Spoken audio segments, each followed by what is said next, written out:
figured out the second time around. And I'm still trying to figure out. Let's see. Where's my...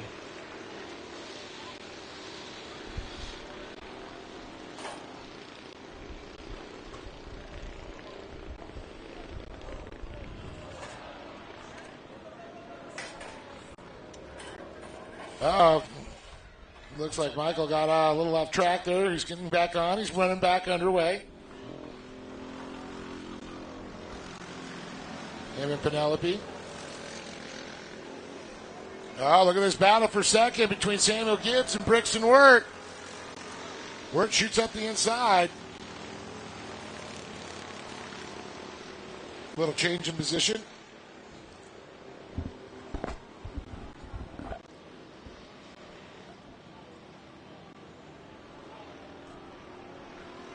Oh, the battle for second continues. Wirt just by a no. He slides into the second position again. Gibbs not backing off, though. Still going to get up there and try and get in the fight. You can see Caden Granke. And then you got Cooper McClellan. Cooper, part of his body after that little rollover, landed the Riverside down, kept going.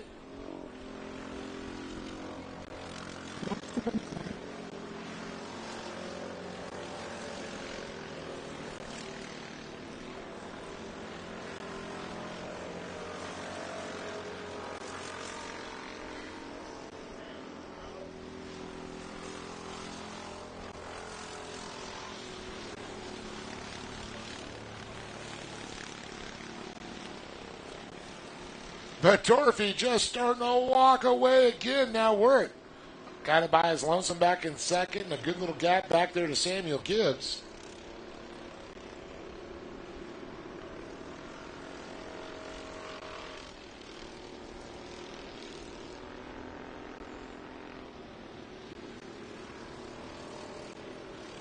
Coming out of turn number 6.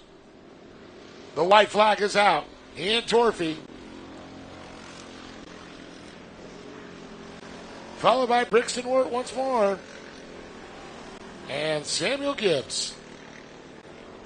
Coming up next, the Bryline Ironworks Razor 170 with one more lap to go in the A.M. Ortega Junior Ones. Yeah, yesterday's race, if you remember, Dave, was almost exactly like this. Quite spread out. Big gaps, except big incident on the white flag lap last time, which changed up the podium a little bit. Yeah, and Ian Torfy did not have the day yesterday that he's having right now.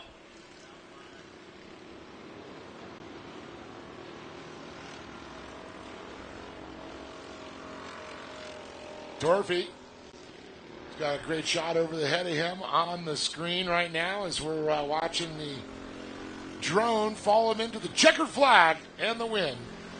Ian Torfy will take the win along with Brixton Wirt coming around in second. Samuel Gibbs in the 2:15. He'll round out the podium. Our top three as Dave Arnold will go down trackside in just a second to talk to our top three finishers as Caden Granke and Cooper McClellan will come across the line, rounding out our top 5. Michael Scafuto crosses the line. Not a bad run. Makes you kind of wonder how you would have finished if he hadn't had that mishap earlier in the race. So, not a bad run for Michael. As Lily Shipley-Hayes and Penelope Scafuto come across the line, rounding out our field of 8 cars in the A.M. Ortega Junior 1 kart division. So, like I said, we'll send Dave Arnold down trackside in just a moment, talk to our top 3 finishers. Our top driver on the podium will be presented a little bottle of cold chocolate milk. I'm still waiting for one of the drivers to come up here and give me theirs.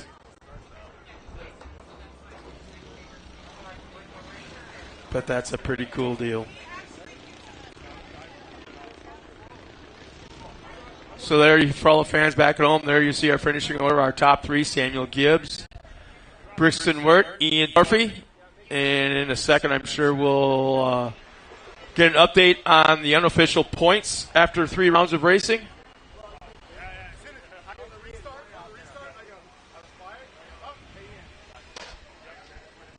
I always like that shot of our pace vehicle pulling our top three podium finishers up to inside the fence, or I should say outside the fence, towards the podium.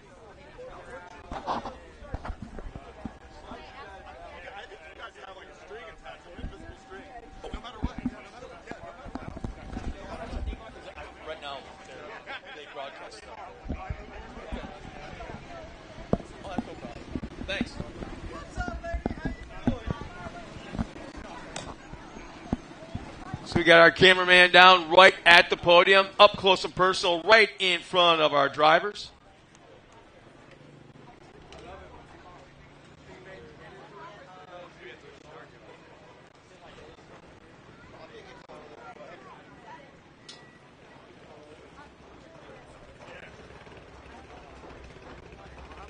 So, Dave, as you're down there with all of our drivers, take a look at those trophies. Who produced those trophies for us here this weekend? That would be LTD, Louis Tozier Designs. Always killing it, and we do appreciate Louis. And always comes out with some really cool, unique trophies. Not just some little plastic or plexiglass thing. These are metal. They got some weight to them.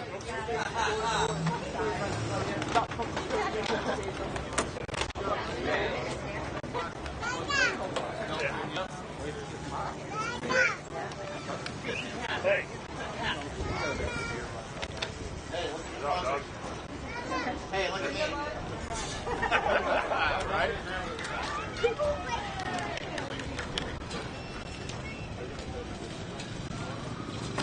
Well, you got one real happy driver up there already.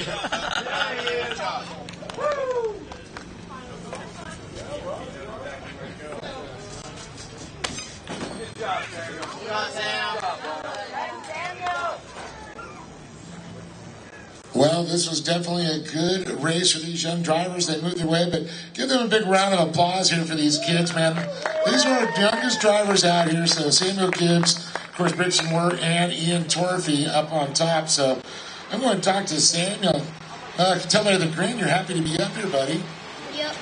Did you have fun? Yeah. What was your favorite part of the race? Checker flag. Checker flag. I don't know. I think I enjoyed you and Brixton were battling there. Yeah. Side by side coming out of turn 2.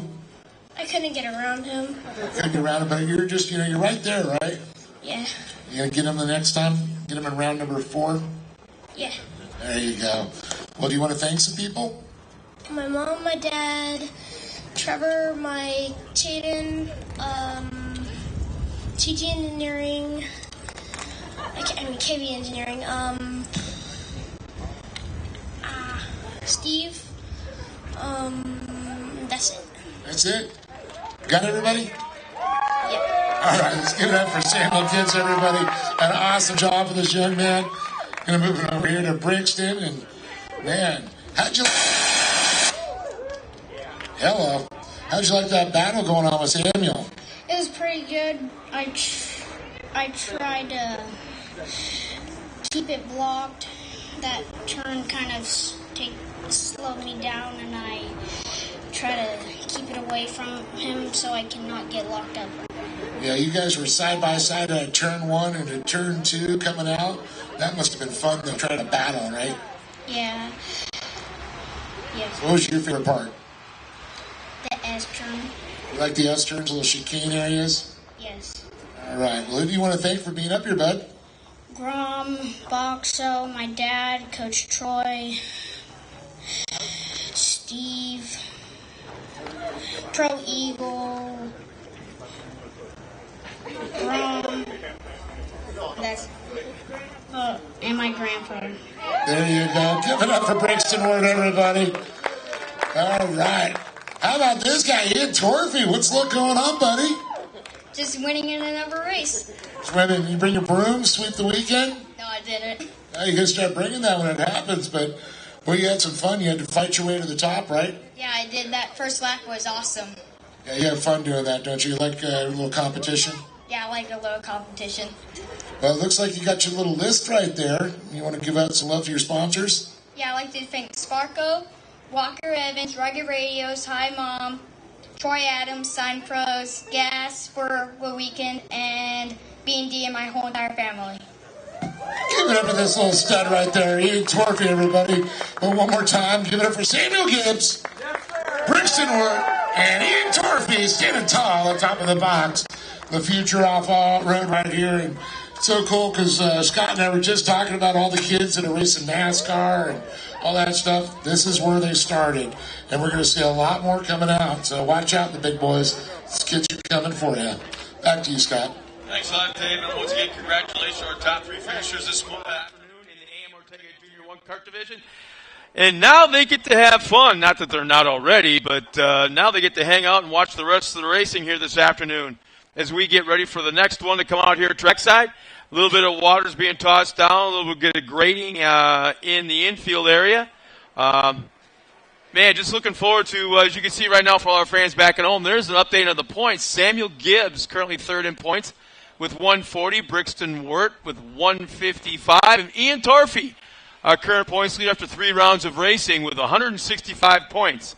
So that's our top 3 right now. As I said, 3 rounds of racing. A nice little map up there giving everybody an idea back at home. Kind of an idea where San Bernardino is in Glen Helen Raceway. Coming up next will be the Brillin Iron. What? Oh, get out of town. Where is he? Where is he? Thanks, bud. Where'd he go? Is he inside his cart already? Ian Torpy, thank you. Oh, he drives off. Leave it to the youngest guy here on the racetrack, our first winner, to give me my first little jug of chocolate milk from a winner. All right. Not this one. No.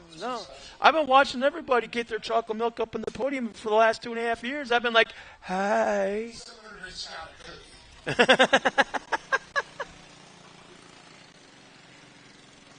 But coming up next will be the Brillin Ironworks Razor 170 division. We want to thank Brillin Ironworks for stepping up and being the title sponsor behind this class. And there are 9 cars lined up. They're ready to come out here for the next race. Here's our lineup. Just a moment before they come out on the track, we got Samuel Gibbs and Brixton Wirt. Oh, no kidding. No wonder he's hightailing it off the racetrack. He's jumping back in there again. But on the front row, 115 of Samuel Gibbs, the 114 of Brixton Wirt. Row 2 inside, Luke Vale in the 152, and Jake Hill in the 170 outside of him. In row 3 inside, Triton Lawrence in the 110, and Lariat Lawrence in the 144. Row 4 inside will be Cassidy Walton, and outside of Cassidy in the 8th spot will be the 190 of Brianna Walton, and rounding out the field of 9 cars, the triple ones of Ian Corona will be the entire field now coming out in just a second. You can see him right now for our fans back at home. The back end staging, some final second adjustments possibly. I see some crew members, some spotters, and maybe their parents kind of hanging out by the cars. But it looks like they're just about ready to come out onto the racetrack.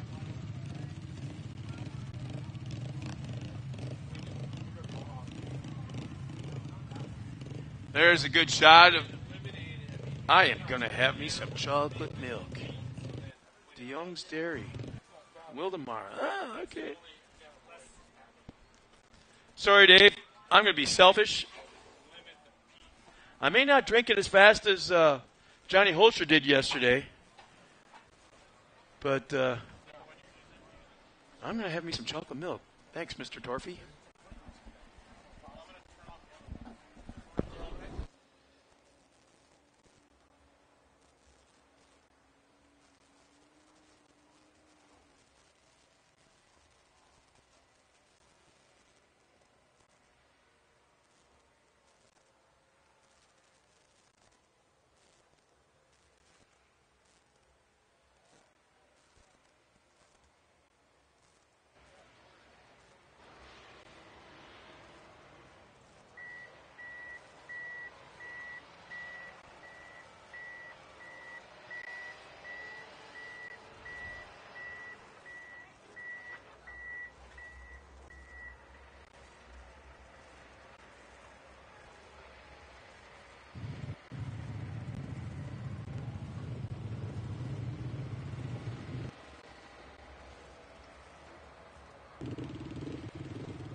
Well, how about that? CJ Greaves has checked in. Kyle Bolson as well. Thanks a lot, guys. And we are one race deep into the weekend's day of racing.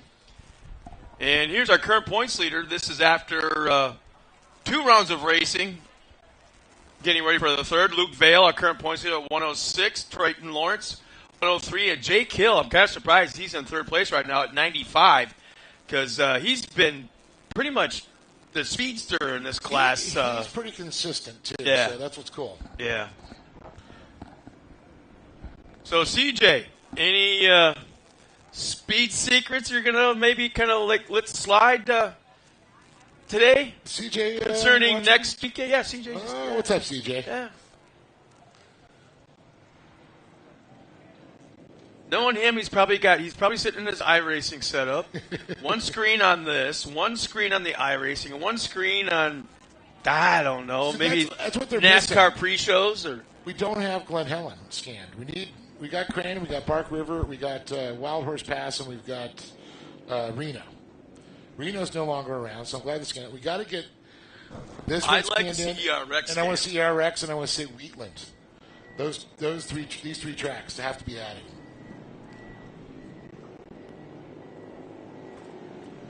All right, looks like we're going to bring him around one more time here, Scott. Freshly watered. They haven't done a full pace lap yet. No, I know. I just pulled onto the track. I just realized. See, now here's the deal, man. I just finished my little chocolate milk thing. Thanks, Mr. Torfy. And it was good. I mean, I hope you don't miss it, but man, it was good. So here's the deal, Dave. Yesterday, I kind of picked on you about your girlfriend watching you from a helicopter, making sure your butt's right there in the chair where it's supposed to be. She wants to know where you're at. To the point now, she's sitting 4 feet behind you. So today, unlike yesterday, you watch your P's and Q's because she's within head slapping. And the amazing thing is, she sat in the booth with us at King of the Hammers. You don't even remember. Was I in the booth? Yeah. Yes. She was sitting behind me? No, sitting right next to me on the other side. I even had La Bufadora when they brought us the food. Really? Doing gas, yeah. Oh, man. You were so focused. Oh, yeah. I love me my short course. She's like, I met Scott before, and then we had drinks over at the... We did? Yeah. Drinks, afterwards, too? Yeah, we all went out and partied. We did? No. Now you're pulling something. Yeah. Oh, yeah, that was my the MAO tent was like my home base. My camper was right there, 5 feet out the back door. Oh. I just drove to town. I had whatever those things, VRBOs or whatever, that the doors fell off the hinges. Yeah, the front door. I loved Ralph's, though. Jeez. Ralph's tool shed. Coming to the green flag. There it is. We're underway. Oh, man. 4 wide going into turn 1. This is going to be It looks like too. 2 cars are hooked up. A right front and a left rear. Have they separated yet? No, they're still hooked up. Now you do notice that, again, we got Samuel Gibbs and Brixton Work right up there in front. Then you got Luke Vale, you got Jake Hill, Trenton Lawrence there, and Larry Lawrence. So we've got brothers and family members. And Now, did you see those cars that are hooked up, Dave? Oh, yeah. Going into turn 2, the right front and left rear of the cars got hooked The up. bumpers just And they're trying to get separated, so the track crew's over there. And it looks like, you know what? We're going to throw out the yellow and red flag simultaneously and do a complete restart. They hooked up right before the arch here at the start-finish line and rode together. It's amazing all the way they around made the that corner. turn, all the way around the turn, too. Yeah. So we'll get them. I still think going all the way back to 2005 that the most dangerous position in all of short course off-road racing is a corner flagger for a trophy cart race. Brad. Huh? Remember Brad? Yeah, well, There's never been anyone in the history of any racing that's been ran over more by trophy courts than Brad was. yeah. And nobody was a bigger supporter Oh, yeah. of these kids. You So know, we've got a lot of... He's with us. Yeah. He's along the front straightaway right now.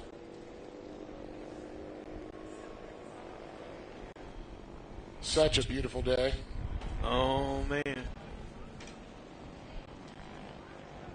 It's starting to clear up a little bit. We had the haze coming in. It was pretty darn heavy about We could 10:30. see the snow. Yeah, see Big Bear.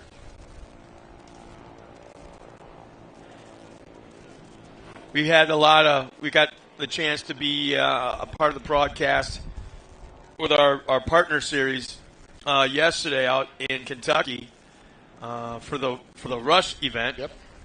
And that was kind of neat. And we would watch some of their footage live what was going on, and they would tune into our deal, which was pretty cool.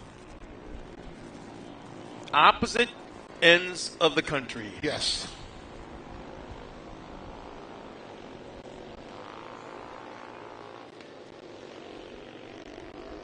Oh, typical CJ Grease fashion. He's not going to respond.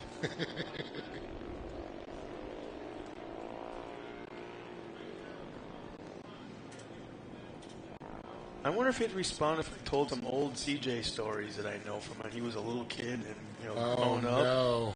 Oh, I wonder if he'd respond then, if he's still tuned in, yeah.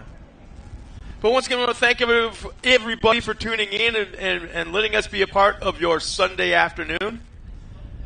And, man, we just wish everybody was here because just being out in the weather, out in the sun, beautiful breeze, cool temps. We're not really anywhere near the ocean, so don't get excited about that because we're kind of pretty far inland yet. But the racing action, Glen Helen, the raceway, the moto track behind us, and yeah. There was no waiting. As soon as the pace vehicle pulled off the track, they were green flag racing. And looking good on a turn number 1 as they head up over past Rattlesnake Canyon.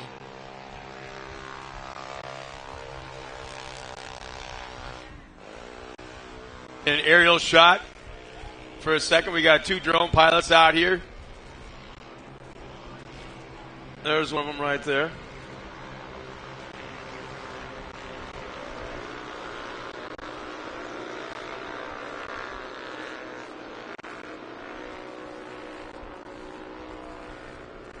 I'm not sure how many cameras we have around the racetrack. Quite a few. But I do know we have 2 drones. Well, how about this? The Easton girls are watching. Girls, Allie and them girls used to race with us here. So shout out to them. Love to see them back at the track. They said they're going to hopefully come back and join us now.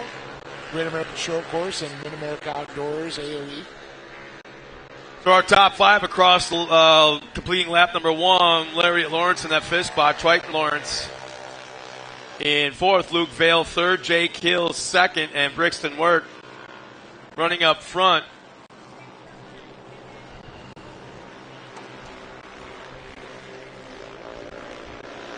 So I want to say Jake Hill, did he jump up into that top spot? And I think he looks did. Like it's Jake out front in that signature propellers machine. That's right, all white. Work back to 2nd. You got Luke Vale, you got Triton Lawrence back there, Lariat Lawrence. Love it. You got Cassidy Walton and Brianna Walton, family and sisters there.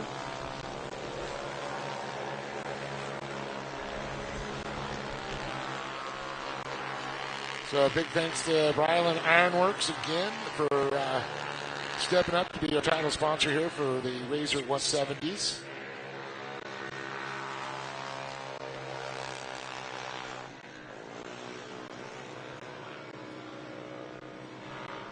Jake Hill starting to pull it out. Probably about 10 car lengths over 2nd of Brixton Wirt.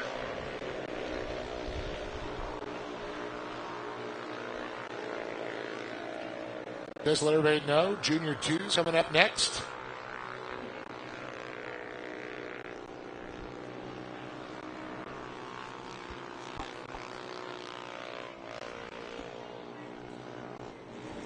So where are you off to next, Dave? Well, I will be joining you in Wheeling, Missouri for the Mid-America Outdoors Side-by-Side Series and the Truck Series, which will be round number 1 for the trucks. And First time ever. First time ever. First time ever underneath the MAO banner for the trucks, which will be Pro Light. Pro Lights. Heading out there. And it sounds like we got a pretty good number of drivers coming up there. And the highest purse for Pro Lights ever in the history of the sport. $100,000 spread across. For 4 races. And $7,000 to win the race. 7 to win, and then I think it's 25 for the championship. On top of if you win all 4. Yeah. So you can win $28,000 if you win the 4 races, and then another $25,000. So the winner could walk away with $50,000. Wow. So once again, Jake Hill still running up front. Brixton working second, but yeah, I'm looking forward to it too. I've personally never been to Wheatland. It's probably one of the that might be the only off-road track I've never been to. Well, it was fairly new, and of course, Lucas Oil Speedway, the Diamond of Speedways, as they call it. Definitely a great facility. They have a drag boat lake. We've got a off-road track. We've got trails. I like how you say weave. Yeah, where we're going. We have. And, of course, they do a lot of late model racing there, too. And 2 big berm turns, like Daytona style. A big drop-off like Chula Vista back in the day. Well, there's the yellow flag coming off for the Comp Yellow.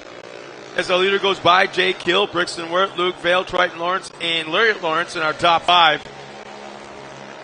Yeah, it's been so cool. I don't know if there's any Friday night or Saturday night circle track action going on. Is there? Cool. That's what I wanted to hear. What is running? Probably the normal series, just the normal stuff. I thought they run weekly late models. I thought it was weekly IMCA. They got Saturday night racing. I didn't know it was a weekly thing for late models. Well, they run late models. They run of course, a lot of the stock classes there. What else they run? No ASA races, I don't believe there or anything like that. No, ASA or not ASA. What is it? Something ACS. They got another local organization there that does the Saturday night races. I just thought I was under the assumption that the weekly racing is the premier class is the mods. Yeah. But either way, I'm looking forward to being a part of something like that on a Friday or Saturday night, whatever they're running.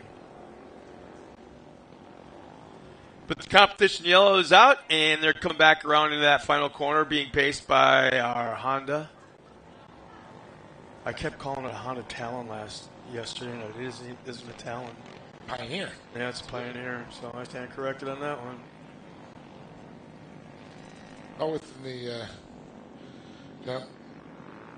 All within the same realm of the family, I should say. I still haven't seen the Toyota Redlands pace vehicle coming out yet. At all today, in fact. Well, it's going to come out for the trucks later on. Green flag is out. We're underway for the second half. Brillen Ironworks Razor 170s.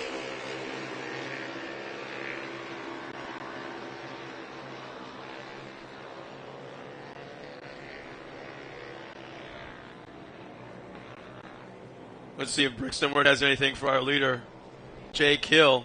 Nice little battle going on for that final podium spot between Luke Vale and Triton Lawrence.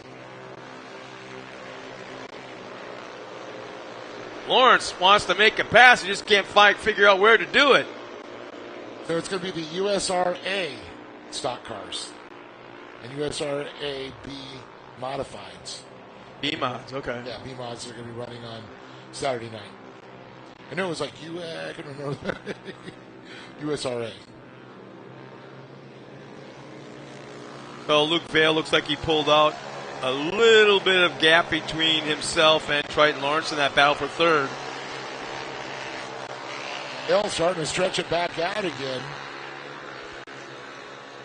Good little gap there. As long as it stays like this, we're going to have some good racing back for battle for second. Might develop between Luke Vale, Brixton Wirt here.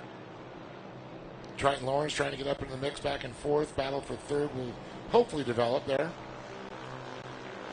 Great shot from our drone for the folks at home watching.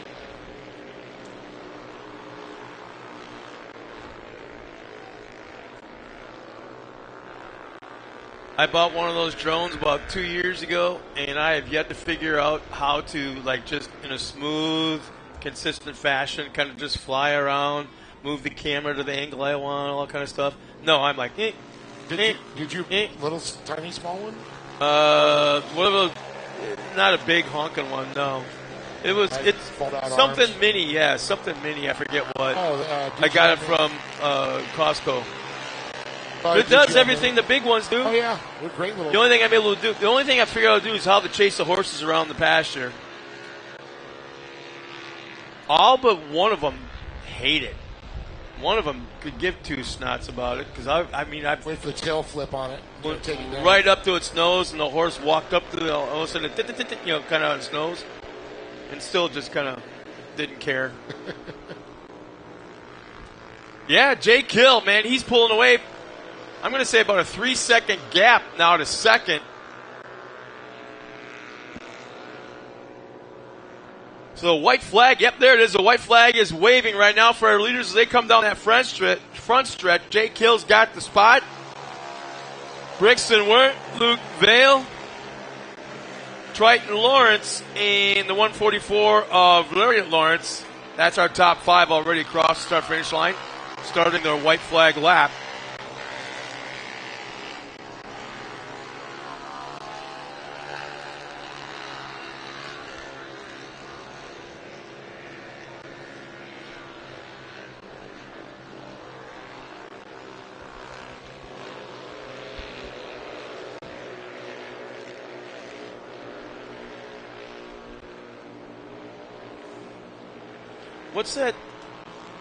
What's that dating app that you swipe left or right at or whatever? Remember? What's it called?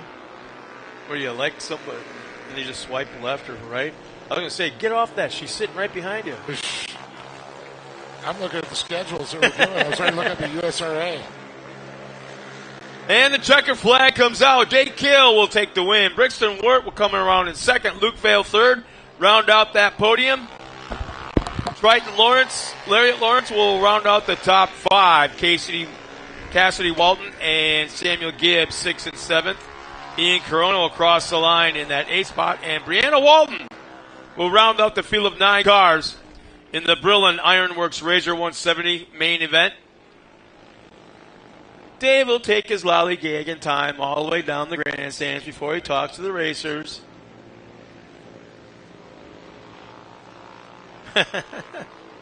But he'll be down there in just a second. Talk to our top 3 finishers in the Razor 170s. There's our finishing order of our top 3. Luke Vale in the 152. He'll take that 3rd spot. Second will be Brixton Wirt in the 114. And Jake Hill, kind of what we expected out of him, top spot in the number 170.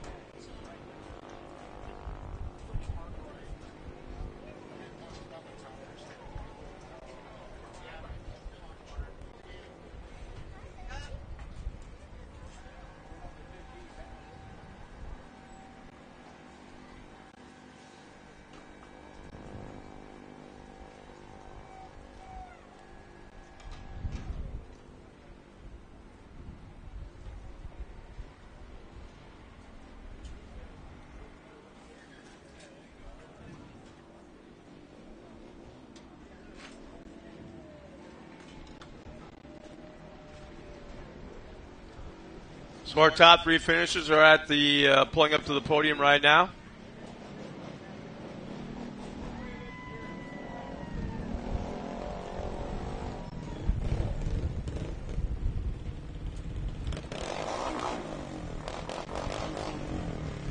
Fans at home getting a close-up shot. You can see Jake Hill appears to be pretty happy right now, up on top of his car. Giving a number 1 salute to the fans.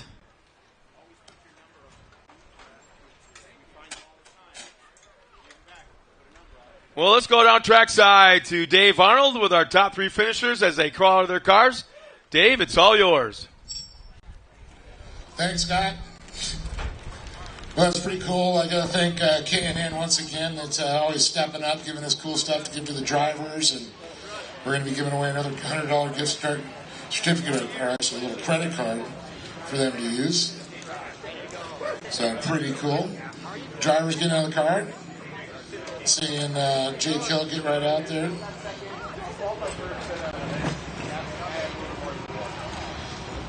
And Brixton getting Luke all unstrapped.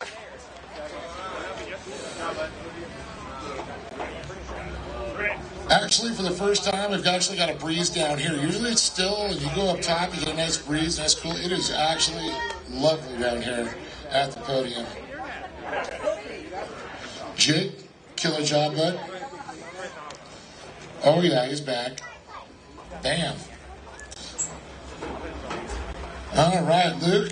Oh, you heard me talk about that $100 gift card? Well, there you go, K&N. So you got the right stickers on there to make it happen, so awesome. Like the General Tire ones. We'll have to get them to get set of tires eventually. No, it's good.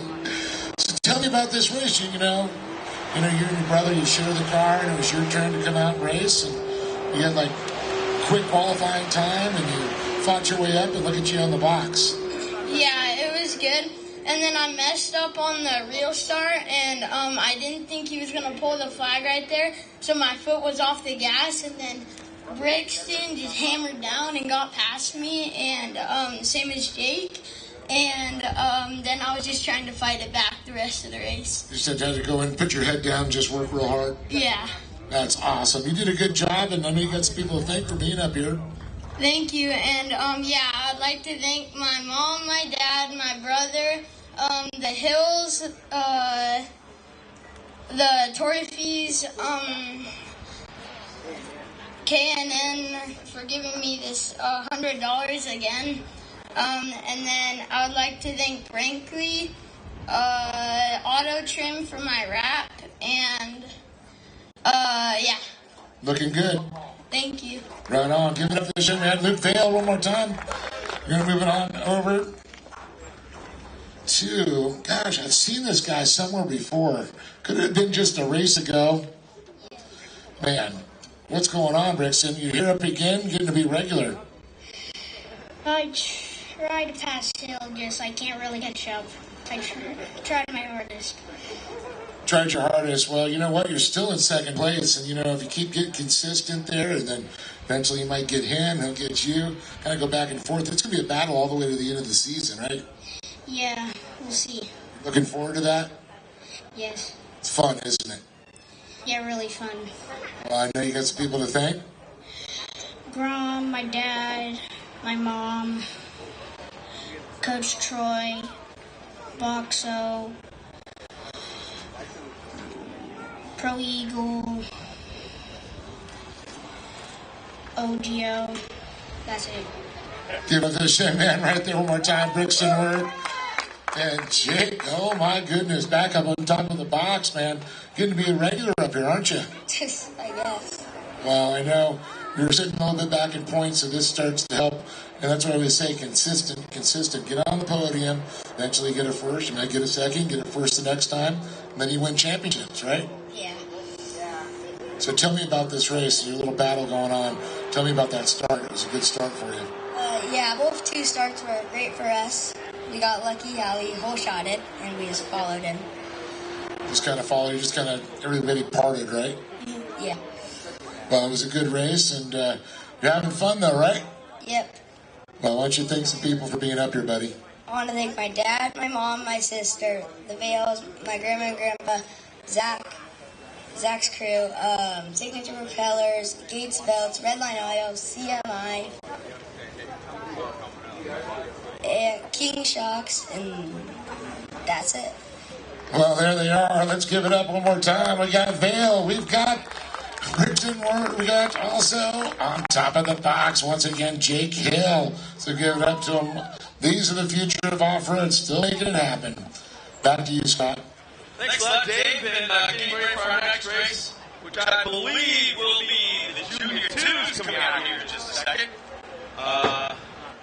Yeah, Dave nailed it right there.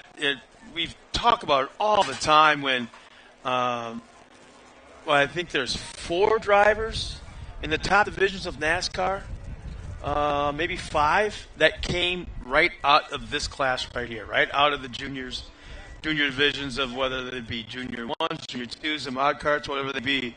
Right now, for the fans at home, unofficial update of our current points. Jake Hill, who just won that race, is third in points with 145. Triton Lawrence, second in points with 147. And Luke Bale, our current leader after 3 rounds of racing with 152 points. So, it's we're getting into the season now. After 3 rounds of racing, I don't even feel I feel like this is the opening day yet. Not even round 3, but opening day. When you think about it, opening day was. I mean, King of the Hammer. 3 months ago. It seems like it was like this big standalone special event last year. Last year, yeah, exactly. Huh? Yeah, we've got quite the field coming out here in just a second in our Junior 2s with 13 trucks. Here's our lineup as they're moving right now towards the track. On the front row, we've got the 479 of Kylie Collinsworth. Alongside of Kylie is the 423 of Jaden Manchester. Row 2 inside, Olive Hoover. Oh, that'd be cool if we could get her on the top spot here this afternoon. That would be a celebration. But anyway, she's starting second row inside. Mikey Childress. Very consistent, always a fast driver. Defending class champion, the 484 of Mikey Childress, starts outside of row 2. Row 3 inside, the 499 of Lake Adler. He's on the inside, but he likes that outside line going around way to the outside. We'll see how he handles the inside line. He's taken that long way around a few times. Yeah. Outside of Lake is Chris Collinsworth in the 459. Row 4 inside, Talon Pike in the 422. Brody Glaze in the 425. Row 5 inside, Zach Bruckner in the 430. And I'm a new fan of this little guy. He starts outside of row 5, the 49 of Ian Torfey. My little milkman. There we go. I got a name for him, my little milkman. Okay. Row 6 inside is the 444s of Haley Collinsworth. Outside of Haley is Luke Dawson. And all by himself in that 13 starting position is Taj Willis in the 427. So, give him that pace lap. And we'll be going green next time by. Our current points in Junior 2s. Mikey Childress has the top spot. Surprise, surprise there, huh? With 112. Really. Chris Collinsworth the second with 91. And Lake Adler. How about that? Lake Adler is third in points with 87. It's cool to see his name up there. As, like you said a couple times this morning, he's definitely one of the kids that it seems like the light bulb has gone off, and he's figured it out after the last couple of years out here.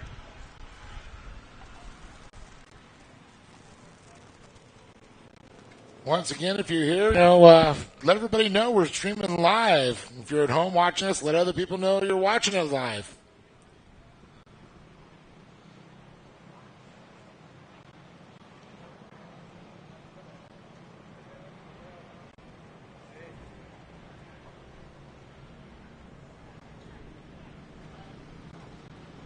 So we'll see that Honda Pioneer this next time by. Pull off the track. See the lights go out. And we'll see the flags drop here for Junior 2 karts. Well, I think this is going to be pretty interesting on how this is going to work because you got Mikey Childress starting outside of row 2, and then you got Lake Adler who loves the outside, but he's starting on the inside of row 3. So you got two pretty fast kids out there.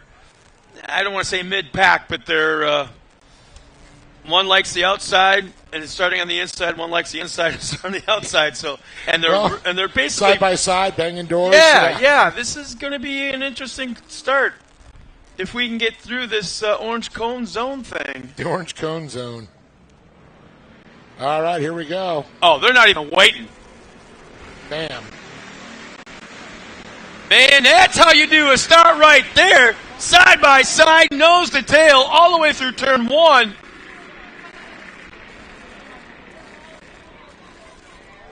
I don't know who it was, but somebody went right down the middle.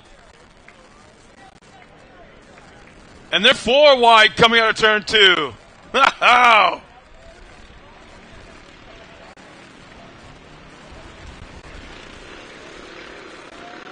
I want us, is that Kylie Collinsworth that pulled the whole shot? Believe so, because it's Jaden Manchester back behind her in the white machine there. Oh, little love tap with that bumper going into the corner.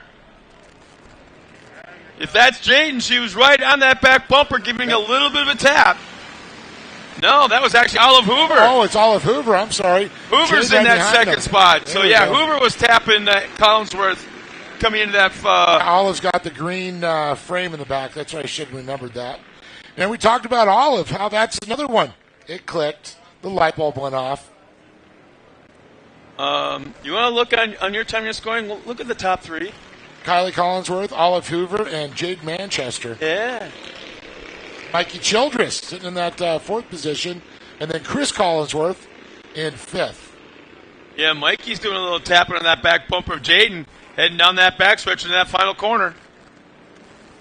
Yeah, Jaden keeps on looking to the inside. Is it me or these cars seem a little bit faster than yesterday somehow? There goes Olive Hoover taking a peek to the outside of our leader. Not quite able to make something happen just yet. But it's definitely a 3, maybe 4-car battle for the lead. Now it's a 5-car. Now it's 5. It's like all 5 cars right there, but look back at 6th, 7th, and 8th. Not far off the pace there. Lake Adler, kind of like in his own little zone there, back in 5th. Oh, man, something was close. Oh, look at this. He got past for second. Childress actually moved into third. Oh, we got Jaden move up into that second spot, I think, wasn't it? Hoover getting slide back. Look at Childress now challenging Hoover up the inside. Jaden's moved up into second, battling for that top spot now. Man, a lot of jostling for position in that first 5 or 6 cars. Trying to make it happen. There was contact between first and second. Kylie's come out with about a 5-car advantage.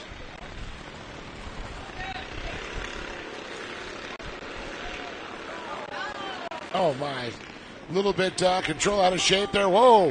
Nobody's lifting. That's the thing. There was contact made, and they did not lift at all, even to try to separate. Even in the pass there, they just kept the hammer down, let the car slide right in. One of our safety trucks is getting a little bit further out of the way. I think I'm going to move here. Childress really pressuring Jaden Manchester for second right now.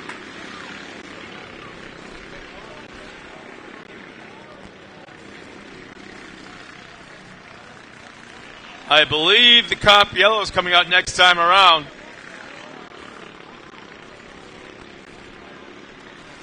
Olive Hoover now going after Mikey Childress.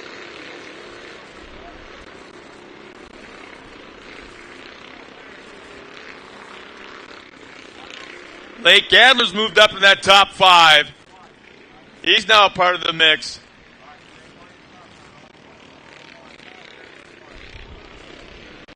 And there's the competition yellow as they come to the line. Nobody able to make a pass at the last minute. So we've got Kylie Collinsworth running up front. Jaden Manchester in second. Mikey Childress third. Olive Hoover and Lake Adler round out the top 5.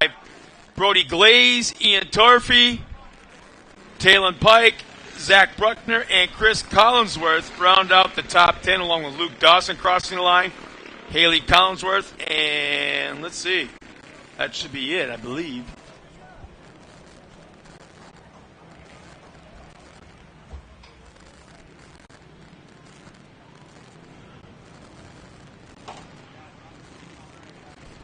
Well, they've been re-racked, they've been restacked. Here's the last drivers to go ahead and tag the back of the field there.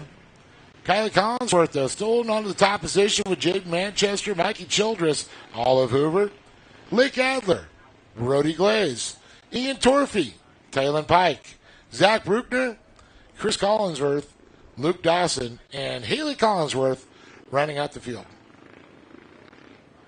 Kind of what I said 10 seconds ago. Yeah, I know, but you had it out of order.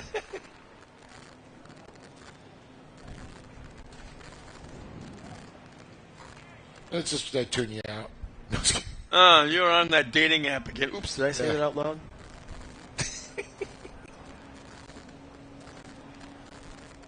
She's back there going, yeah, whatever.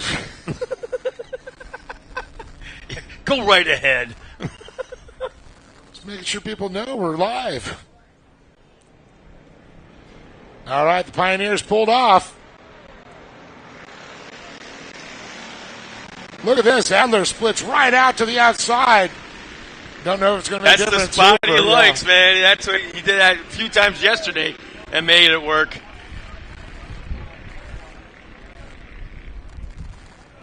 He's doing his best impression of Days of Thunder. He's got a match set of tires going on the outside.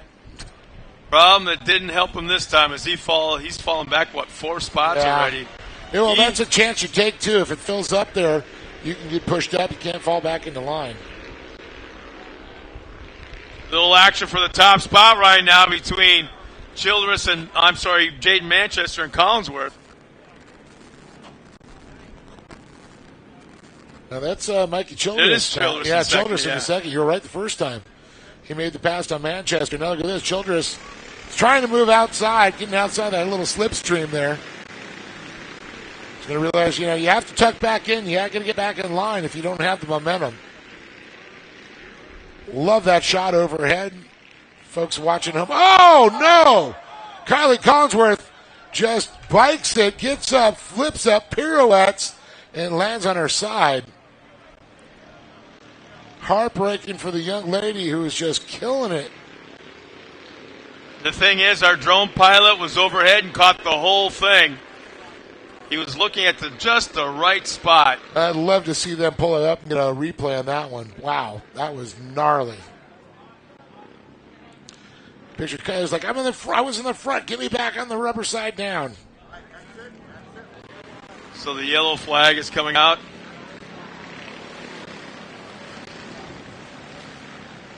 And back on. Check that out. Already moving. I know.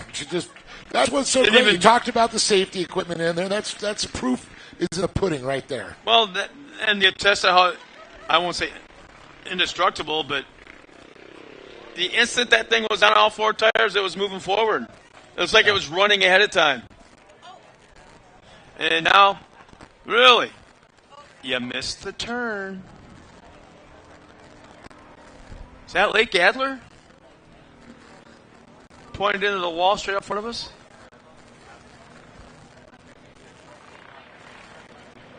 I think that's Lake. Is that Lake? The only way I can imagine that happening is if he went into that turn and caught a rut or biked it. That's not Lake's. Lake's over there. That's Kylie. Oh. She's got some steering issues. I think that's what it is. Because I see Lake right there in line.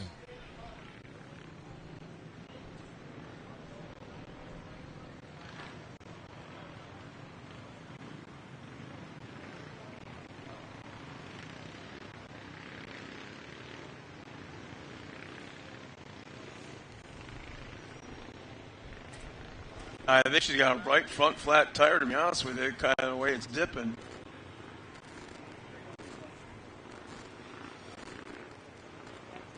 So when they come back to the green, there'll be 2 laps remaining. And just like that, running up front the whole time, but boom. And then the our problems. new leader, no, our leader, Mikey Childress, kind of stealth-like snuck into there.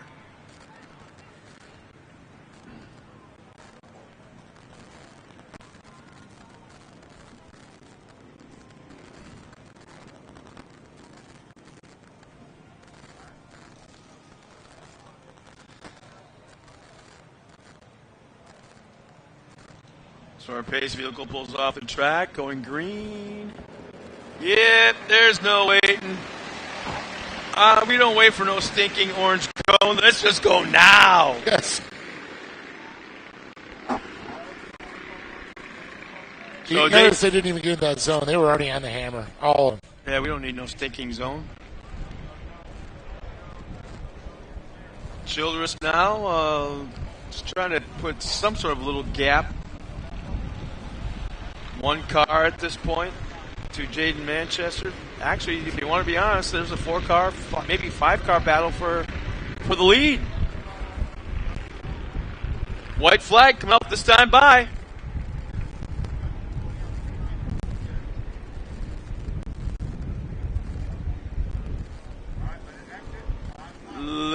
bit of separation starting to happen between all of our cars, except the front two. Wow. Jaden Manchester trying to make something happen. Still got a tight battle up front, though, Scott. This Yeah, is that's gonna what be I'm good white flag saying. racing. Waiting for Love something it. to happen, yeah. Wait for it to unfold. Mikey gets a little bit of a run out of the corner, puts a little bit of a car gap between first and second.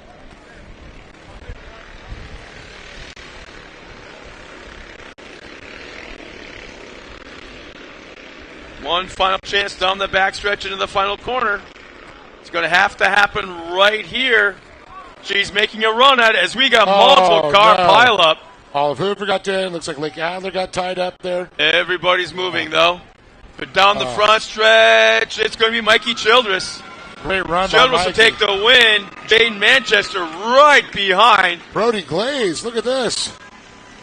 And Brody Glaze came out with the advantage in that mess.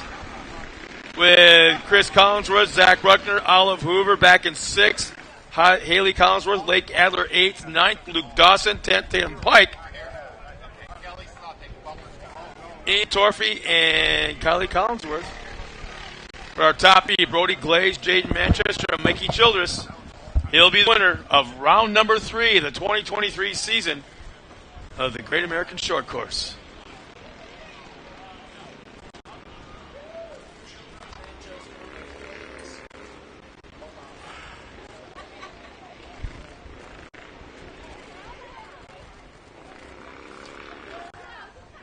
For the fans back at home, there's that finishing order of our top 3. Brody Glaze comes through that mess in the last lap. For third, Jaden Manchester was chasing down Mikey Childress the last lap and a half or so, but couldn't make something happen. And Mikey Childress will hang on for the lead and the win once again in that 484.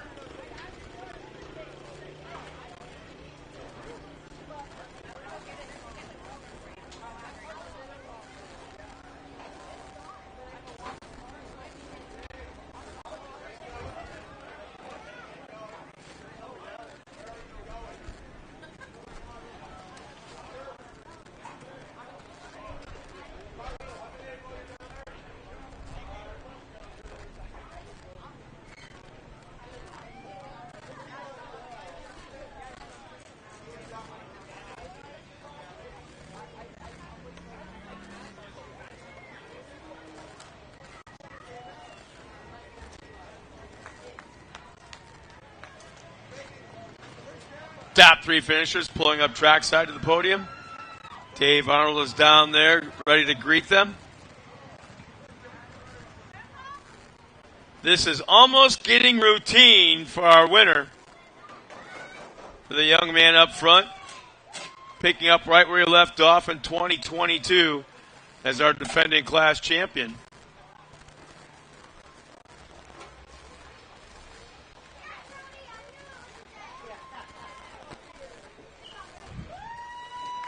Let's now go trackside to Dave Arnold.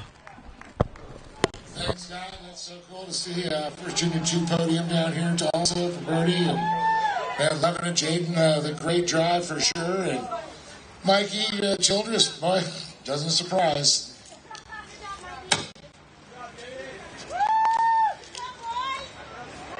So one thing I can tell you, the advice I can give to all these drivers, look and see who are our contingency sponsors.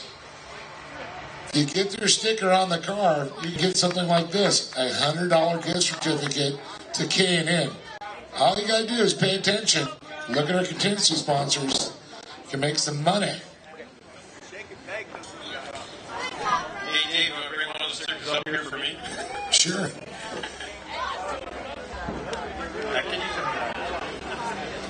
Get you a big K&N sticker. I'll put it on your head. I got a big enough forehead.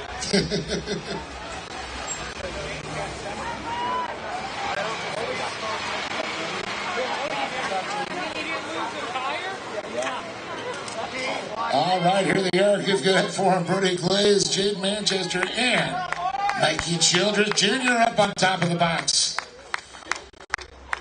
Dude, first podium in J2. How you feeling? I'm feeling good. That was a good race out there. I started in 8th and I worked my way up to 3rd. Stayed out of trouble, too, right? I just tried to get around everybody, make a clean race, and pass a bunch of people. And that's the key, is just, waiting for the moment, right? Being it clean. Yeah, I saw them all flipping around there, so I went inside, and then I got them both. That's good. You got to pay attention because you got to look for all those possibilities, right? Yeah, and my spotter was really good. He was helping me out. Well, that's good. Well, do you want to thank some people, bud? I want to thank Titan Electric, Johnson Racing, my parents, my sister, my brother, my Maddox, Dix, and my Uncle Blake, and everybody else that was out here. Give it up, this young man. His first J2 podium and got it out of the way. Pretty Glaze. Jaden, man, talk about a battle you had on your hands the entire time. And with Kaylee going flipping over and all that stuff and trying to avoid the carnage going on and then people banging into each other. Man, it was crazy. Yeah, it was really tough. Trying to get past Mikey the whole time, but he had a good job keeping his line and stuff. But Gonsworth went high. It's kind of crazy, right? Yeah, that's exactly what I did a while ago. You know what the wild ride, Mr. Dew's wild ride is like, right? Oh, yeah. Does it take you a second or two just kind of like, all right, where am I? Yeah. I was really confused right there.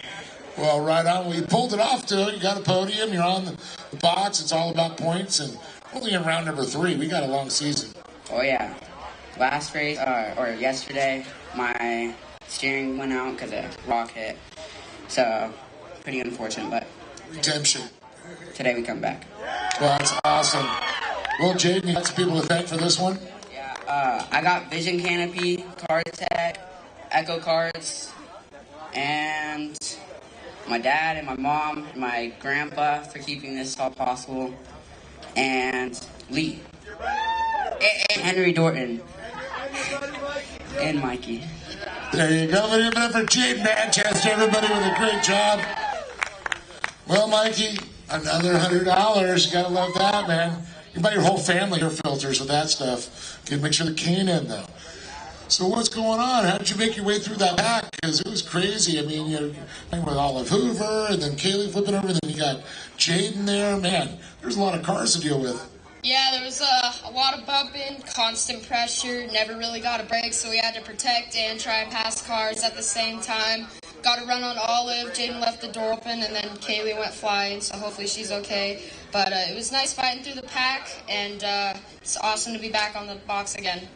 Well, you definitely deserved it. You drove clean, you got here, you're on the box, and now it's time to thank those people that got you here. Yeah, I'd like to thank my mom, my dad, my grandpa, grandma, Sophisticated Events, Toys for Trucks, City Service Paving, MPI, Seal Savers, Mountain High, and anyone else I forgot, and Lee and Calvin for keeping track perfect. So I got to ask you, how much longer are they going to be having snow at Mountain High up there? Not much longer. Haven't been able to go this season, but hopefully we'll be able to go soon. Before it all melts. Yes. I heard you want to thank one more person? Jaden. All right, there it is. Give it up for Mikey Childress Jr. Everybody, great job. But Brody Glaze got the monkey off his back, got on the box.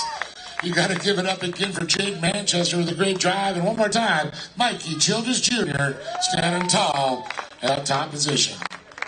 Scott, we've got some great racing to come. It looks like they're just doing a little watering on the track right now. I see Calvin over there scraping it away, making it happen, getting it all nice. And you talked about it. And, dude, this is probably one of the best weather that I've seen in a long time. And I say, this is just incredible. Yeah, Glen Helen's known for heat. Usually he's right up there with Prim. Yeah, it's usually when we come here, it gets hot.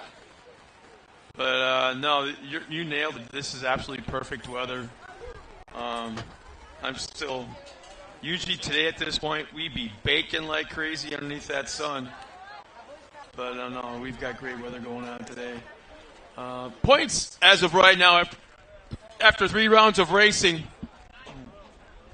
How about this? We've got a tie for third in points between Jaden Manchester and Brody Glaze at 131 points. Chris Collinsworth is second in points with 135. And then Mikey Childress is got a pretty good gap, almost 30 points up in front of Chris Collinsworth. He's got 162, Mikey Childress does, as our current points leader and defending class champion. So coming up next, we have got our mini stocks. The true grassroots class, if there ever was one, coming up in just a moment. Mini stocks. We got 6 trucks coming out here. In fact, I'm going to go that since we didn't see Hunter Larzalier qualify this morning, I'm thinking he may have scratched because I haven't seen him at all. And so that'll put us with 5 mini stocks. And for the fans back at home, nice shot of Marsden. Jeez. Madigan's truck. But coming up in just a moment will be Robert Orr in the 15, Anthony Chusey, defending class champion in that number 1, Brent Veenstra in the 70, Bill Madigan in the 57, and Justin Miller in the 99. Will be coming out here in just a moment.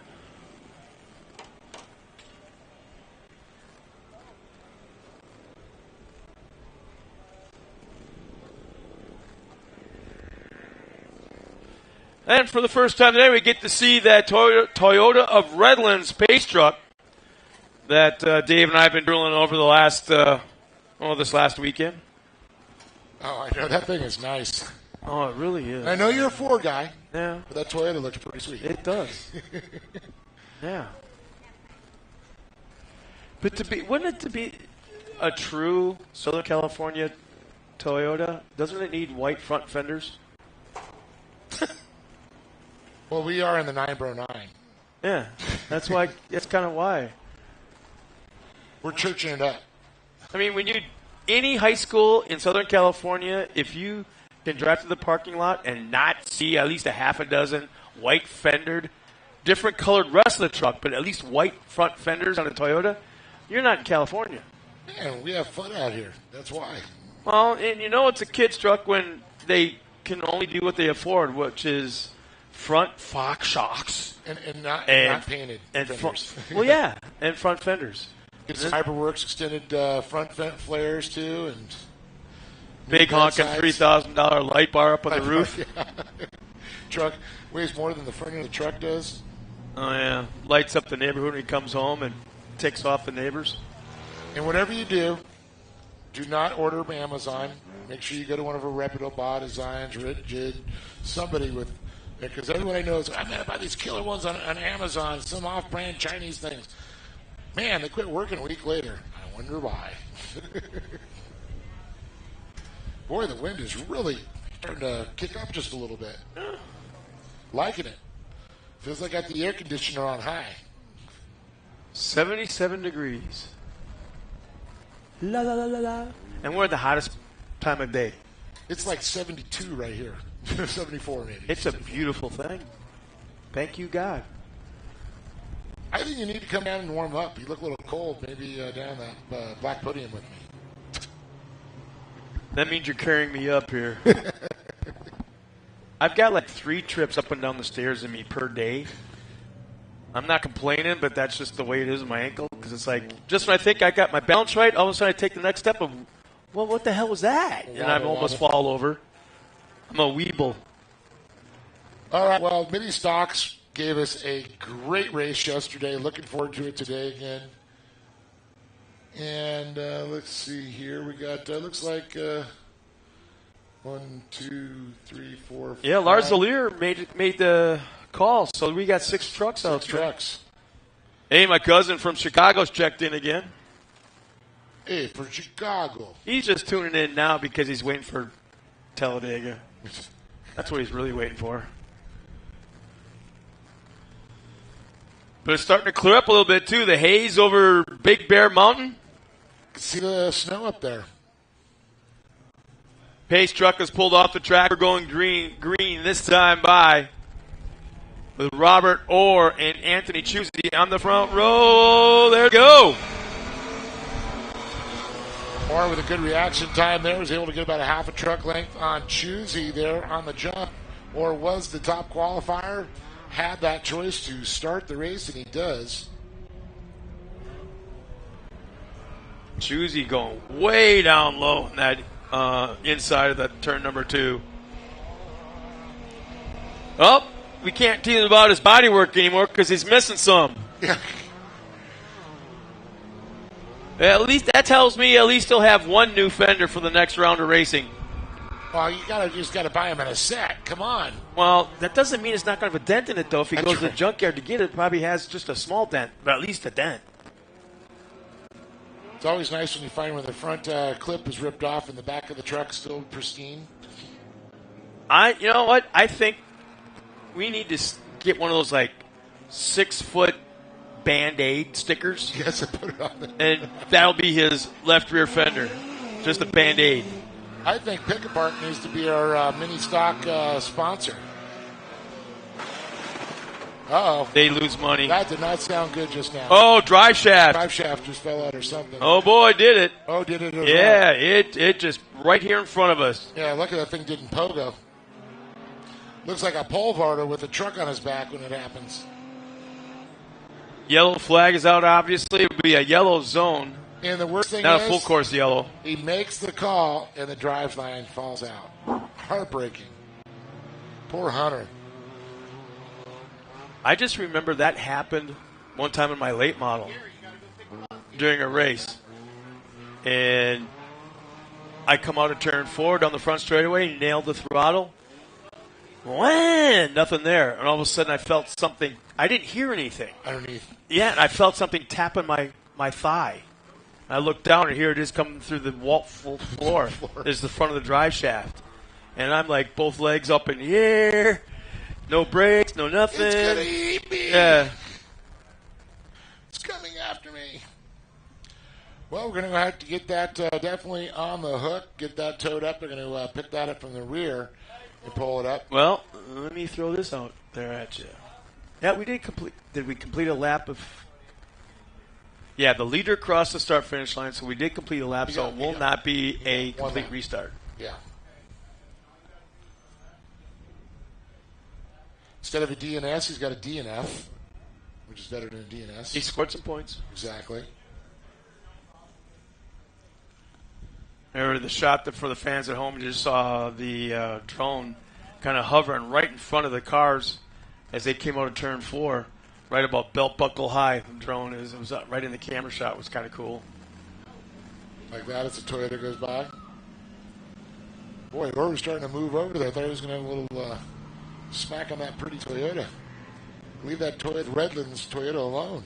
I'm telling It's you, I really mine. No. get it. Get on eBay or whatever, and get your girlfriend to buy one of those 6-foot Band-Aid stickers. So under the yellow flag, we can sneak out there on the track and Get give Juicy a left rear fender, Yeah. a big giant Band-Aid. Yeah, look at that. Look at it. Bump, bump, bump, bump, bump, bump, bump, bump, bump, bump, right off the tranny. Yeah, that's not going to work. That's the It broke off with the transmission, not at the rear bump. yeah. Well, they're pulling in reverse, so they're dragging the drive shaft, not pulling it. Not only they're driving it, it's spinning still, but they had to move it so the tow truck could actually hook up.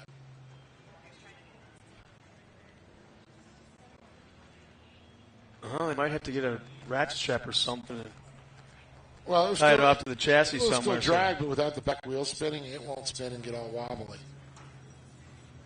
Because you know those U-joints are no good anymore. You think? Sometimes, Dave, you just throw out the obvious.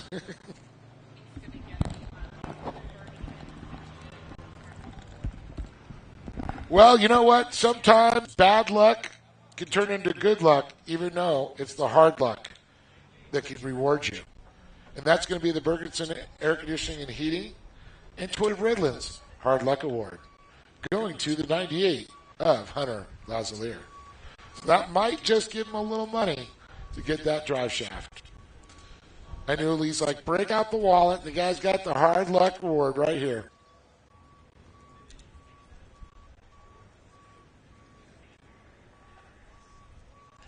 Go ahead and get that strapped on the bumpers there. There really ain't nothing else to hook it to.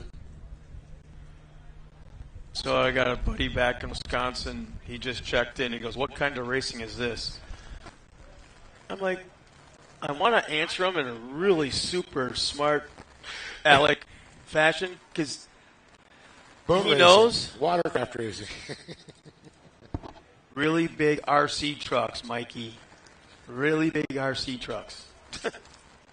Which, by the way, happened in the day. Traxxas, when they were really big into the series, came out to Crandon one year with a full-size, four-reel, pro-light RC truck, and Rick Huseman was up at the barn controlling it. And it shifted through the gears and went around the barn turn and down past the skybox and did a couple of donuts, came back around, and all via your normal little hand control. That's taking iRacing to the next level. Hey, a really good buddy way up there in Marquette, Michigan. He's checking in. Rickishaw checks in and goes, Rickishaw's in. His name is Rickishaw, but we always call him Rickishaw. Big guy. One of the most hilarious, funny individuals I've ever met in my entire life. In Marquette, Michigan, right on the water where it's really cold. Where it's really cold. You're really cold still. They might even have thick ice on Lake Superior yet. We're back underway, it looks like. The battery says, let's get this race started. Oh, man, has Madigan got some sort of mechanical issues? He's slow off the green. Yeah. Or is he just letting him go? And he might be just letting everybody by and kind of doing some laps. Trying to figure it out. Orr's not backing off. He's got Roost to one tire.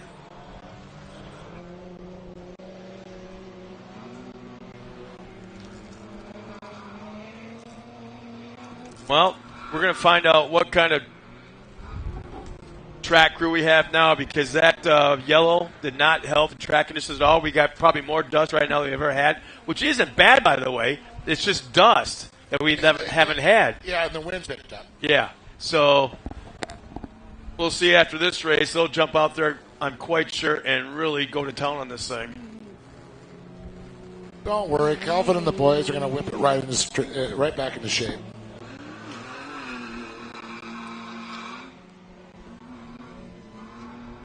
So this is, I always think about this is what, I guess, Soda back in the day, Soda Class 7S was like. I remember Donnie Grazer, he ran this class. Jeff Kincaid ran this class. They still run 7S's in the desert. Art Schmidt. Yeah, that's become still like a little stock class. Lee O'Donnell of USAC ran a 7S. Yep. I mean, that was the thing back then, though. See, now, Rickishaw wants to thank me for calling him out, but I'm going to call him out again. If he can post a picture of what he's having for dinner tonight, I'm telling you it's going to be awesome. And whatever it is, it's usually on the grill. So, Rickishaw, if you're making something on the grill, take the picture and post it right now. Yeah, Mike Gilson's right. Tom Hawkers ran a 7S. Scott Taylor ran a 7S. Yeah, Scott Taylor. In fact, he was one of the Rough Riders with both his Class 8 and 7S at the time. I think McCackrin actually drove one, too. He ran a couple 7S races. I think maybe in relief of Taylor, but it wasn't his own. Yeah, no, it wasn't his own, but he did run it. But right now, it's all Robert Orr, just keeping enough gap between him and Anthony Chusey right now, running in second. The gap back to Brian Veenstra in that third spot.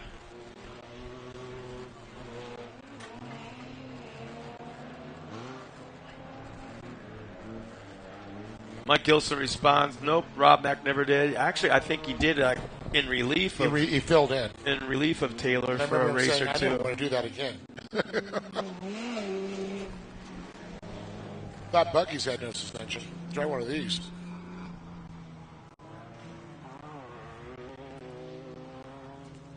So the comp yellow is out. But Rick Hughes...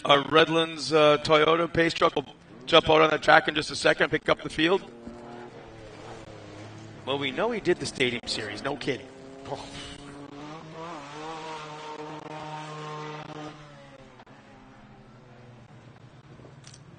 In fact, Mike Gilson, I'm going to test you. He did 2 stadium series, and what were they?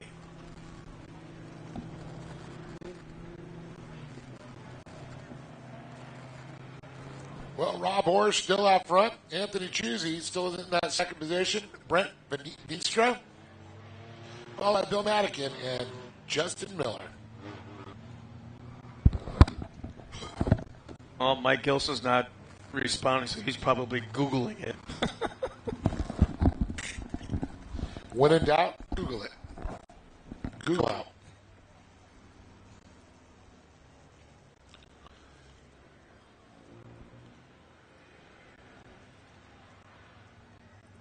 Yeah, when there's a little bit of heat coming off this banner right here at my shoulder. Oh, that saved our life when you But put up it's- that beautiful Opto Batteries banner to protect us from the sun. Shameless sponsor plug. No, that thing was... Sun, as it's moving down to the west here, it's still low on the horizon on our right. It just comes in and bakes us. Well, And you don't exactly have the tan I got. yeah. Mike Gilson checks in and goes Mickey Thompson and Robbie Gordon series. That's not what I'm thinking. I wouldn't say one race with Robbie Gordon makes him running the series. Yeah, but that's not even a stadium series. Yeah, even though it was twice in a stadium, and that's twice. it. Yeah. Well, LA Coliseum and Phoenix, yeah. and San Diego, so 3. That's right, San Diego. I forgot about that one. But I'm thinking more along the line of the U.S. Off-Road Championship Series when it was Pace Motorsports. He actually ran his Class 4 in that in Las Vegas. Look How at about this, man? Chusey decides, you know what? I'm going to whip out that nitrous bottle and hit the button a few times. And it looks like Orr's going to answer right back. He slides around, goes the inside, but Chusey still has that preferred line. Going into turn number 5, coming around, keeping it low and tight. Whoa, he scrubbed off a little bit of speed there, kind of over-rotated just a tad. But he felt the line of Orr, though. Yeah, he just went sideways enough to block the lines. And talk about getting a run off the turn. Robert Orr dusts to the inside. It's going to be side by side down the front stretch. And now Orr will be set for the inside of turn 1. Oh, they outmake the turn 1. That's incredible. They have those things all the way to the floor. Chusey going way outside. Thinking about ducking the inside, but doesn't. And Robert Orr will retake the lead. 2 laps remaining this time by. Now back to about 3 truck length lead. I don't know what got into Chusey, but out of nowhere, all of a sudden, boom, there he was, battling for the top spot. But Veenstra now all over Chusey, though. This is turning into quite the battle up front. These guys have stepped up to another level. I didn't know you could find a nitrous bottle to pick apart. I'm sure there's all kinds of stuff you didn't know you could find there. A few bodies. No. Boy, if I got some stories to tell you about junk cars that Monster Jam would bring into stadiums during find setup in the days. trunks? Oh, boy. Worked a couple of those out here in the West Coast.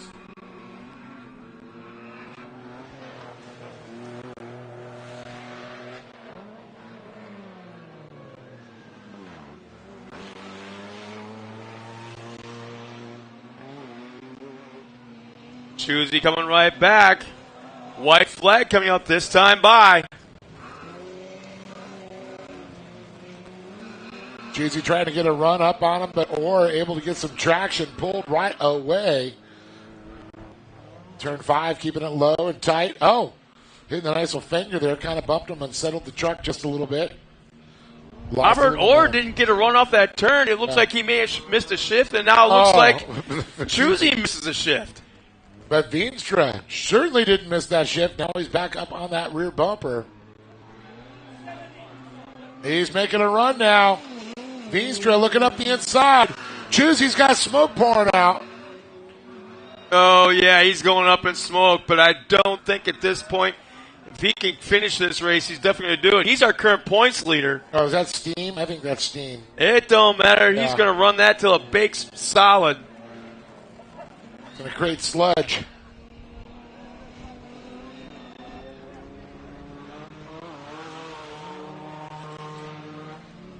I forget how it's phrased, but isn't a race car always the fastest right before it goes? Yeah. I don't care if it's... Man, it was running really fast until it wasn't. Oh, boy, I told you it wasn't going to happen. Veenstra goes wide in the turn. Chusey comes back to the inside. Chusey's now drag racing into that final corner. Steam and all, but there's no more steam. That truck is close to being a giant grenade. Oh, there's still a little bit of steam yet. That's when he shook that radiator up. Veenstra gets out a little out of shape there. Chusey's pick up in second, but it's Robert Orr takes the win. Wow, another great race. The mini stocks did not disappoint.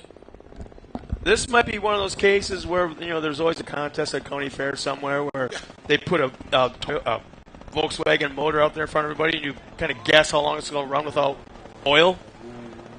How long is that thing going to run without water? Will he make it to the pits? Yeah, that's the question.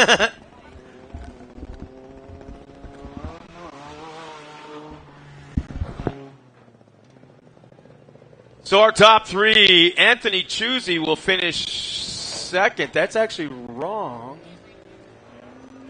Our top finisher is actually Veenstra will finish third. Chusey will finish second. And Robert Orr will take the win in our mini stock division.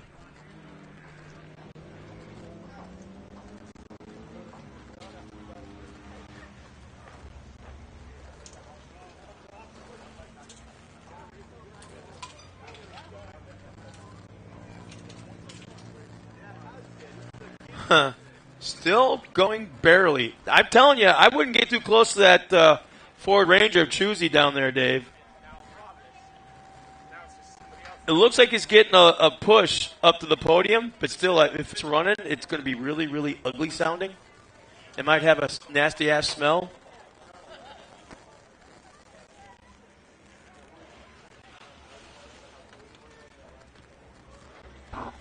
So once again, for the fans that are watching us home, thank you so much for tuning in. And you just missed, if you did just tune in, you just missed our top finishers in the mini stock race. Brent Veenstra finishes in third. Anthony Chusey, and probably the most, oh yeah, there's the sounds out of his truck. Was showing big time steam in the last lap and a half. Still moving on its own power. Not real attractive sounding. But Brent Veenstra will round out the podium in the top three. And that's, Dave, that's kind of perfect.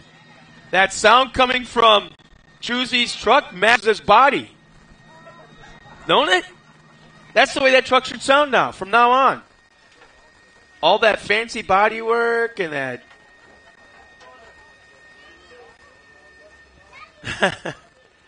But I tell you one thing, there's probably going to be not one driver happier than Anthony for making it up here.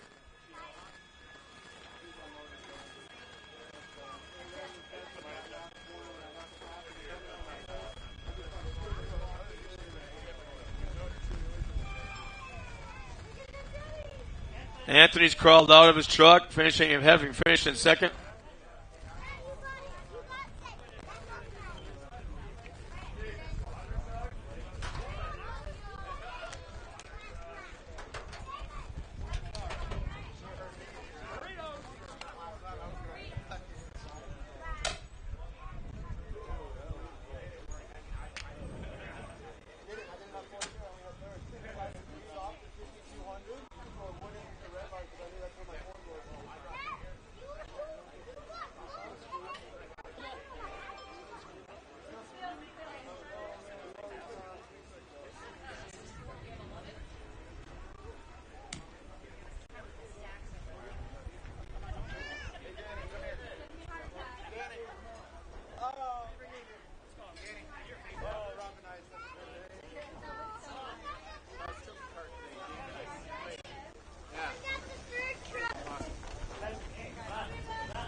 Yeah, I see the big smiles out of Anthony right now, Dave. Yeah, I really feel that sound of that race truck matches the looks in a perfect kind of way, but look at those number plates. They're still clean. Yeah! All right. They're going to pull the hood on this. It's going to be interesting. They're going to do it right now. Oh, it's cooked. That hood's like Let's get to the podium first, guys. Let's get him up here. We got all kinds of drinks going on. Yeah, get over here. Robert Orr's chocolate milk's getting hot. We don't get his chocolate milk warm.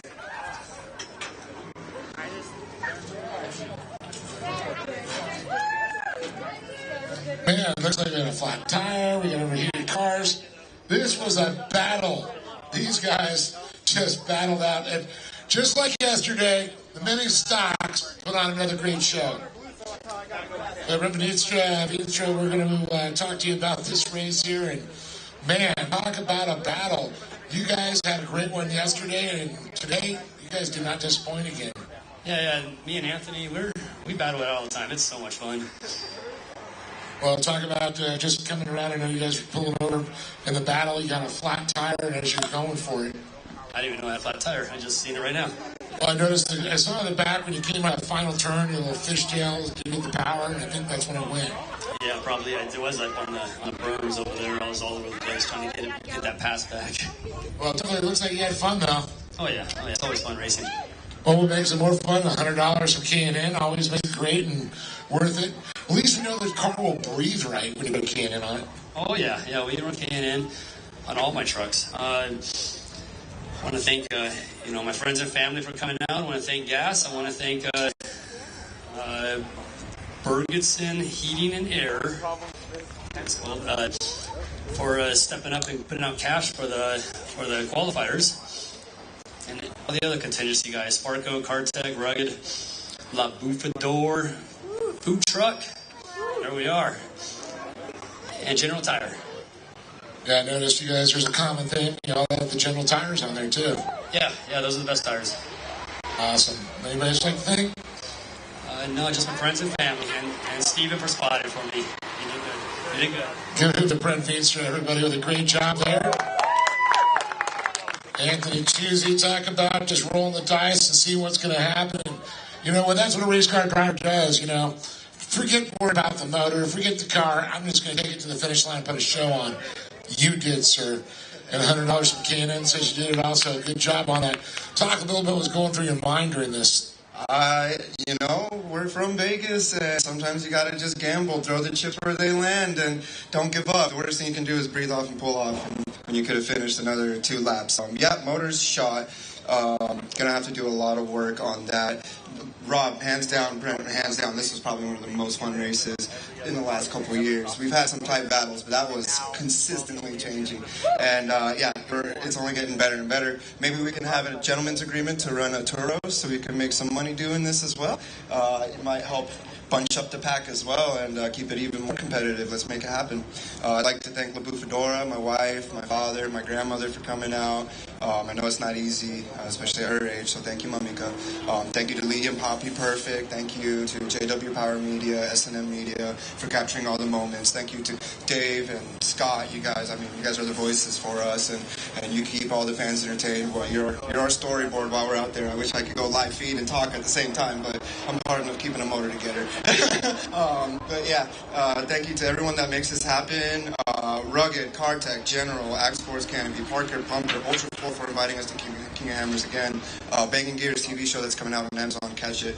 Solar Jewelry Shop, the local jewelry shop in Vegas, again with Bouffadora, Icon Shocks, Ford Performance, let's see what else I got on there, Caden, and Off-Road Warehouse. Guys, thank you so much. See you after Bill. Give it for Anthony Chusey with the great battles for sure, and this guy, 2 days in a row, Rob Ward, I just got to say, yesterday was entertaining. Today, you guys took it to the next notch. Watching you and Anthony battle out there. Brent's back there. He's battling with Anthony, and then he gets up. You guys pull away. You accordion back. I mean, that had all the drama of a good short course race. Yeah, I knew it would. After yesterday, I know how hungry this guy is anyway. So after yesterday, he was going to be on it. And this guy, he always fast. So it's just get out here and do what you can, and try to get to the finish line and see how it comes out. I got fortunate this weekend, so just looking forward to the next weekend. So that pans out. Definitely can't wait for Victorville because this just story's developing. Somebody might be getting a new motor.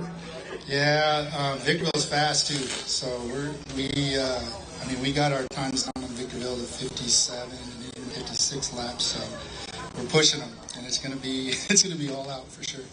I know you probably want to thank some people for being up here. Oh yeah, ZLT, Action Sports Canopies, Rugged Radios, General Tire, Parker Pumper, Gas, everybody that comes up, like he was mentioning, all the people that come up and put some money for our cause out here. It's just great to have that much support from people to let us come out here and play in the dirt. It's just great, you know. And then family, my family, without them, couldn't be up here. So everybody in my family and the people watching out on like live feed and everything. So everybody involved, just really appreciate it to allow us to do this. Give it up to this man up top, standing tall, Robin Orr, top of the box. Brent Veenstra coming in that third position with Anthony Chusey. And Rob Orr, the mini stocks did not disappoint. Up to you, Scott. More to come. More exciting racing. Thanks a lot, Dave. And Anthony, what's going to come first, a new motor or a fender? Motor. We got an idea what we can use for a fender to help you out. We're going to get one of those 6-foot, big, huge plastic Band-Aid decals and just stretch it across your cage. Sounds good. You know, I'll act more like a go-kart with bumpers, right? There you go. Nice job, man. And race fans, here's your current points standings in this class. Justin Miller is third in points, 129 in that number 99 car. We currently have a tie for second in points with 155 between Brent Veenstra and Anthony Chusey, both those drivers in second place in points, and Robert Orr, our current points leader, with 158 after 3 rounds of racing.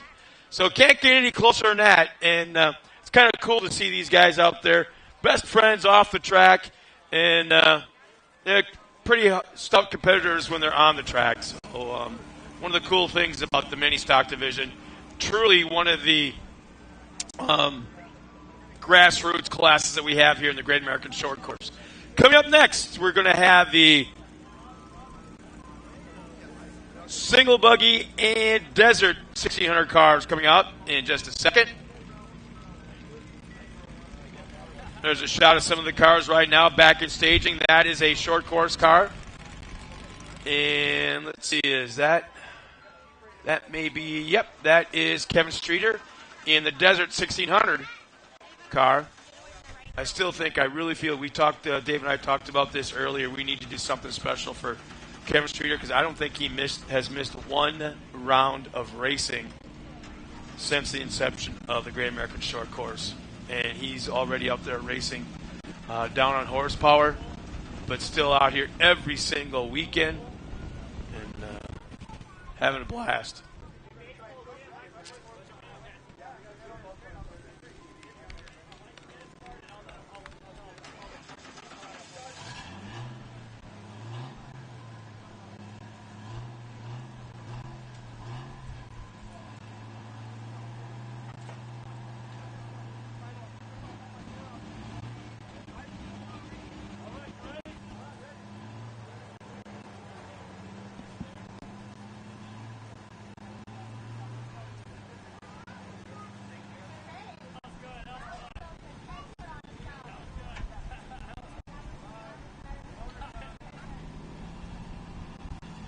Coming up next, well, like I said, with the 1600s and Desert 1600 cars as they're making the way out of the track now. I used to call this class the IROC of off-road because they were so equal. And it was really a driver's class. And every single driver out there had a blast, had an absolute blast. No matter how they finished, it was a screamer. And in fact, how many race fans out here know who Bryce Menzies is? He started the class right here. And in his first race ever in a 1600 car in an off-road race, Bryce Menzies rolled his car twice. 2 different times and still finished. Here's our points leaders in this class after 2 rounds of racing.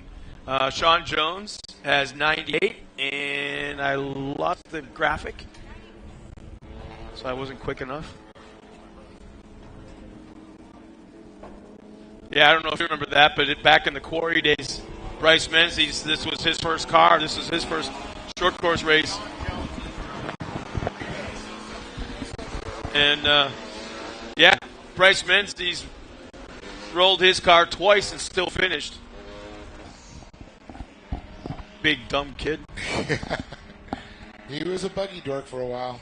Rob McCacken was a buggy dork. Cameron Steele, a lot of the guys were buggy dorks. Well, Rob McCacken was a different kind of, I'd hardly call him a dork, but his driving instituted some rules that we can cover later on. But here's our lineup of limited buggies and 1600 buggies out here on the track. Kevin Street, he's all by himself in that desert car, and there's nobody else in his class, but he's still here racing just the same. But we got Carson Smith in the 319, Travis Howard in the 318, Joe Laff in the 344, Matt Simodi in the 314, Sean Jones in the 385, Jesus Sanchez in the 355, and Darren Sefton in the 368. And back there in the 8th position is Kevin Streety all by himself in that 1601 desert car. Really cool aerial shot for our fans back at home at Glen Helen Raceway, just outside of San Bernardino on the north side, heading towards Vegas. Right at the base. I guess you could say we're at the base of the Cajon Pass, huh? Yeah, we're at the base, right there by above Devore Heights there, nestled in the foothills of the San Bernardino Mountains. Where it's crazy crap happens out here in that highway, that stretch, that you would not believe. I still can't believe it really happened. That fire that was out here 3 years ago, 4 years ago, gnarly. And there were hundreds of cars burnt to the ground, parked on the side of the highway. Yeah, that was a bad one. Where'd all those people go? Yeah. Holy crap. Ran for their lives. Yeah. Coming to the green, and there it is into turn one. Who's it going to be with the hole shot?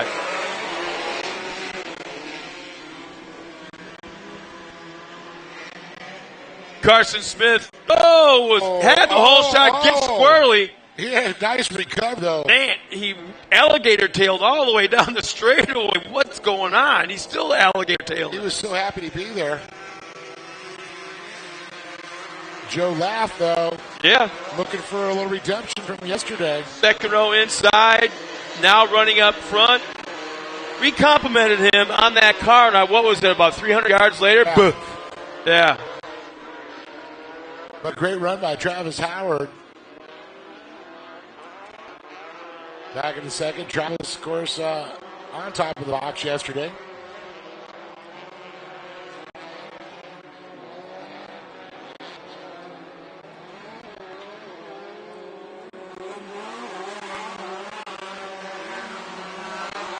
Joe Laff, Travis Howard, Sean Jones, Jesus Sanchez. Man, he's moved up quite a bit in the first lap. Smith definitely having issues fighting his car there, trying to find that traction. He got a flat tire? I don't. There's something going on. Might be is there a right rear something going on, maybe? Busted shock, maybe? No. No, either one of them. Yeah. He's got all roundy rounds on that car, and shock appears to be working. What's the old saying? Well, it's only flat on the bottom. These are still round. Bill Laff still maintaining the top spot. Come around, completing lap number 2. This was a 10-lap main event. The limited buggy, 1,600 cars.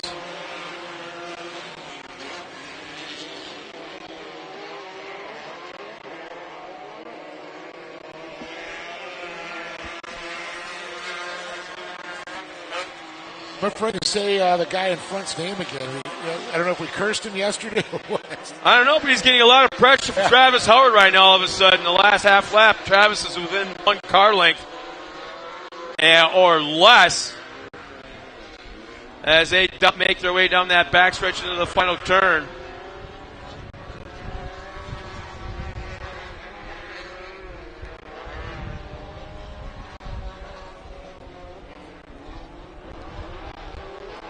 Travis Howard taking a peek to the inside as they come out of the corner. Outside entrance, inside exit on turn 1. No room to make that happen. Let's wait for turn 2.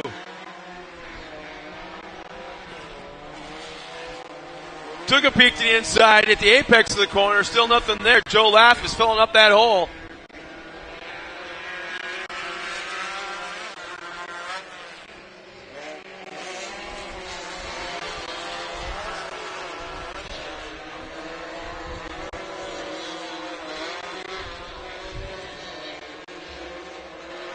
Oh, it just dawned on me when we were talking about the U.S. Off-Road Championship Series a little while ago. We had the Class 8s and Class 4s out there back before, it was the pre-core days. We called them Thunder Trucks. Thunder Trucks. I actually remember that you guys call them that now. Travis Howard still trying to track down Joe Lapp, not letting him get away. As they stretched out the lead, the big gap, about 3 seconds back to back to third and fourth. Comp yellow should be coming out next time by for our leaders.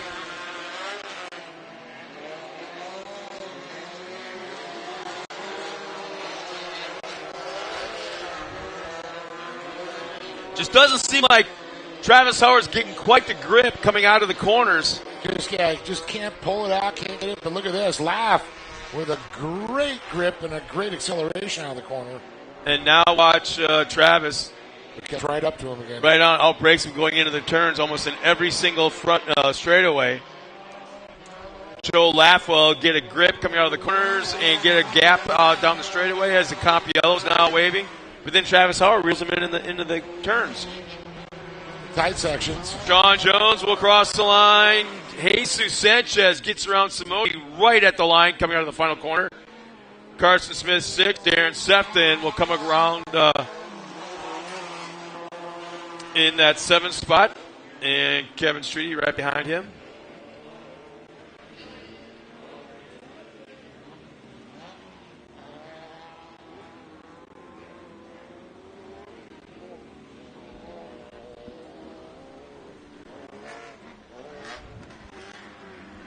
Are you hearing that ice cream truck through your headset? Yes. Is that like I thought it was in my brain. I thought it was in your No, it'll be in your brain like midnight tonight when you'll wake up, your eyes wide awake, and it'll be in your head then. I want a bomb pop. Oh, I gotta tell you, he's got quite the inventory because I hit him up yesterday. Drumstick. Oh yeah.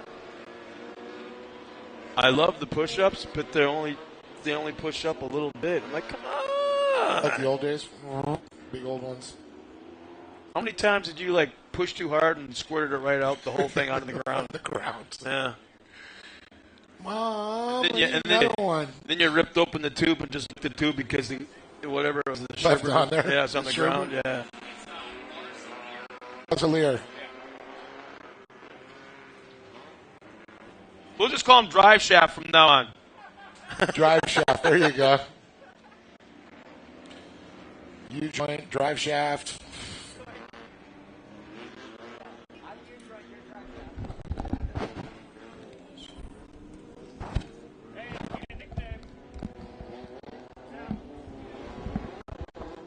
Well, Kevin Streety stalls it right at the base. Joe Lapp playing a little bit of game. Yeah, right at the second cone. Joe Lapp held him. Yeah, right to the cone.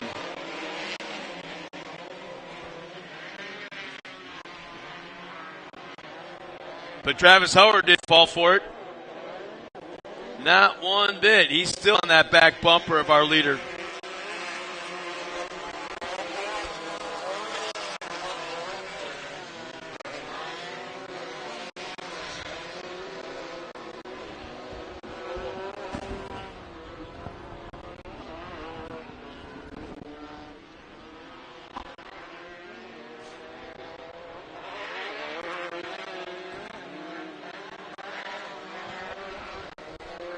Running order is still Joe Laff up front, Travis Howard in second, Sean Jones. Jesus Sanchez moved up to the 4th spot 1 lap ago. Matt Simodi in the top 5.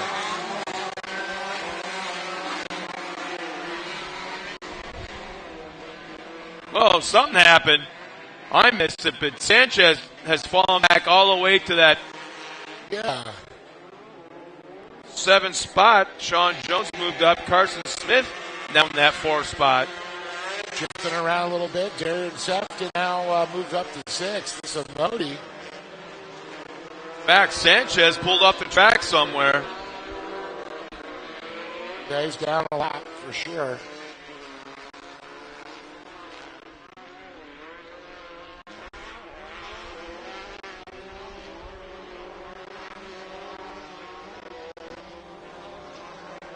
Well, time is running out. We'll be 2 laps remaining this time by Travis Howard has tried a few things in the first half of this race. For whatever reason, he can't quite reel Joe Laff back in as close as he was earlier.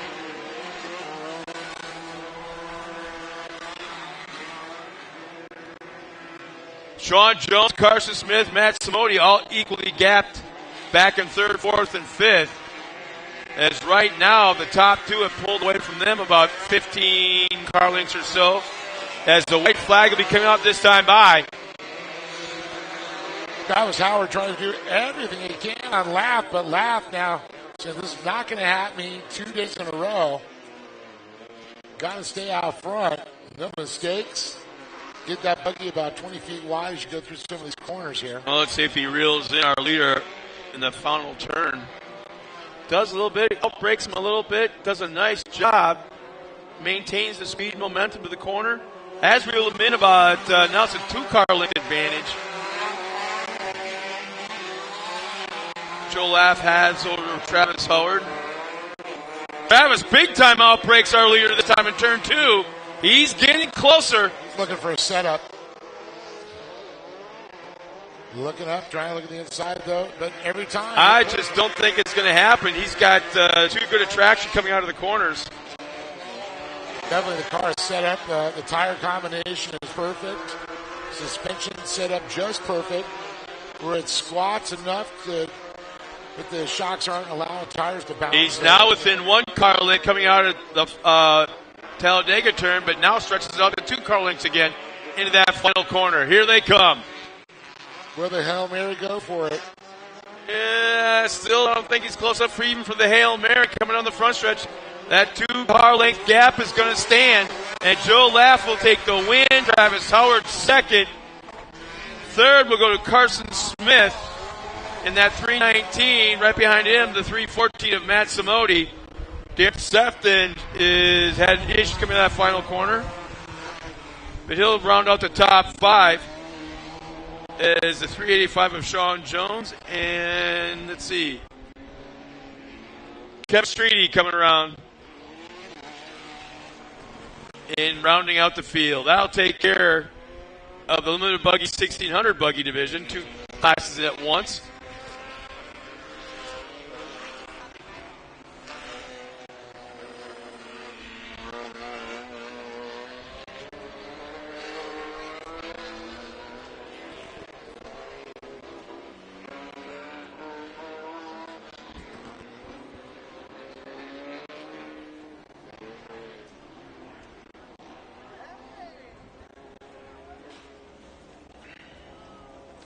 So we'll send Dave Arnold one more time down the stairs, onto the landing, down some more stairs, onto the dirt, around the gate, up a ramp, onto the stage.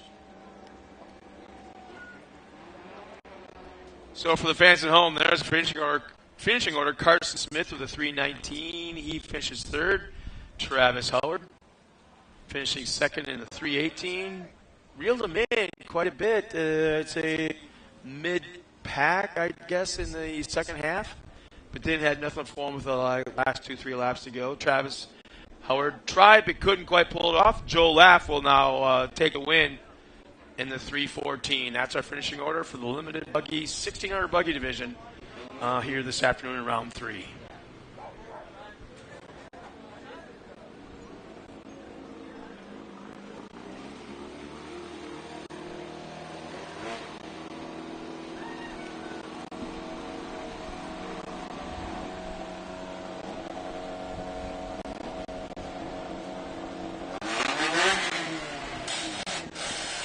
There's always that one guy out there.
let's go ahead and bring him on up here. Joe live here with retention. Travis Howard, of course, Carson Smith. Then we'll talk to Kevin Streety.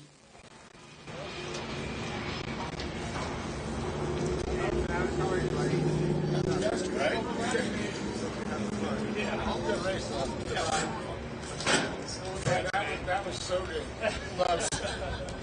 Just telling the guys it was such a good race with there. He tried so hard, but Carson, you were back there kind of watching it all unfold, going, man, I'm usually in the mix. What's going on here?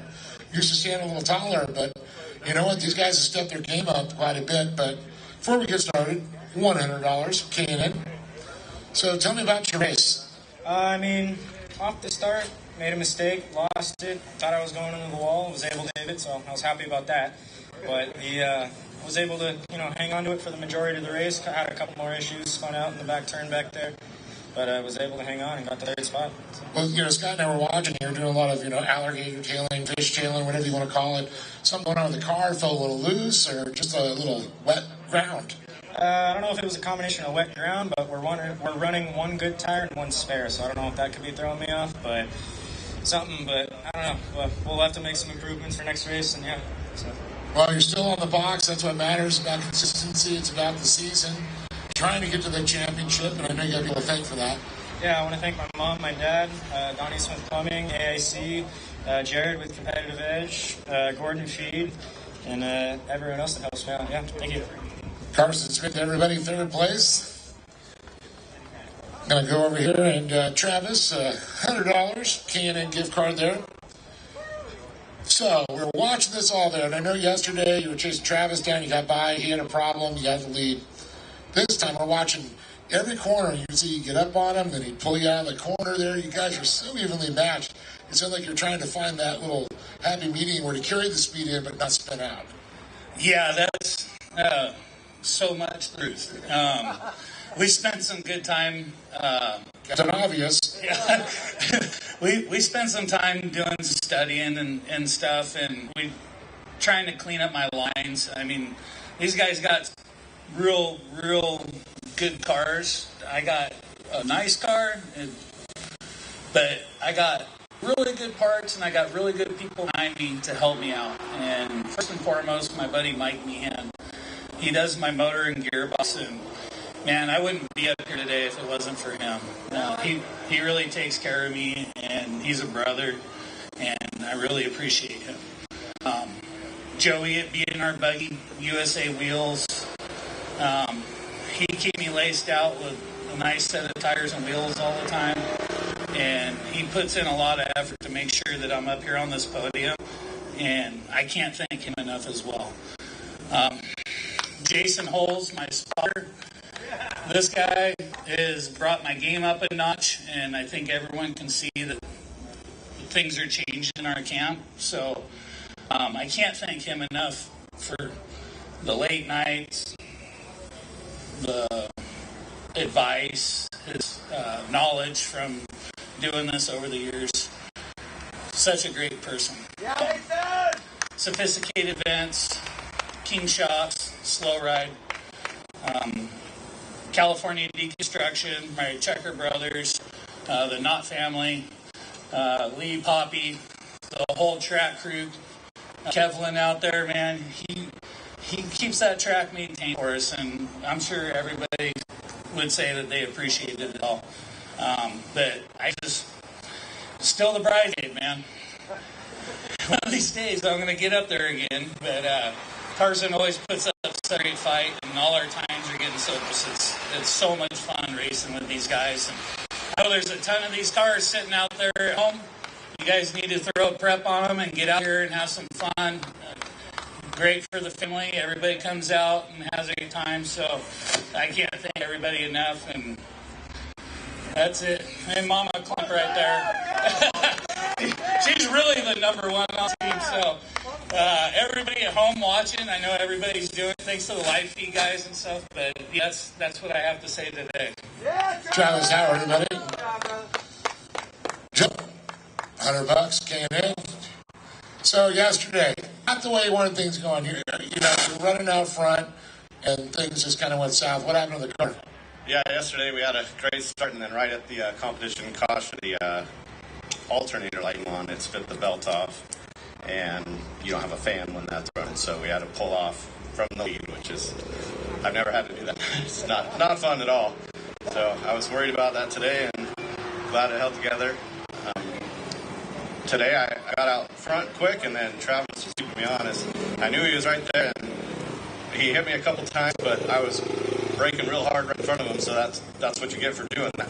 But there was no other way. I had to protect the bottom and keep my momentum up, or else he's going to go around on the outside. So, very protective driving today, which I screwed up quite a bit, but Travis did a great job keeping on me. I know it's hard to pass. If the cars are the same speed, you got to try something. So it was a great battle with him. Yeah, glad I held it together and didn't screw up or have to pull out yesterday. I want to thank Lee and Poppy for putting this series on. Everybody else that's volunteering here. It's a great series, great place to race. The track crew is doing an awesome job. Just perfect conditions all weekend long. So thank my dad for helping me get here. It's a lot of work to get here, especially when stuff's been sitting for so long. Everything needs maintenance. But it's great fun out here. Really glad to be out here. Thank my family. Most of my other two daughters had to go home today, and my wife, so they missed this one, but hopefully they're watching on the live feed. All my other friends watching on the live feed. Also, competitive medals, Jimenez Racing Engines, Powerbox trainings. This car just sat for a long time, and it's still as it was when all this stuff was new. So thanks to those guys. Thanks to my brother Mike for buying this car, or paying for it anyways. There's another car just like this in the pits for sale for a really good deal. If anybody else wants a car just like that, I don't know what it's going for. It's a very deal for what it is. Yeah, I built this car. I built another for Kevin Walsh, and he's got her sale. And looking forward to getting out here again. Thanks a lot. Joe Laugh, everybody, one more time. Kevin Carson Smith, Travis Howard, and Joe Laugh up on top of the box.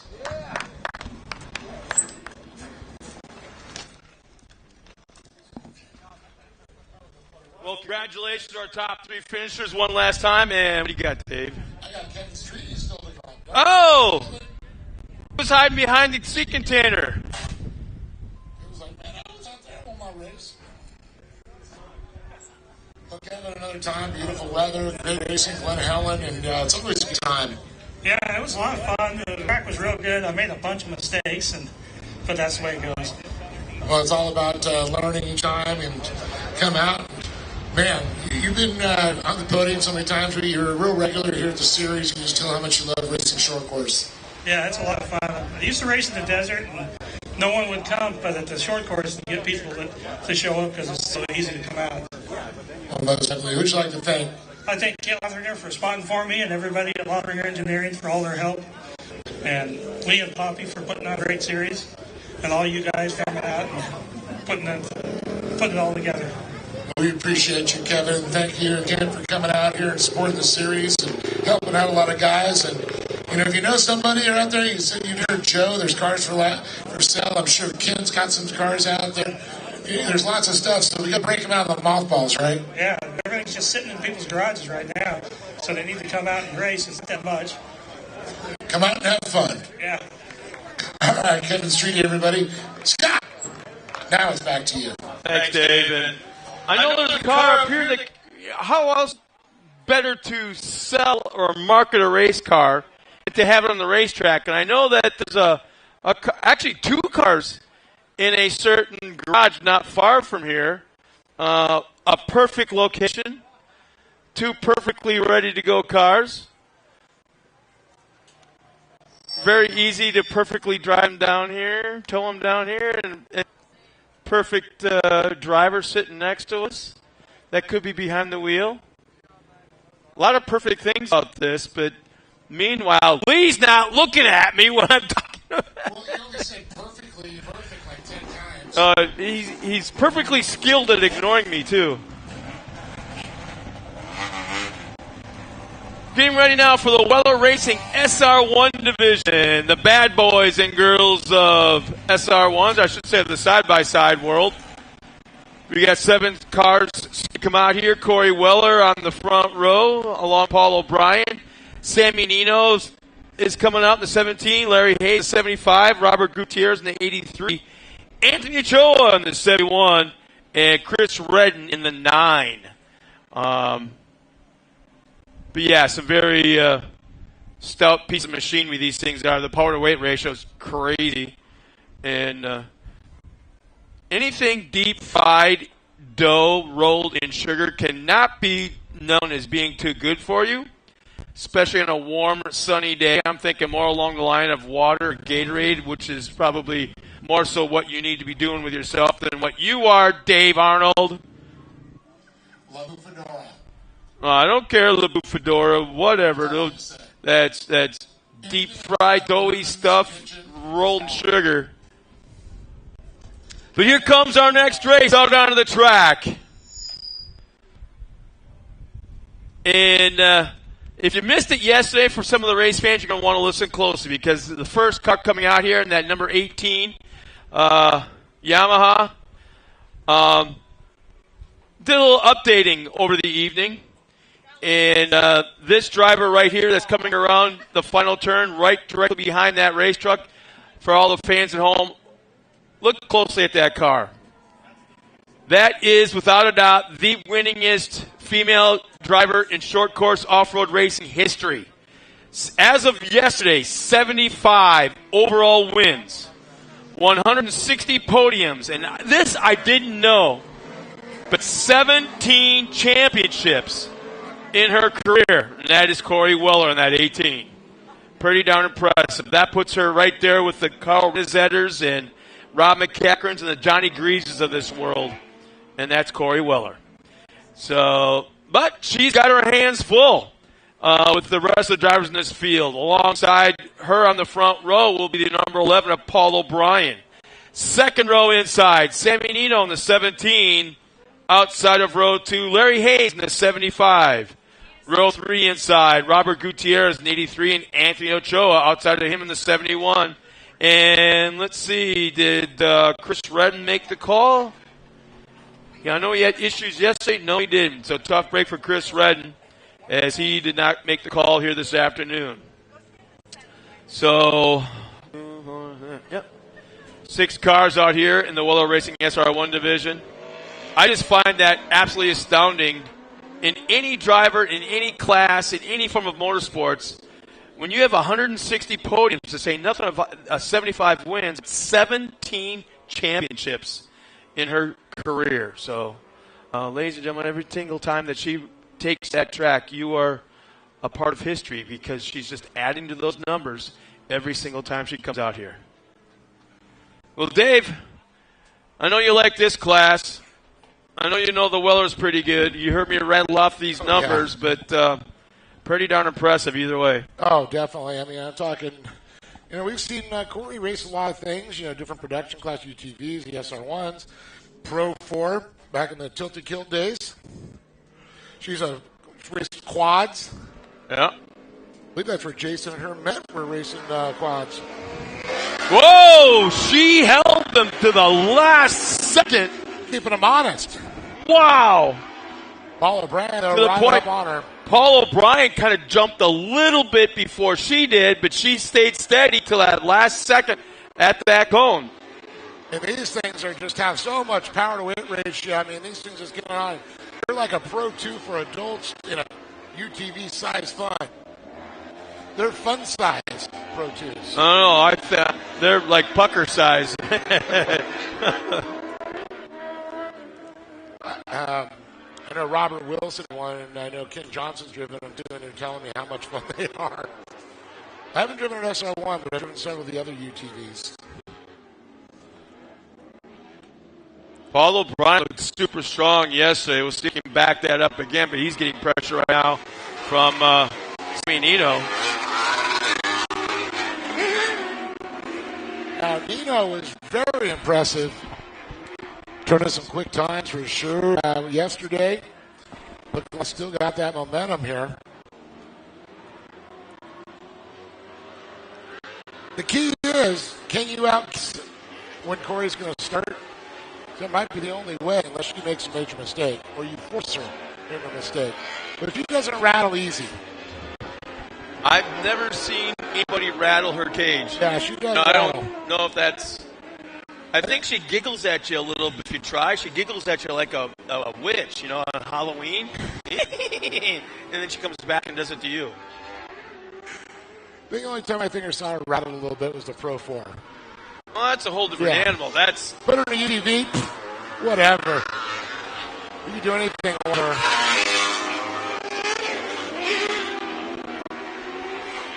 Personally, I think that was a pretty big step for her to go from an SR1 to a Pro 4. I mean, no one has ever made that jump before.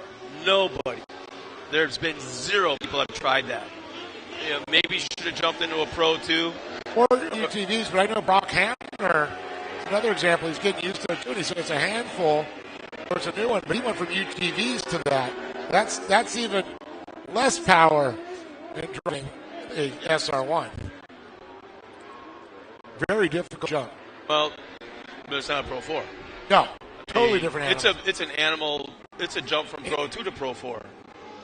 That's like comparing a Persian cat to a African tiger. Where are you going with this?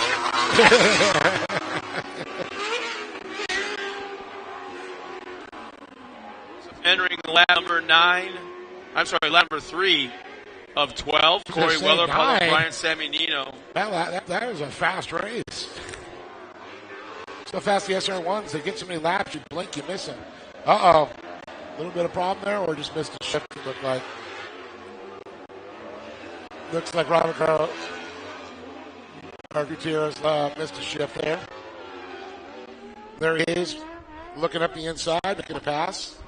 This is one of those classes I think that drivers like O'Brien and Nino, they're kind of okay where they're at right now. Maybe they figured out at this point, we're not going to catch her. And if we could catch her, we're not going to pass her. Let's hang out until. How disheartening is that? Or frustrating, I should say. As a racer, would you rather be the leader or the chaser? Oh, the leader. I want to be the chaser every time. I like the pressure. It makes you have to really think and not make mistakes. But you know what? The chaser is the same thing. Is you can't worry about trying to catch him.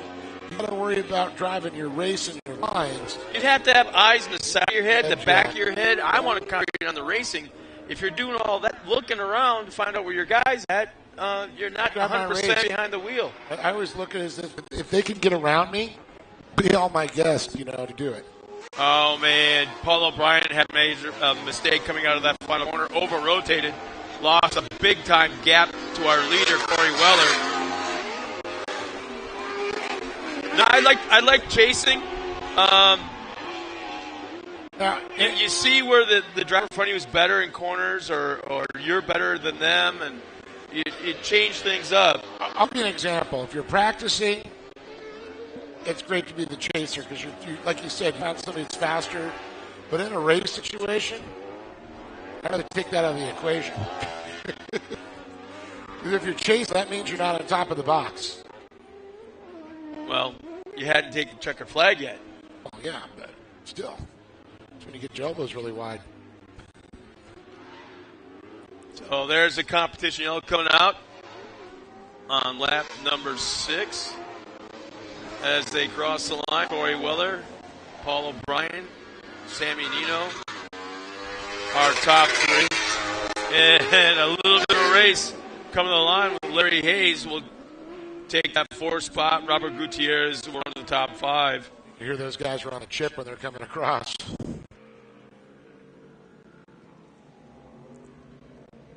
So now we'll see if Paul O'Brien's got anything left or anything at all for Corey Weller. Now these things with the bottoms and the sides with the wind could really affect their attitude in the air. So keeping that wheel spin up, keep it level, finding that happy medium, tapping the brakes, really makes a difference on these too. Because when the wind's blowing, boy, these things are turning into sails. mean, I know you've seen it, Wendy, probably racing at Prim or somewhere where the wind's whipping and truck starts on one side, gets blown to the other side. Yeah. Talk about really having to control the truck or vehicle. I've never seen a truck go sideways. Well, as it's going forward, but it also drifted sideways. It was like Kurt LeDuc at Prim. Yeah. He took off that tabletop on the left side, and actually when he landed, he was going down the banking. And he didn't shoot across diagonally. That's the wind. Yeah, he got hauled off. Which reason I'm bringing up Prim, because we will end up the season there, and it can get a little windy in October.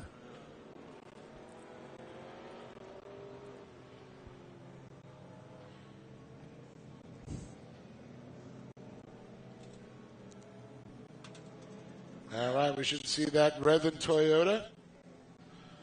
Of course, go see the guys at Redlands Toyota for all your Toyota needs. Looking up, get a truck like that one, or buy that one if you want. I'm sure everything's for sale for the right price. Yeah, the Great American Shortcourse Edition. There we go. We need a branded one. There you go. A little bit earlier, but not much this time by for Corey Weller. She jumped on that throttle probably about 30 feet before that last orange cone. And there we go. Paul O'Brien will try that outside line, trying to make it work. It sets him up for the inside. He may have something right here. Oh, a little bump. And, yeah, a little slight tap, door to door. And we've got a brand new leader for the first time in 2 days. Now saying, now there's blood in this dirt. Let me try and get in on this. That might have been a chance.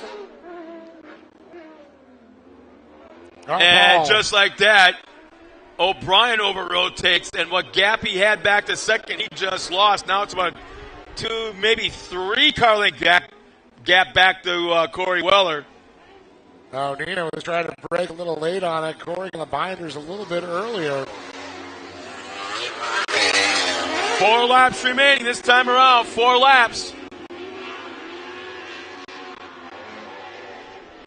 That's another thing. When you're out front there, you can also brake check them a little bit, slow them up there. As you do that, you accelerate, and you can gap them out of the turns as long as you don't over-rotate like he did. But he did very smart out of turn 6. Well, Corey is setting him up. She's about 2 car lengths back, but you can see that she is setting him up, finding out what is the most advantageous corner to attempt that pass. I haven't seen where she's better at in the corners yet. Big time straightaway speed from our leader O'Brien into that final turn coming down the front straightaway. I don't think it's going to be in that turn. I think it's going to be in turn 2. I think this is up 2 to 3. 3 laps remaining. 3 laps. Trying to give him a dose of his own medicine out of 2. Setting for 3. Not close enough yet. She gets good run out of 2. Nice inside line on 3. It could be here on this next lap. It could be right there unless O'Brien changes his line right there. She's right on his back bumper, closer than she was the last lap. This is where he over-rotated, come out of that Talladega turn there, but this is where he gets a good run. And like right there, shot out of a cannon. It's just a short burst, and then it's on the binders quickly. She's going to have to do something on the right side of the course in this part of the track. 2 laps remaining this time by 2 laps. And you know, Jason's in the rear talking about Semenino back there in 3rd. So it's okay, it's a double-edged sword. You gamble there and take a chance, and Nino could possibly slide in. He's the talent, but look who's also getting in the mix. Robert Gutierrez. I don't think she's going to worry about what's behind her. She's just going after what's in front. And she's still not quite close enough, and time is running out. This is where O'Brien has a problem, and now she goes wide. Open up that door for Nino. Here we go. And now she shot out of a cannon down that backstretch.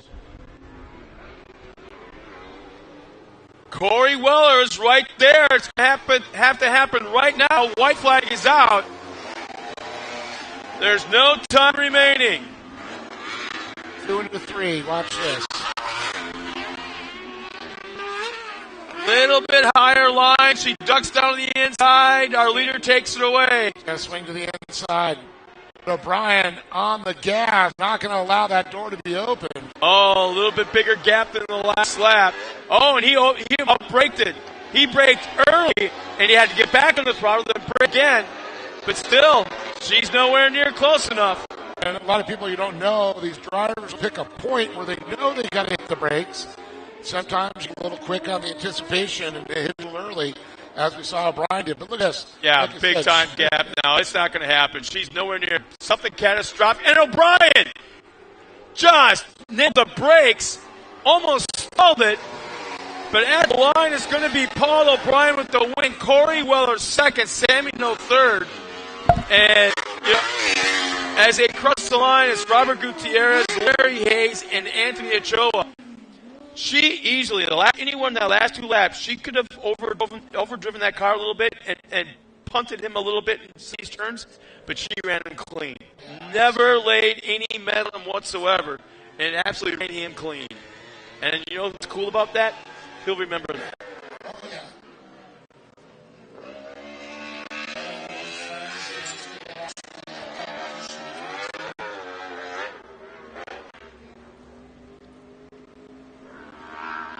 So once again, let's go down trackside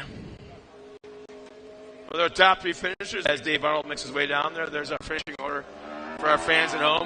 Sam Nino in the 7th will finish third. Corey Weller, another podium finish for her. We have to figure out when was the last time she wasn't on the podium. It's probably at a race she didn't attend. And Paul O'Brien will take the win today in that number 11.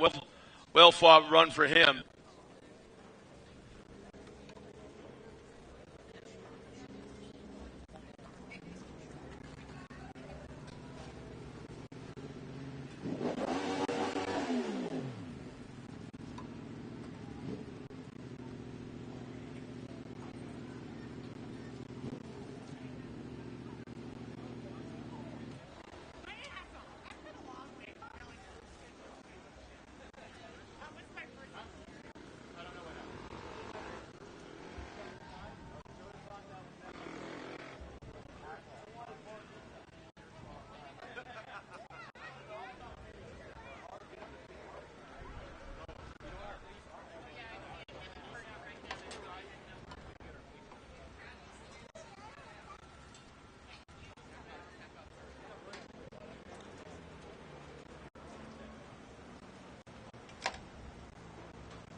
Probably one of the most skillful drives we've seen this afternoon by all three of our top finishers in this class. I think Dave will agree in that it was super, super clean, but yet super competitive, and not one of those three drivers right now that are crawling out of those cars could breathe. They're holding their breath almost the entire lap around, the entire race. And I think that's the happiest third-place finisher I've seen in a long, long time, Dave. Sammy's just running up and down, high-fiving and hugging everybody. Yeah, that was a good run. I'll tell you, Sammy's really figured this out quickly. Paul right away puts the sunglasses on and goes, yeah, I'm cool. That'd be Corey Weller. Is that Corey Weller or Swiss Smith down there? Heidi.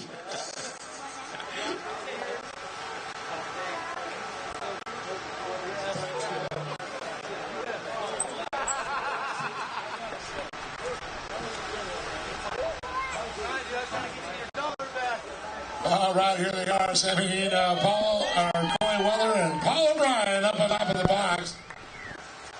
So, Sam, you're actually going to say you're one of the guys that actually picked it up a lot faster than most people. And I always liken this to like driving a personal-sized part two. It's so fast, so violent, wheel spin, you got to have control. And to figure it out in your head and not spin out and do donuts. Yeah, I won't say I drove like in the beginning when I started driving this car, but I'm figuring it out. Jason and Corey have helped me, tips on how to drive the cars and be smooth and not overdrive the car, taking it really in. And my buddy Mowgli, he was right behind me. He's kind of like my driving coach because he's a lot faster than me normally. And so I'm happy to take this one to him for once, but he helps me a ton when it comes to my driving skills. So, I got to give it up to my guys, the Wellers, everybody that kind of helps me put it together so I get up to speed quick because I don't like struggling. Well, I know that was awesome to watch. I know you probably want to thank some other people to help out. Yeah, I just got to thank my crew, my buddy Mowgli, Robert Gutierrez. He's my teammate. We've been with us since the beginning. R3 Fab, Chris Redden, he's been helping me work on the car all weekend. He popped his motor, and he couldn't be out here with us. Brandon Hedge from Cynical Fab, he does all my fab work, and he always gets my car dialed literally the night before the race. Anything I need, he's always there for me. My buddy Anthony Ochoa from Ochoa Motorsports. My spotter, Jimmy Novi, who's always at the weekend, always at the track with me. Anything I need from him, he's always there for me. He's always in my ear. So I just really got to give it up to everybody that's at the pits helping us get through this. Right on. Congratulations. Give it over to Sam and Nino. Everybody, an awesome job. Made it all so fun. And Corey, I got to say, not often do we see you get bested on something, but you tried to get it right back. But it was one of those things that you almost... These cars are so equal, and you guys are so equal now in the driving. You almost have to force the issue, and it was the right way to do it. It was door to door, not changing the attitude of the car. But that made for an interesting race. It did, and honestly, I always say this, but the best races are the battles. So it's way more fun to battle and to have to push hard and to have to test your skills and try to outthink your competition and handle your car. So it was really fun. It's funny because I told Paul yesterday, I'm like, I'm always going to defend. You got to go around the outside if you're going to go around me. He's over there, I'm like, son of a beast, he's going around me. So, yeah, that was fun. Huge thanks to, again, everybody that's been out, all the new guys in SR1. You guys are like the coolest crew to watch. You guys are so in it, and I'm really excited for this season and to see more cars coming out. And Sammy, you drove a hell of a race. Jason's like, you gotta go. And I was like, I am going. I know, so huge thanks again to Jason and everybody, Tim, Nick, and everybody that's been helping out in the shop. The cars don't require a ton of work, when they're all set, but still, it's just nice having the hands here, and it makes for a really fun weekend. Can-Am sponsors us, in pretty much everything. Huge shout out to Can-Am, Weller Racing, everybody for being here, Poppy Lee for keeping the SR1 class going year after year, and these guys for giving me a really, really fun race today. I had a blast. Thank you. Definitely was awesome. Boy, we're going to have to come up with a Buster Brown Award there for Paul, man. He got the shoehorn out, kicked the door down, came on the inside, and it was like, oh, she left some daylight. I can see what was going through your mind. Yeah, I've been racing for a lot of years, and most of the time she beats me, especially in this class. So I got to get on the other side of that. She just didn't tell me yesterday, I'm just going to stay in that middle. I was like, okay, well, I'll figure it out then. Go around or go inside, but there was no side. Well, I should just go around the outside of me. What, really? Well, once I jumped up to first, now I was in a position of, oh, crap, now I got to be defense. So I'm in the middle going, please don't go around me. I almost blew it in the last quarter, hit a false snoot. I thought, oh, my God, really? Well, definitely was a great race. And Sammy just waiting for you guys to the route or spin out because he was right there. Yeah. I kept looking at my mirror, and I was like, go, Sammy, go. And then I saw Robert, and I'm like, oh, my God, they're going to make her life hell. So it's going to be harder to pass me now. So I was just like, okay, keep go to the end. There was 4 cars in the hunt. Yeah, no, that was awesome racing. This is what makes racing fun. I mean, anyone that's, my memories in the production class is 20 cars, door-to-door, hard racing. And, it's not as easy to do that in this class. These cars are a little more unpredictable, especially with the way that I drive some. You got to be more smooth, more competent. It's hard. So, awesome class. These guys, breath of fresh air. A bunch of new guys coming in this class. They got more friends that want cars. So, should be an interesting few years. I was kind of thinking this might be my last year, but now with these guys, I might have to hang around and still have some fun. Absolutely. You got some people thank for this? Yeah, I thank the wife. She just does everything. She didn't really have a lot to do there in the last lap because I could see everything. It was in my mirror. Weller Racing, this is their class. They keep us on parts and everything. Larry Hayes, I don't know if he's up here, but he stayed up with me last night about 10 o'clock putting used parts in the brake line and brake parts, and we got everything bled, so I got it back for today. So we're all good. I guess definitely got to thank Calvin. He does an unbelievable job. If Calvin wasn't here, we would be depressed. So there's Calvin. All us, the guys who bought the series, really will welcome them in, and hopefully that works out well too. Thanks everybody. These guys, whole racing was awesome weekend. Awesome for sure. And Paul, congratulations. Paul Bryan. Can't say who the hell is Paul O'Brien anymore because he's putting himself. We'll give it up for Sammy Nino, Corey Weller, and Paul O'Brien standing tall on top of the box in the Weller Racing SR1. Scott, back to you as we continue through the program. Well, thanks a lot, Dave. And what stood out in that race right there is the fact it was uber competitive and clean. Very, very, very clean. There might be one cut down there with a little bit of a tire donut on the door, maybe, but very, very clean race, and high fives between those three drivers, no doubt about it.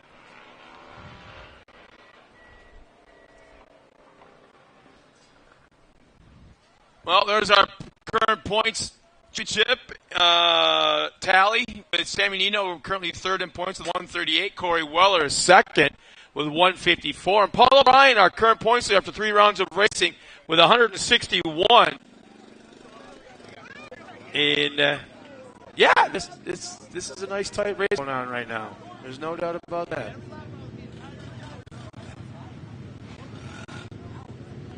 Getting ready now for our next race. You see the cameraman's down there in staging.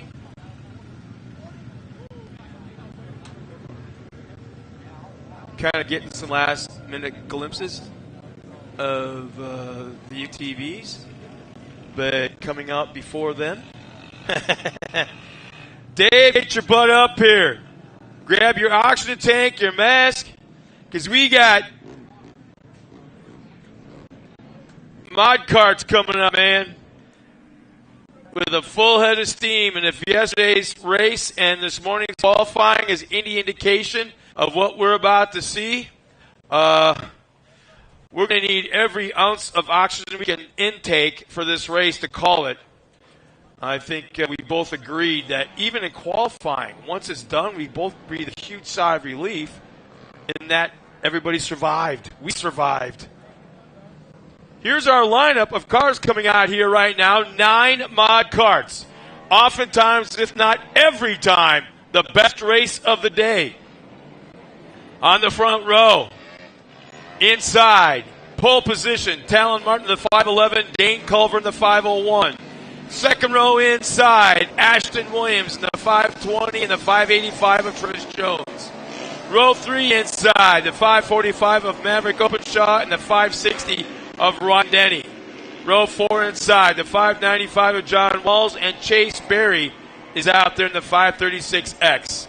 And rounding out the field is the 599 of Lake Adler. And I don't know why we didn't have any kind of pill draw or whatever this morning for inversion, but the top 4 in this race, the front 2 rows, oh my freaking God. Oh yeah, it's going to be gnarly. Here's our current points totals after a round. Oop, I just missed it. Sorry.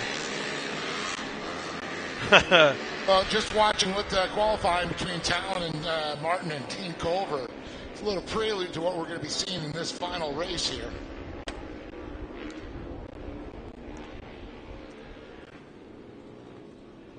Of course, next production 1000. I believe we're going to have the turbos going to do like a dual start in front type thing with the turbos.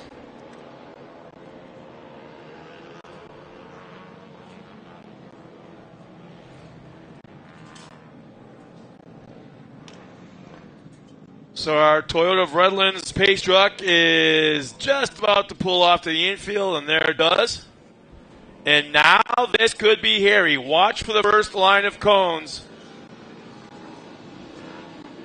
Talon's holding him, and right at the line, he accelerates into turn one. There's some beating and banging on Ashton Williams. Big time on the back bumper of Talon Martin. Up the inside, Scott. Look at this. Trying to make a move there, but it looks like Talon Martin be on the outside, which would be the inside for turn three. I was amazed at the aggression of Ashton Williams working his way to that second spot through turn one. And talk about aggression. A little bit of leaning on right now. They're side by side battling for second. Ashton Williams and Zach Culver on the outside. Williams will retake second, but coming right back to the outside. Yeah, Travis Jones sitting back in that fourth position with a good little gap back to Maverick Openshaw. And, Ryan Denny. Oh! Look at Openshaw. Right front tire, left rear tire touch. And big time rollover. I'm not able to see who it is. Maverick Openshaw. Is it Openshaw? Now you watch closely. That looked fairly violent. What, barrel rolled about 4 times? Oh, yes. But I'll put it on the fact that they get back on his wheels. He'll want to put that down for sure. He'll get that thing going again, fire it up.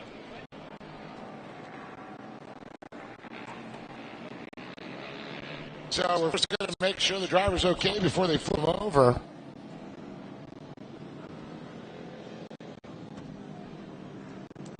Yeah, I thought we were going to have something right there between Dane Culver and Talon Martin as their tires hopped each other going into the turn.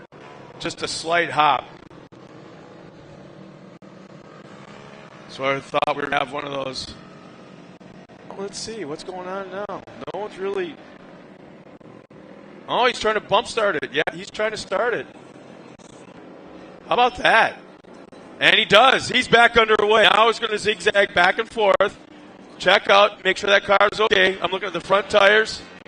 Everything seems fine there. Little cosmetic damage on the roof. But as far as I can tell, nothing wrong with that car. Yeah, it's not exactly the most aerodynamic car out there anymore. No slipstreaming going on? Big hood scoop on the roof. Yeah. It's a little warm in there. He's going to cool off. Now we know what's going to happen when we see that thing start flapping. It always goes up.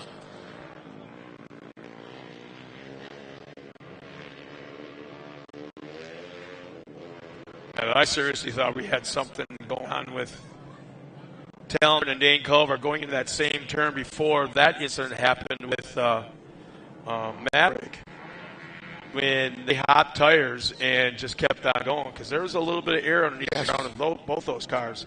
So we'll see right now how long Talon holds them in that first cone. Oh, bumper, bang, bang, bang, bang, according to... So it's Martin, Culver, Williams, Jones, Berry, Henning, Walls, Adler, and Openshaw. Going into turn two, Culver's got that second spot, but talk about competition going into the turn. A little bit of body leaning going on. Culver and Martin pull away a little bit from Ashton Williams. Oh, and there we have it. Once again, Dane Culver, can he get it going? Oh, man, knuckles up over. Let's see if that right front is just turned to the right or if there's some damage to that right front suspension. He's trying to start it. And he's back underway. No yellow has come out. He's back underway. We're still in the green then, folks. Ha ha! Yeah! Talon Martin out by his lonesome Ashton Williams.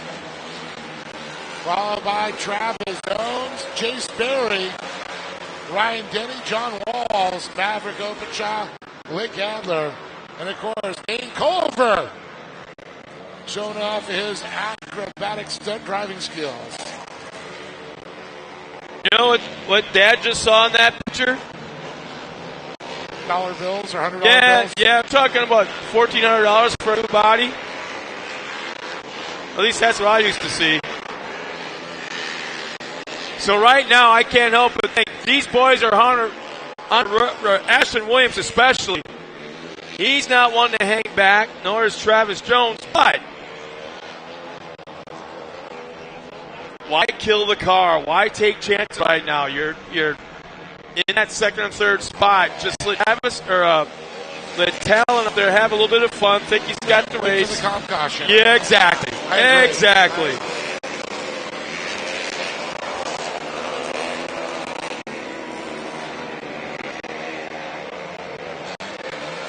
And if you're Talon, let Dad talk to you. Let your dad work. Let him tell you where you are on the track with everybody else, and you just maintain that gap. Just wait for that restart.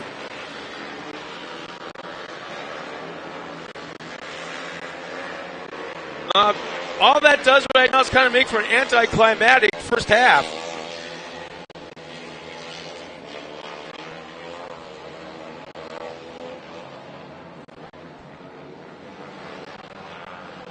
So we're just riding it out now until the competition yellow.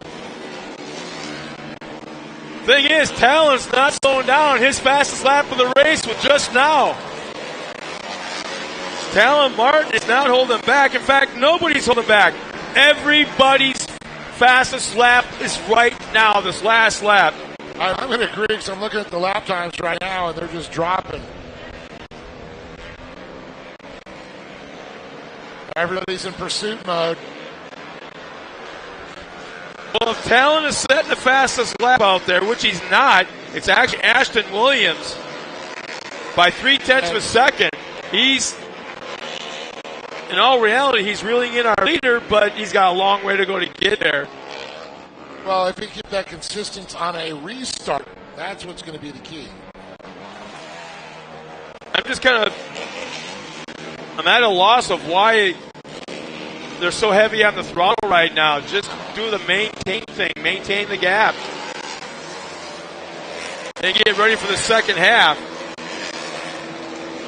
Maintain the gap, maintain the car. Talon Martin, once again, his fastest lap is this last one. He's getting quicker and quicker.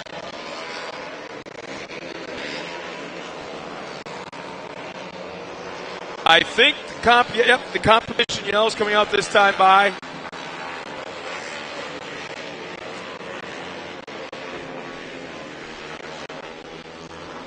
That's Dane Culver still well back. I thought he'd be further forward after his incident. As there's the competition yellow coming out.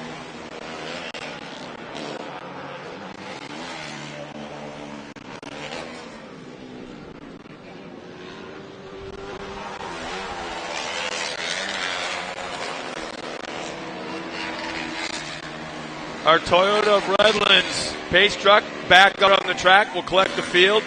Running order right now, top 5. Chase Berry in that 5th spot. Ryan Denny 4th. Travis Jones 3rd. 2nd is Ashton Williams. And up from the drop of the green flag from the pole, Talon Martin running up front.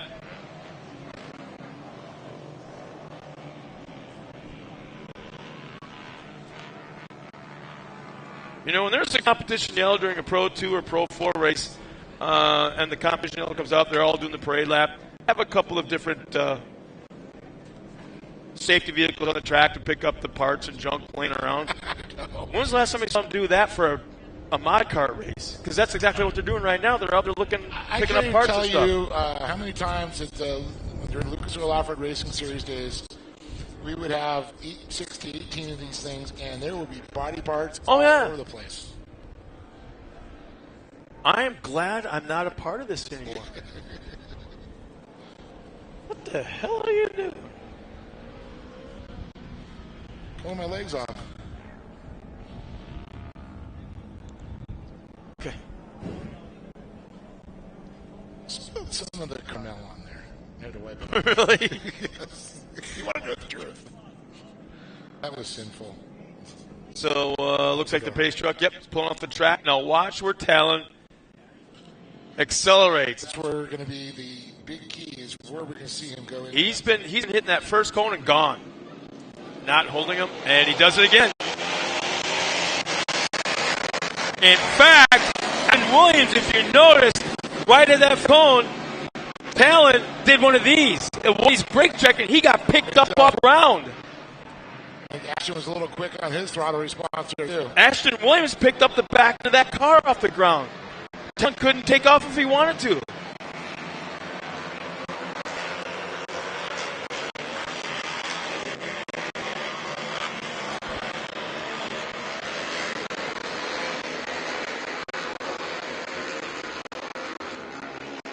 I'm just like, I know I should be like narrating this or talking this race, but I'm like, my mouth is hanging open. I know. My eyes are like in the headlights. Here, look at this. Ashton trying to carry a little extra speed. Talon's going to break a little later than normal. Keep that momentum up. 4 laps remaining this time by. Laps for our top 2, actually our entire field. Back to a little gap. Travis James. How about this? Dane Culver. Yes. All the way back to 4th place. Possibly right now 3rd. He's looking at 3rd. Travis says definitely going to throw up a fight for that one. Look at this footage we're watching on their folks at home are watching on their screen, I should say. Watching Williams doing his alligator tail, fish tail, whatever you want to call it. Looking for traction out there. He's going to turn number 5.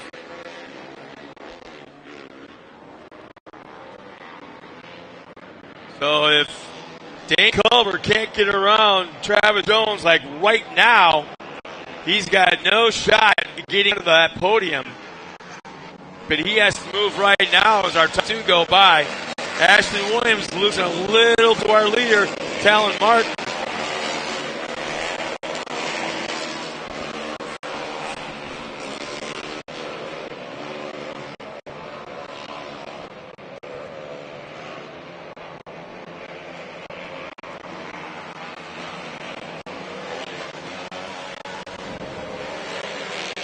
Well, he did it. Dane Culver's moved to that podium spot, but he's going to run out of time. There'll be 2 laps remaining next time on that flag stand. He is on the gas. Knuckles up is right for the Knuckles Up Racing there, Dane Culver. Ashton Williams still all over Talon Martin. If Talon Martin can pull this off, he's going to sleep a long time tonight and hard. He is working. I don't know. He's got to get him to go to school tomorrow. Ashton Williams right there going to turn 2. Outside entrance. Let's see, stay to the outside. Yes, he is. I thought he might try to duck down to the inside, but it didn't happen. In fact, Williams' lap time is 0.4 of a second faster than Talon Martin's right now.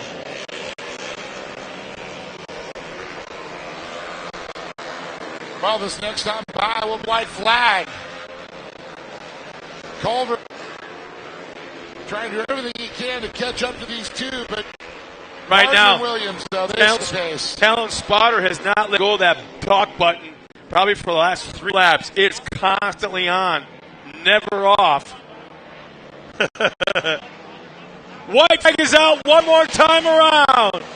Williams all over the back of Talon Martin.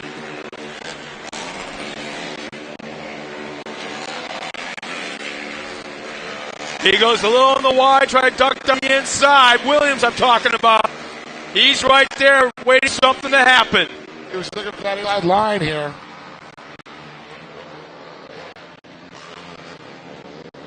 Both trucks get through cleanly. A little bit of a push on the entrance for Williams. It just shows you how well these carts handles got. I mean, I can't even tell you. You wouldn't think the normal cart could go into those corners at the speed that these kids do. These things are so violent, though. At this speed, they're so very violent. Talon Martin has pulled away about 6 car lengths coming into that final corner. One more time down that front straightaway. It's going to be no doubt about it. Talon Martin will take the win, the 5:11. Second, Ashton Williams. And probably the drive of the race right there will be Dane Culver, final spot on the podium. Travis Jones will come around in 4th, and a nice job by Maverick Openshaw, also with early issues, coming around in the top 5. And if we got a Hart Charger award, well, I know who I'm going to vote for. I'm all about Dane. Yeah, that was Dane. It's kind of like damn. If only. But what a run by Talon Martin. I mean, eyes in the back of your head, eyes in the side of your head, your spotter not letting go of that talk button. I mean, that was a hard fought. These boys worked, spotters and drivers.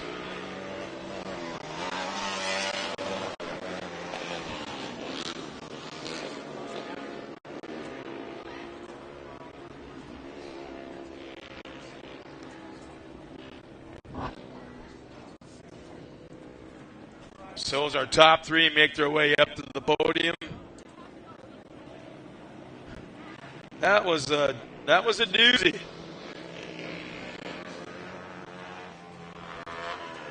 And you know, Dave, that was another clean race.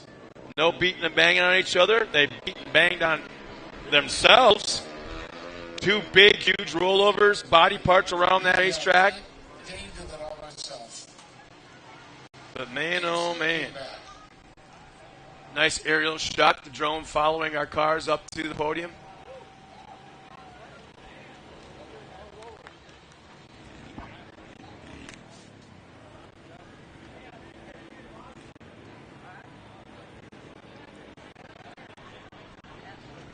I can't help but think, Dave, that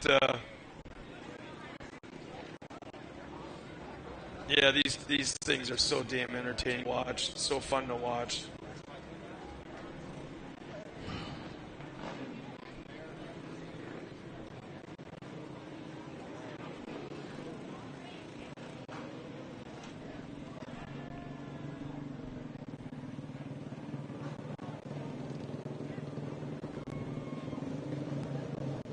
So there's going to be some sweaty drivers crawling out of these three cars because these boys worked. Once again, our top three, Dane Culvert, absolutely the hard charger of this race. No doubt about it. He'll finish third. Ashton Williams worked his way through the field as well. Finishes in that second spot. And Talon Martin. Probably was the hardest win for any driver that started from the pole.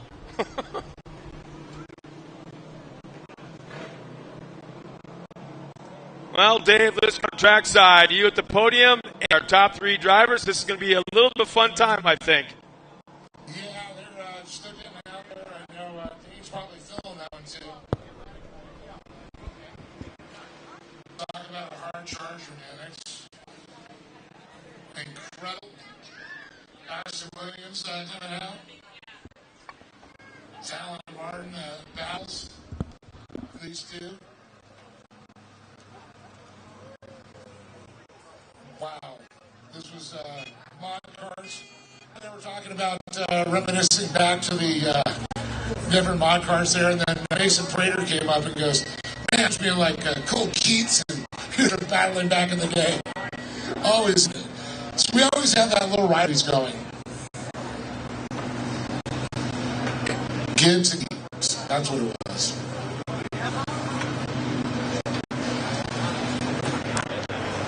Giving Dane a second to collect the golf.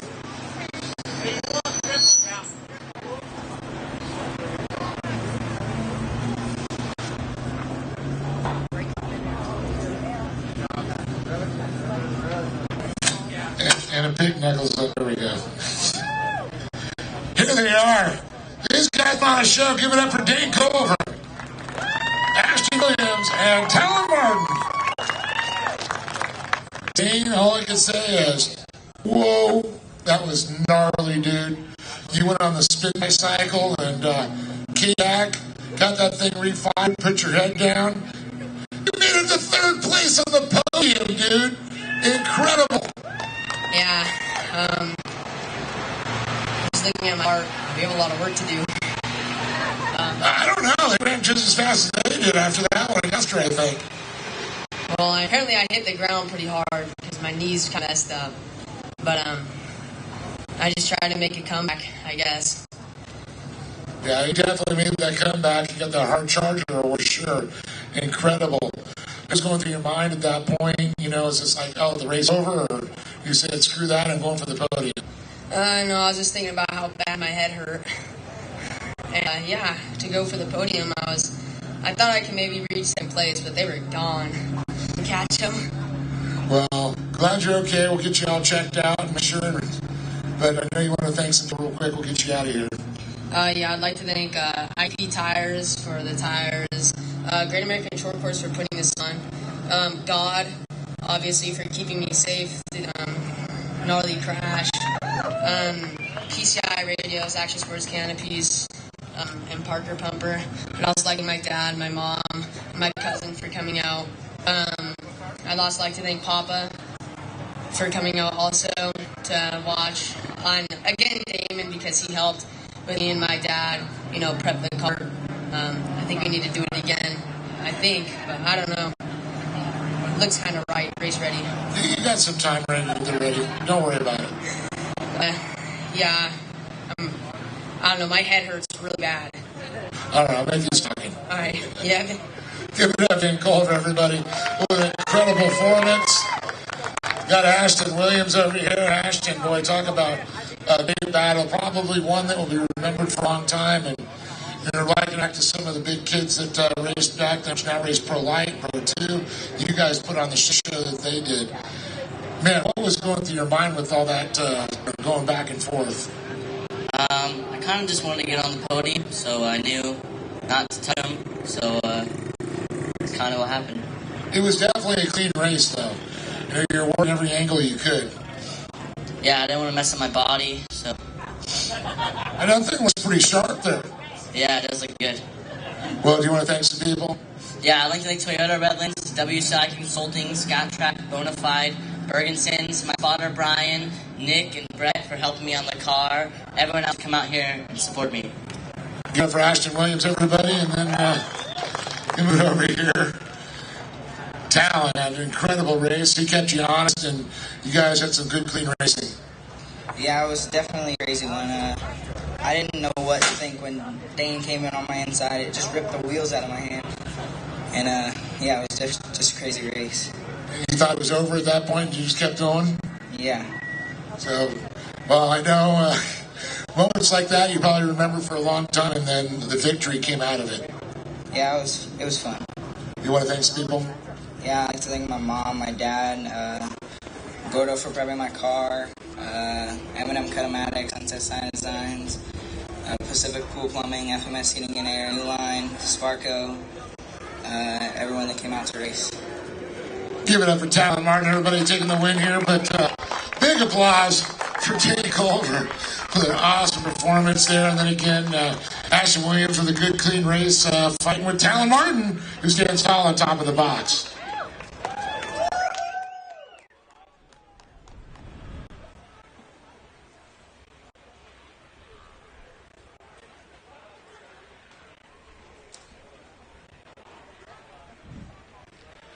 So our current points as of right now after 3 rounds of racing, Ryan Dane is third in points with 133. Dane Cull second in points with 153.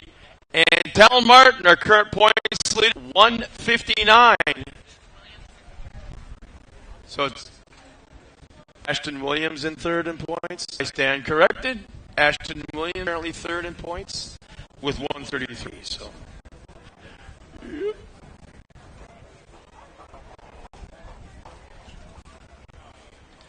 On X-ray, yes, Poppy. I want to call you out. I'm not afraid. I'm not geared.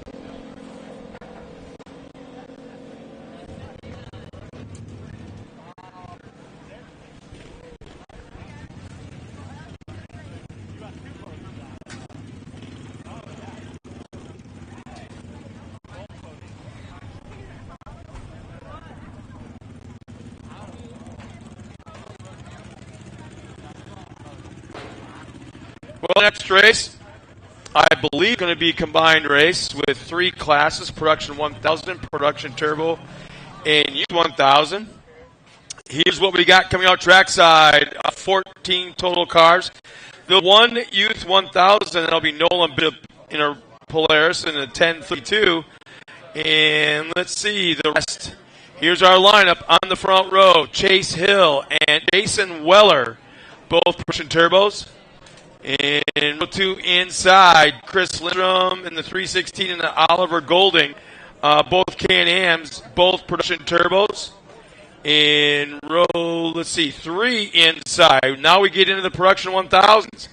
The 902 of Connor Berry alongside of Chad Williams in the 926. Row 4 inside, George Lamosis in the 88 and Don Benitez, both in Production 1000s. In row 5 inside, Jaden Zane Minder in the 915 and the 928 of Megan Starr in a Production 1000. And finally, let's see, the final 3 in Production 1000s will be the 295 of Mike Bernstein, Bishop in the 33, and James Johnston in the 973. The Production Turbos should pull away from the rest of the field. The first 2 rows pull away. But if yesterday is any indication, Connor Berry, who's starting basically in theory on the pole for Production 1000s, was starting to mix it up with the turbos. So this is a good race to watch. They're being scored separately, but run together. So the other story is that Chase Hill and Jason Weller have been competing against each other, and very, very cool racing going on. Fun to watch. Polaris and Can-Am on the front row. 2 Can-Ams in row 2.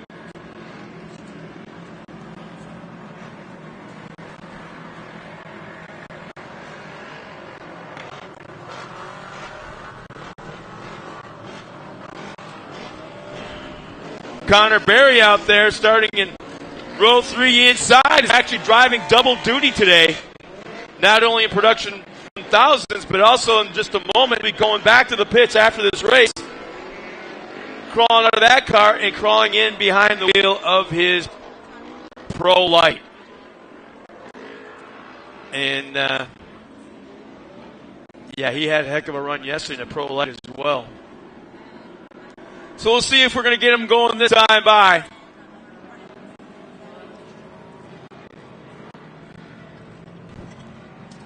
I'm not sure if this was intentional or how it was supposed to be, but there's a little bit of a gap back to Production 1000s from the turbos, but we're going green this time by. And let's see how long. Yeah. A little bit of a hold for Chase Hill as he'll jump out to the hole shot. And let's see. It looks like Connor Berry jumped out of the hole shot in the Production 1000, and he's already getting into the turbo field. Jason Weller up front running right on the back bumper of Chase Hill. And we were kind of wondering about this before. We talked about it in qualifying with Chase Hill having an issue yesterday, being the fast qualifier this time out front. Yeah, what issue? Well, look at him. Big push, though, coming through that final corner. It was an issue all the way at the end of the race, do you remember? That's what kind of screwed everything up. I'm referencing, like, right now, though. Oh, yeah, no issues. He got on the bike, remember. How about this? Connor Berry, 3rd overall, first in class, already set a gap himself back to 2nd, which is George Lamosis.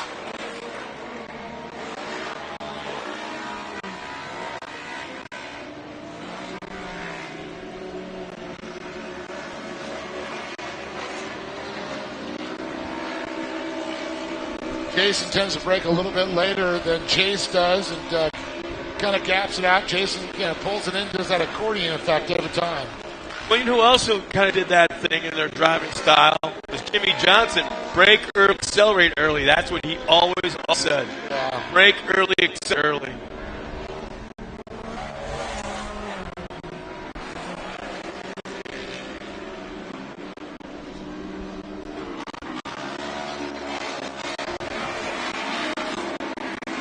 Connor still stretching a little bit over our second place. George Lemos and Chad Williams now running in third in class.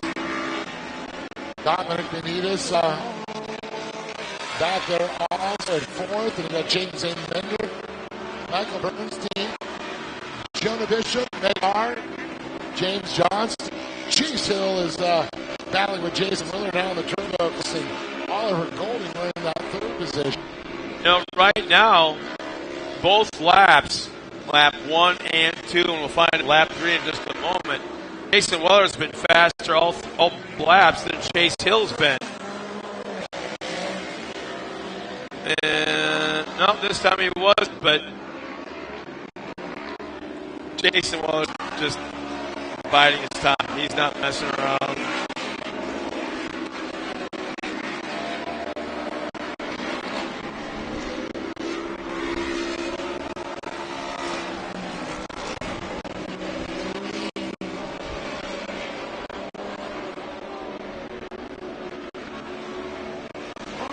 Jason's trying all kinds of different lines, specifically going turn,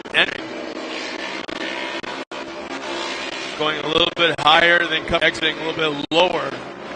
Both our leaders are having a huge push to our final turn coming up to the flag stick as the competition yellow is already out. This is a 12-lap race. Got a car over in turn 2.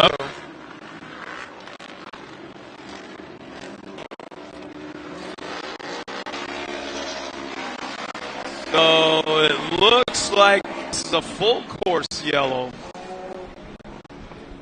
as 2 safety trucks and safety UTVs out on course. He's in a rather awkward position, kind of moving the wrong way.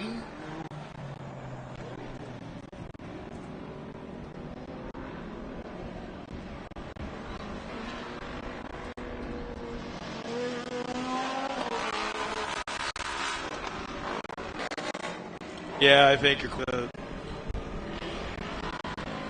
got to be Chaden Minder.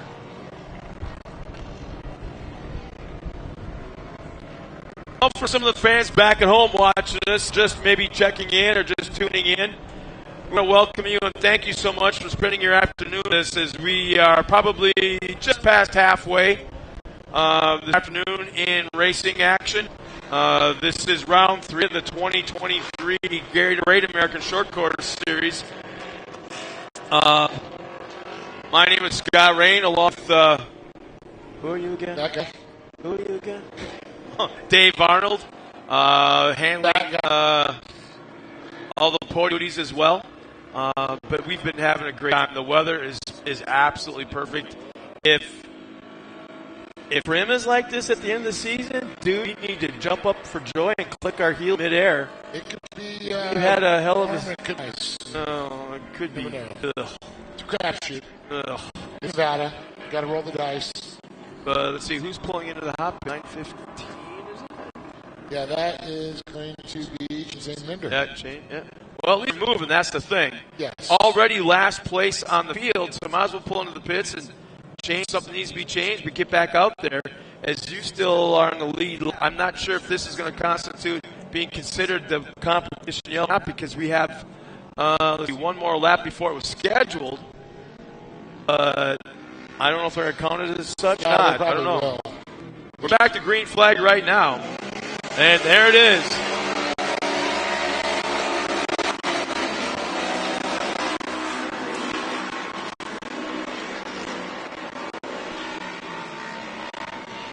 So there's Jason Weller one more time, trying different lines.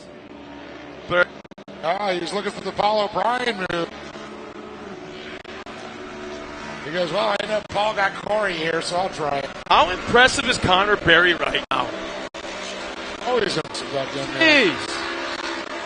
We got a car off power, pulling to a stop. You want to see something cool, Dave? Look at Uzi right now, spotting. Yeah. With hand signals. Yeah, I believe he's... Is he Italian? Yeah. He'll talk with his hands? Look at him. Hey, you gotta move over there. Aren't you watching my hands? You got to turn the wheel like this.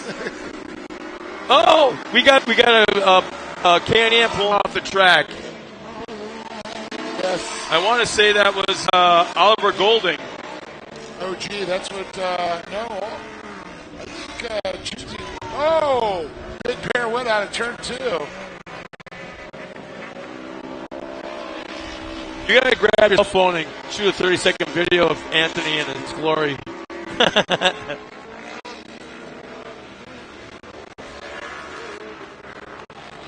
But not now. They're not ready. Oh, he's still, This should be the competition yellow if it's not already out. He's already out, yeah.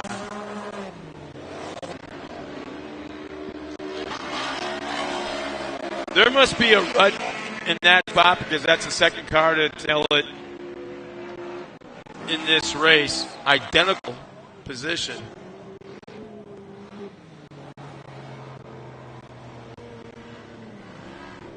So we'll see if we can get the driver on all four again.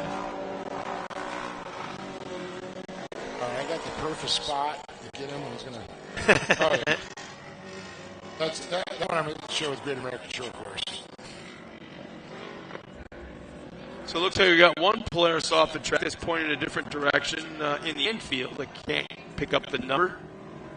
Another one down there in turn 2, back up on his wheels. We'll see if we're able to get that car going again or if it stays done. I don't see a driver out of the car, so they might try to get that fired up again. I think that's Megan Starr, 928.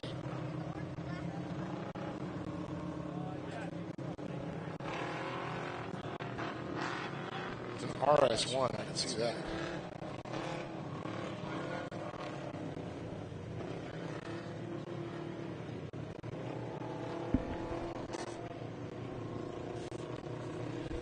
So looks like the day is done as the strap is coming out. That's a heartbreak. Could have snapped something, Could be anything as far as I was going to say, some suspension parts. Ooh, hello. Here comes the wind. I like it to our back.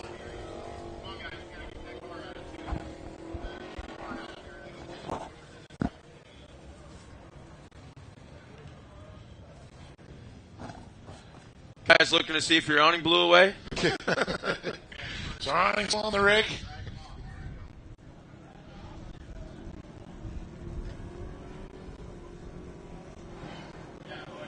So it looks like we got both cars being pulled off into the infield right now. As our pace truck is moving extremely slow, hoping to go back to green this time by. And it looks like that's going to happen.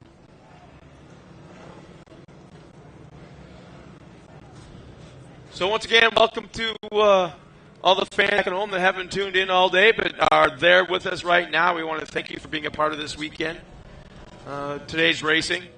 Getting ready for tonight's. In fact, it might be going on right now. I don't know. Is it a night race at Talladega?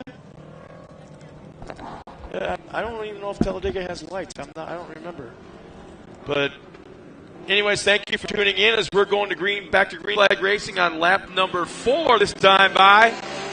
And green is out. We're underway. Oh, yeah, definitely got on there. Look at Chase all over the back porch. Look at that high line.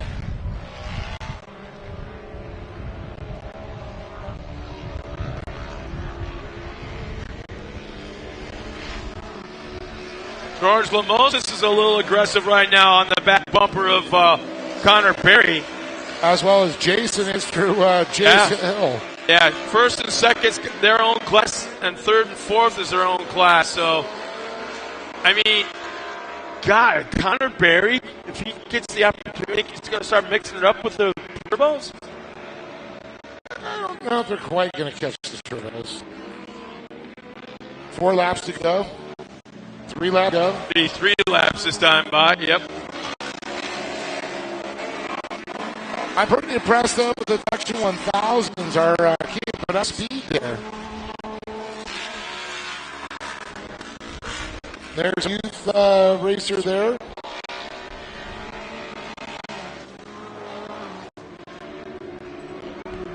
Nolan Bishop. I think it just doesn't appear that after remaining this time by for our lead, I don't think Jason's got much anything for Chase Hill. Yeah.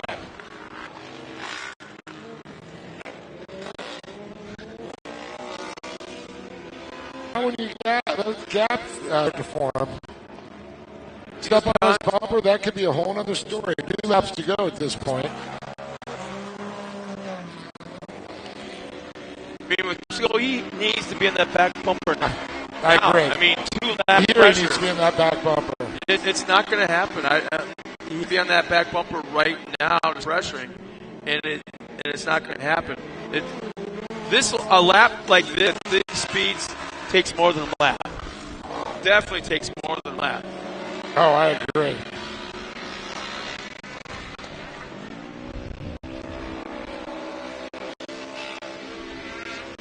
But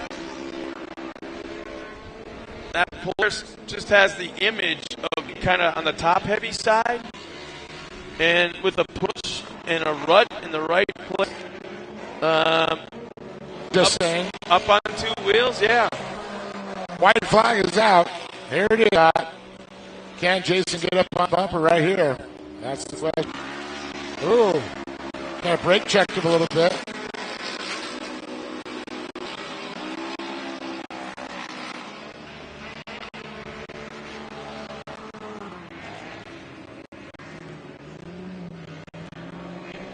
Yeah, unless it's been majorly catastrophic happens, is all Chase Hill. Drop for the green flag. Connor Berry looking real impressive as well. But then again, George Lamos have a nice ride. 2nd place. His best performance of the season so far. Agreed. And here come our production turbo drivers. Chase Hill aimed at the checkered flag, and he will take a win in that Polaris. Jason Weller will come across the line in 2nd. That is production turbo. And production 1000, it's going to be Connor Berry in the 02, and George Lamos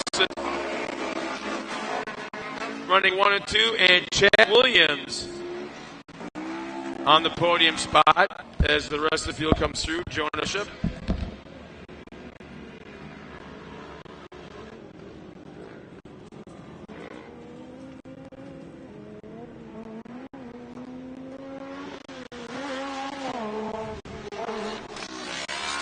James Johnson crosses the line along with Noah Bishop, the Lone Youth 1000 TV.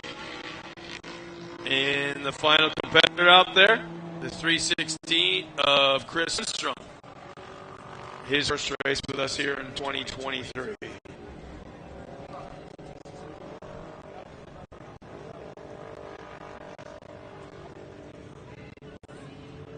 So we're going to have a bunch of interviews with Dave Arnold at the trackside.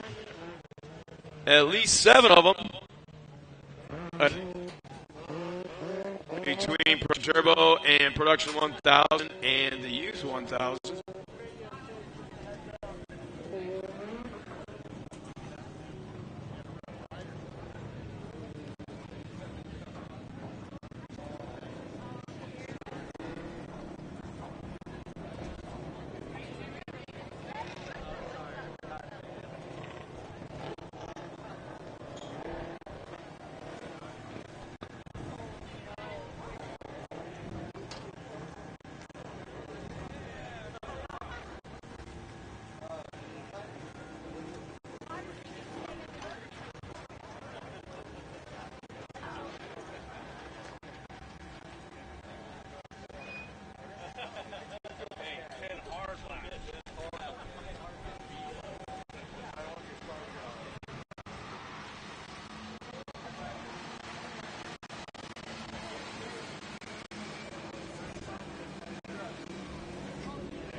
Well, it looks like top 3 finishers in all 3 divisions are now down trackside.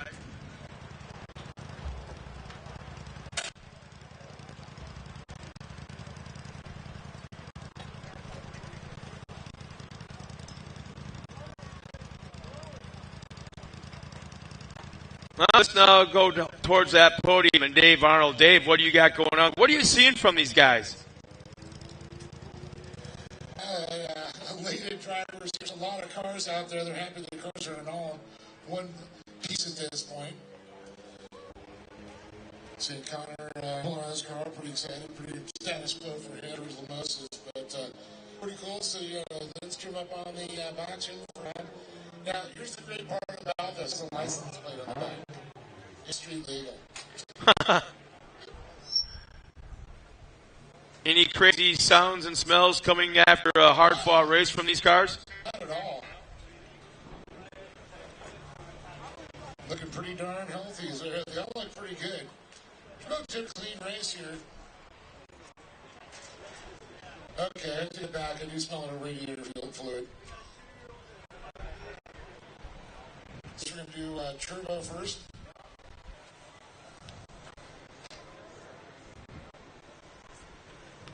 Well, I just got a message from Adam Grender out of Phoenix, who has a Pro Buggy parked in his garage.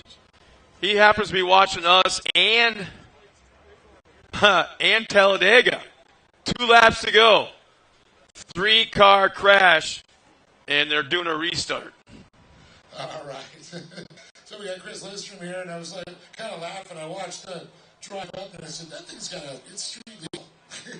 Just driving all the way from Arizona here to race, driving home. Chris, how's it going, man? You having a little fun?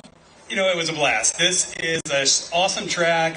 This is a desert car that got lowered a night ago to come here and go have some fun. So it was just a blast. Well, that's good. You know, and so much work. There's a little suspension lowered, and that's about it. Yeah. Maybe tires. Just lowering the ride height. That was all. Okay, yeah, because you don't have to worry about the big bumps and holes like you do in the desert. No, you do not. Well, you want to thank some people for being here? Yeah, absolutely. So I really want to say a shout out to the Wellers. They're just awesome people, awesome shop. Performance Machine, making great UTV products. Motul, and I mean, this is a great day, and thanks a lot to all the people here. Give it up for Chris Lindstrom one more time here in 3rd place. I'm going to move over to Jason Weller. And Jason, we were kind of joking up there. It's like, maybe he's going to try that move that Paul O'Brien tried on Corey. Maybe they can get back. But what a great race. I mean, you guys had the speed. We're pretty close on there. It's just whoever got that good leap on the start. I was trying everything I could. Hill definitely didn't make any mistakes, and if he would have, I would have been right there. I was trying to put the pressure on Corey's. It's so funny because in her race, I'm like, more pressure. And then it was the exact same thing in my race. She's like, more pressure. So I was like, that's all I had. So we both got second today. Good job with these guys. Lindstrom, last night he's like thinking about racing. And we're like, come on, you can get a podium. Look at that. He went home, got his car, sprayed it off, put some gas in, and he's out here on the podium. So, if you guys got turbos sitting in your garage, here's a perfect example. Bring them out here, have some fun, learn from everyone, and have a good time out here. A huge thanks to Gas and all our crew, Weller Racing. You know, if you need side-by-side parts, we can help you out. Even if you just want advice on what to buy or what parts to buy, pretty much no pressure. We want you guys to go out there and ride all weekend and not break down. So give us a call. We're always open to chat and help you out. So Weller Racing, Can-Am, Demon Axles, our guys, Tim and Nick are out here, but all the guys at the shop too, and Jeff and Vicky that went home, and my the best spotter out there, Corey Weller. Thank you. Jason Weller, everybody's second place, and Jason Hill, what a great race. Yesterday, you know, you got on the bike, pretty much all right, it's over with. I know something happened to the car or what, but today the thing looked like spot on. The car's really good. Yesterday, got on the bike, and honestly, I think the roof bounced off the ground, pushed me back heels, and then the belt broke right over there where we enter the track, so I was able to just kind of set off right there, and then honestly, just off to my buddy Coleman here. He drove me down. He's got a new side-by-side this up in Northern California. I've been working with Wayland Speed and you know, doing everything, the regulations and the rule book, and having my cars here in Champ. We started this stuff. We've only been racing for about years, and so it feels really good. We're starting to make progress. We still have tons of learning to do, and tons of stuff on the car to try and help make better throughout the duration of the race. I was pretty much at brakes there at the end. I knew Jason was close, and I just kind of moved my line as I couldn't get the car rotated at all. So super pumped. Feels good. Got a long home, so at least I get to look at a first place fee, and I haven't won a race in like a year, so I'm super right now. We know the chocolate milk will help you get home.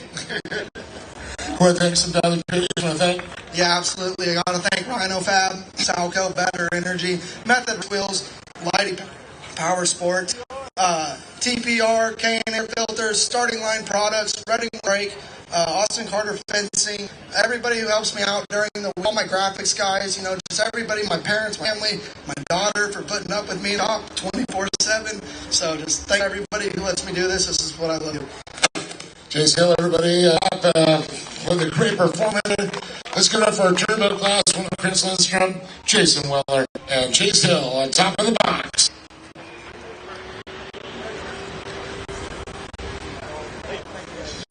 All right, we're going to do protection here real quick, and then Nolan over there in a little bit, and the youth class.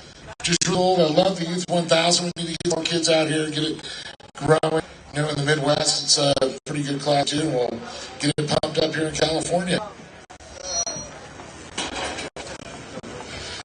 All right, we got Chad Williams, we got George Lamosis in, of course, Connor Berry, and what's going on, man? This is production is always a tight class, You get up there, you got to establish, in the top three, just have a fight for the podium. Yeah, this top three, top four is super tight. We're all around pretty the same speed, and if you make any little mistake, you got to do some work to get it back. So it's cool though that we're all tight. I mean, it's fun. I know you probably want to thank some people for being here. It was a good race. They're on the box. Yeah, I want to thank Twitter, Redlands, Burgers Millionaire, Scat Track, Bonafide, my mom and dad, all of my buddies come out here. We're always cranking hard. We have a good time with it. My son Brian, we got third place, so we'll take it in the points. And yeah, my girlfriend come watch me, so gotta love it. Chad Williams, everybody give a big round of applause for third place. We're going to go over to George Lamosis. George, no stranger to the podium, but boy, so used to seeing you on top, and then man, you've had a rough one. Yeah, no, we were learning a lot. Connor put up a good fight. Yeah, overall it was a good race. Trying to fight with Connor, but I couldn't get him. Well, you guys look like you got the same speed. You're right there, so it's like just about who qualifies better, who gets jump at the start. Yeah, pretty much. It's always it's kind of fun though because you learn a lot from each other driving. Yeah, I mean we get to learn and then we use it against each other. Perfect as that. Well, I know you want to thank some people for being up. Yeah, I want to thank my dad mostly, my mom, my two little brothers, Godstand Performance, I already forgot, Trophy Bro, Walker Ends, let's go over here already, PvP Performance, Piston Bone, Gonzalez Rose Racing, J-Mar Performance, Sparko for this awesome suit, Lamosis Racing and Precision Welding, Summer Brothers, BBC Motorsports, Method Race Wheel, and Pro Eagle. And to anybody that didn't thank you. George Lamosis, everybody, with a great performance. Well, Connor, you worked for this one today for sure. I'll tell you, you guys had a lot of shit from behind. The two of you worrying about Chad back there too. Yeah, I started in the first place, and I got around the turbo guys in turn two. Then I was set on, and then I knew that George was in second, and I knew I just needed to be smooth, and I'm here. Yeah, now either one of you make mistakes, it just totally changes the box. Yeah. Well, I know you got a lot of people to thank for this one. For sure, I want to thank my mom, my dad, CBR, General Tire, AIM, A&N, Impact, Optima, Mobil, and yeah. I mean, for all the years you forgot Cheek. Yeah, Chuck, and yeah. I mean, I know all your sponsors for all the years going on there, so congratulations, Connor Berry. Can't leave that check to TMI, come on. Let's get for him, Chad Williams, one more time. George Lenosis and Connor Berry standing tall on top of the box production 1000. Go ahead and bring up our youth racer here. Nolan, come on up again, and we'll talk to you a little bit.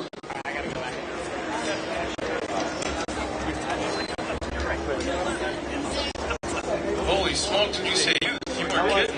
Yeah, Bishop. Yesterday, and it's all come on up here. We're having fun out here, it looks like. And you can tell with all the regular production 1000 cars and all the turbo cars, gives you a little bit more experience racing. Yeah, I definitely need some youth competition, though. We'll get some more. We got some more kids coming out of the cars here soon, but you get to see what they're doing, and I think you're going to be ahead of the curve learning from these drivers. Yeah, I was fighting with the Yamaha guy. It was fun? Yeah. You want to do that again, huh? When we get back for round 5 or 4? Yeah. Right on. What do you want to thank, bud? My mom, my dad, Victory Heating and Air, Rancho Andrew Machine, and KW Automotive, and Polaris for making this awesome machine. Yeah, come race with young Mr. Bishop. Let's get some more youth 1000s out there. Let's get that picture up there on the podium.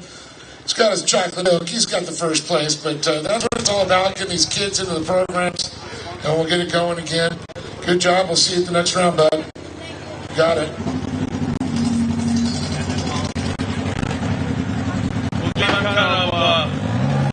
We're getting ready for the next race, which is Pro Buggy. We got 5 cars good to come out here, but I'm also monitoring what's going on at Talladega.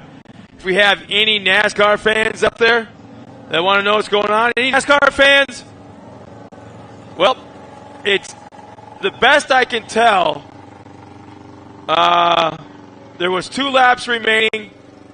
Wallace took the lead with 1 lap to go. Blaney spun Wallace. Busch took the lead. Carnage, and it's a massive wreck at the end. The race is still not over. So I'll do my best to keep everybody posted.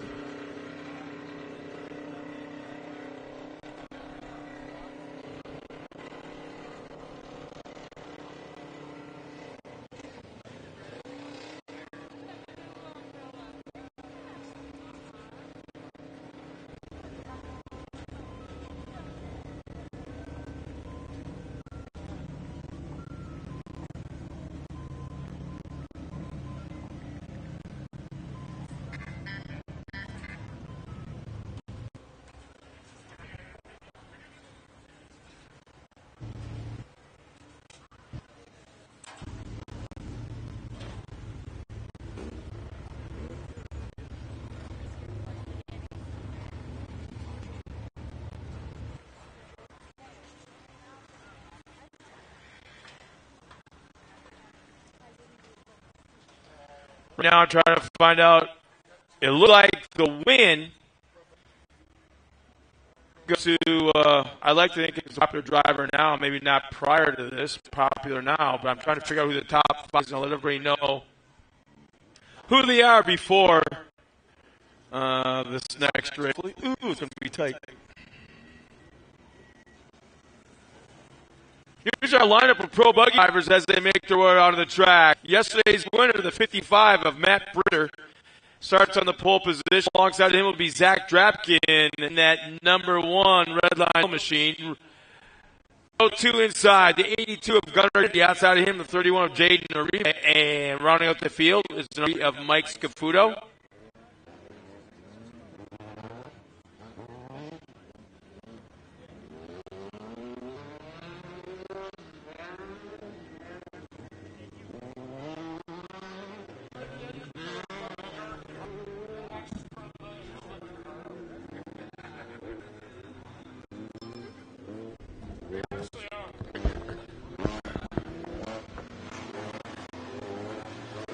No spoilers.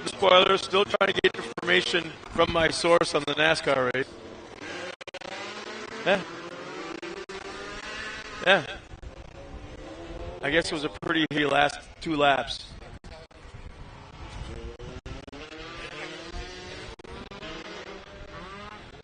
So leading in NASCAR. Race is over with. I'm trying to get the top 5 results. Anyone doing no damn search and 3 hours. No dang, 7 o'clock. blowing the bubble and Adam's been feeding information. Was He's it doing Jeff a very Gordon good that won? job. Joking.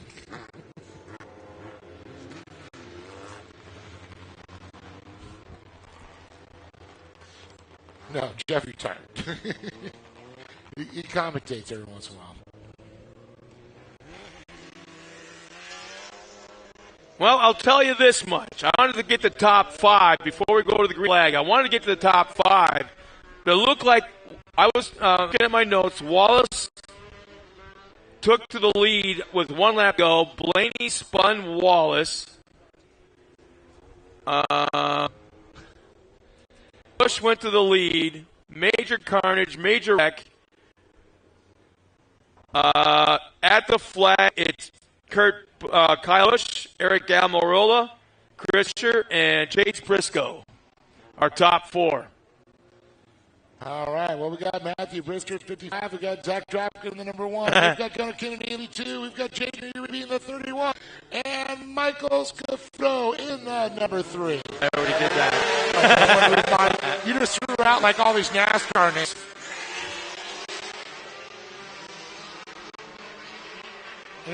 Anybody confused thinking that Kyle Busch was racing? Which he has off-road before. Where and in what? Well, he's racing, was it Robbie Gordon's thing? He also did a Truck Night in America with his brother, with Pistol Pete. That ain't racing.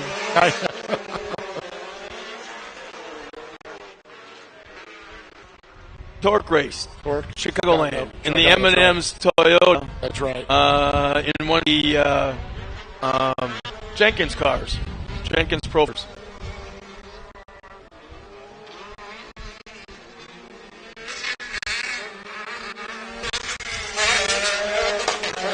Mr. leads it through Zach Hopkins, Gunnar Kennedy, Jake Uribe, and Scafudo.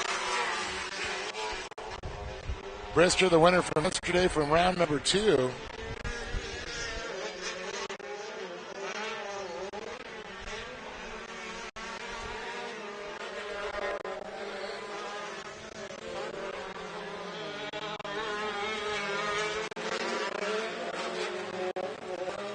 Man, what's going on with Zach? This is really surprising me right now. I know it's early in the race and all, but Brister starting to gap him, yeah. That's not something we usually see.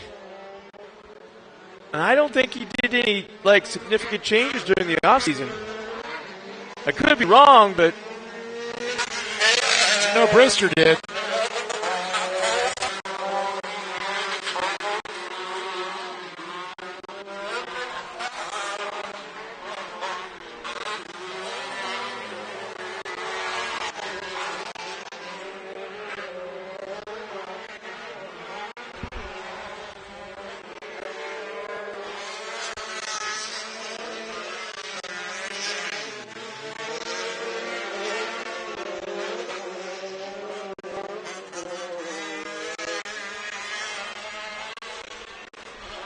Well, look at this. Gunnar Kennedy starting to get up real close to Dropkin as Brister continues to gap the rest of the field there.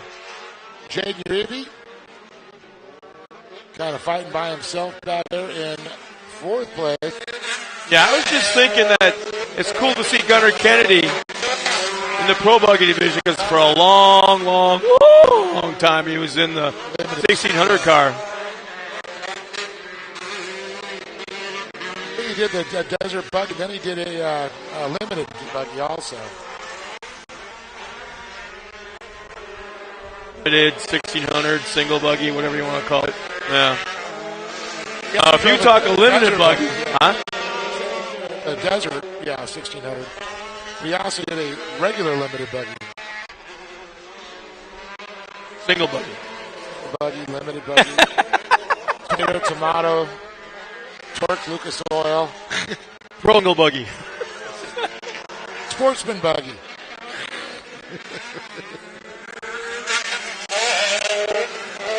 Love that shot that they bring us. Guys from, I believe, are the piloting those drums. And Hammer King Productions with Take It Live. Always brings the killer shots.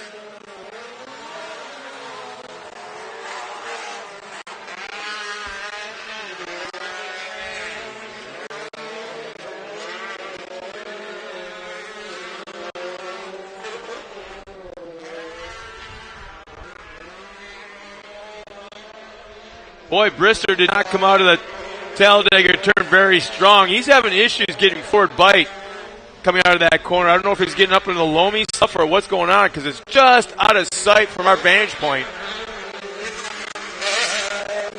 Well, this could be a little strategy, too, from drafting. You know, I can get the best start. I'll just lay back here, wait the comp caution, and then pull the trigger. We're on lap 7 right now, so comp yellow should be coming out next time by. 12 laps make up the distance in our pro classes.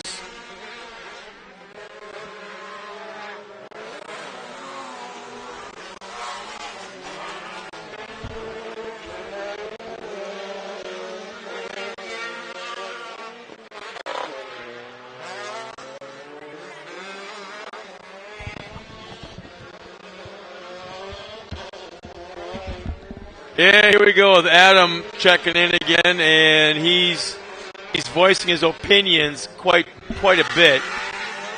So, Adam, until you're out here spinning the wheels, shush. I didn't say nothing. No, once again, you're not listening. Adam. Oh, Adam, yeah, I'm sorry. So the cup yellow's out as the rest of the field comes around. Mike Scafuto should be the last car by. I think Adam said something about Mercury was in retrograde. That's why he couldn't come, or I don't know. Blah, blah, blah, blah, blah.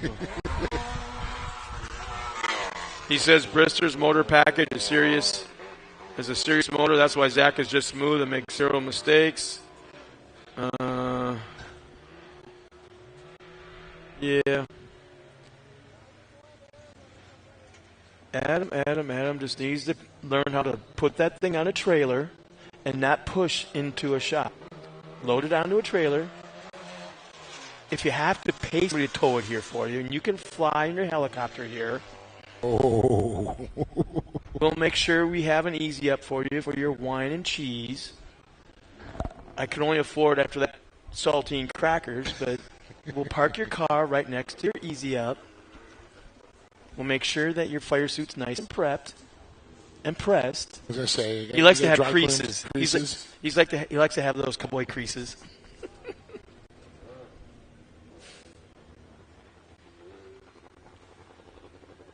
So we'll see now what Zach Drapkin has up his sleeve.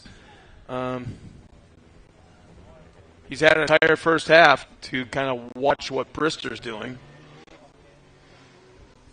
2 more races remaining. We got Pro Light and Pro 2 coming up to end the weekend. But here comes the green flag in Pro Buggy for the second half.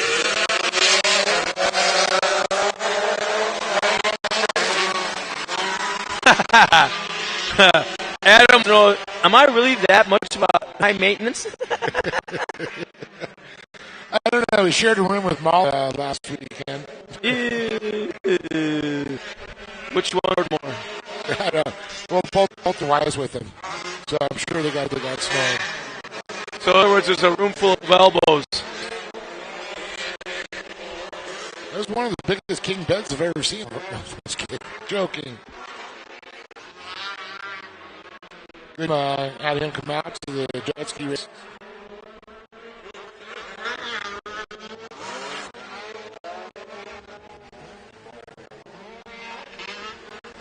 Well, at least Drapkin's going away this time. Oh, no. What? Where? Oh, right here in front of us. Gunnar Kennedy looping around right of us. Just as he catches up, he comes up. Gunnar, fortunate. He's pulling into the hot pits, so find out. He's a good pulling into the hot pit, so maybe he's got a tire and swap it out since he's going to be in the back of the field anyways. But there will be 4 laps remaining when they take the green again. And to answer your question, Adam Greer, I have a funny feeling to let you know that you're a pro buggy driver, so yeah, you are high maintenance.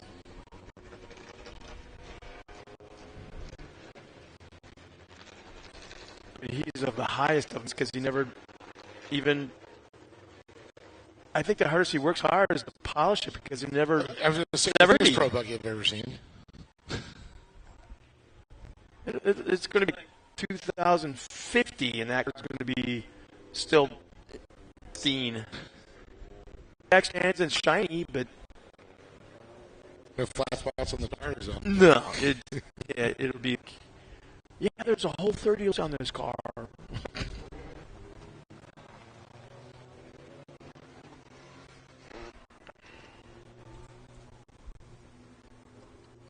All right, the Toyota Redlands 200s pull off the track. Brisker. Kennedy has a pull, so he's still in the pit.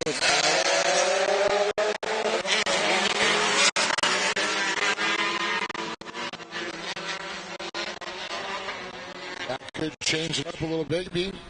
Could see that podium there. Oh, look at this. What happened there? Bristol went way to the outside. He's slowing. Our leader is slowing. He's falling to third. He might even fall back to fourth, but that'll put Zach Drafkin up into the lead.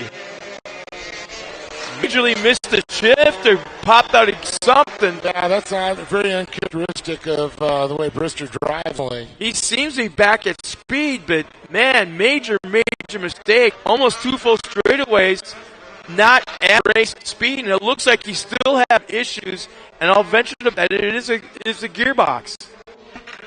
Yeah, he is definitely not on in pace. He's slowing down. His clutch or something. Have to have the dead stick. Well, that didn't take. White flag will be coming out this time around. And that's how short course could just bite you in there. Keister. In the hiney. Oh, man.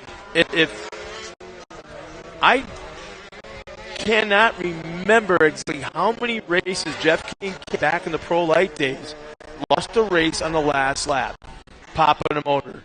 Oh, I'm talking like 15, 16, 17 times, I think. That's hard to hear that stuff. Yeah, Brister's having major issues. I'll put money on his gearbox. But the white flag's coming out for Zach Drafkin.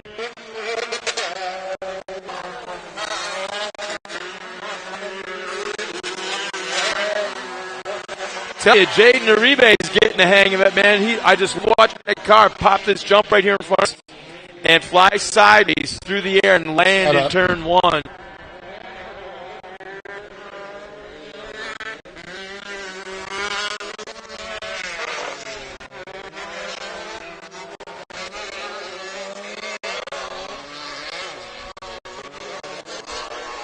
So one time up to the Talladega left-hander, down back straightaway into that final turn. And Zach's the kind of guy, he doesn't like to win this way, but he'll take it any way he can get it. A win's a win and a win. Yeah. No matter how you get it. And the checkered flag's in hand, and Zach Drafkin in that red line, number 1, is going to take a win. Second to Jaden Uribe, and third, tough luck award goes to Brister with Scafuto right there in 4th. Pro Lights, then Pro 2s. Good way to cap off the weekend. Oh, so guess what? I get a picture of Adam's brand new motor.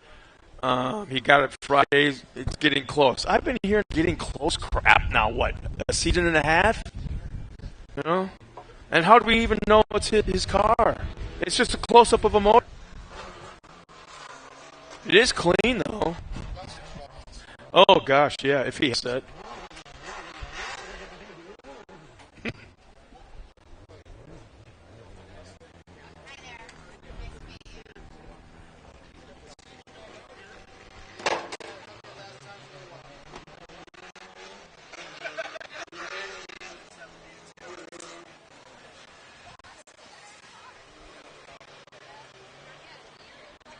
So we'll bring our top 3 finishers up to the podium one more time. With 2 races remaining, we got Pro Buggy coming up to the podium, and Darrell headed down trackside to talk to them.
All right, here they are up there.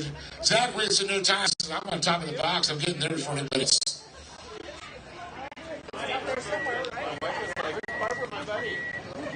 Isn't it always fun you have parts that you just pull off?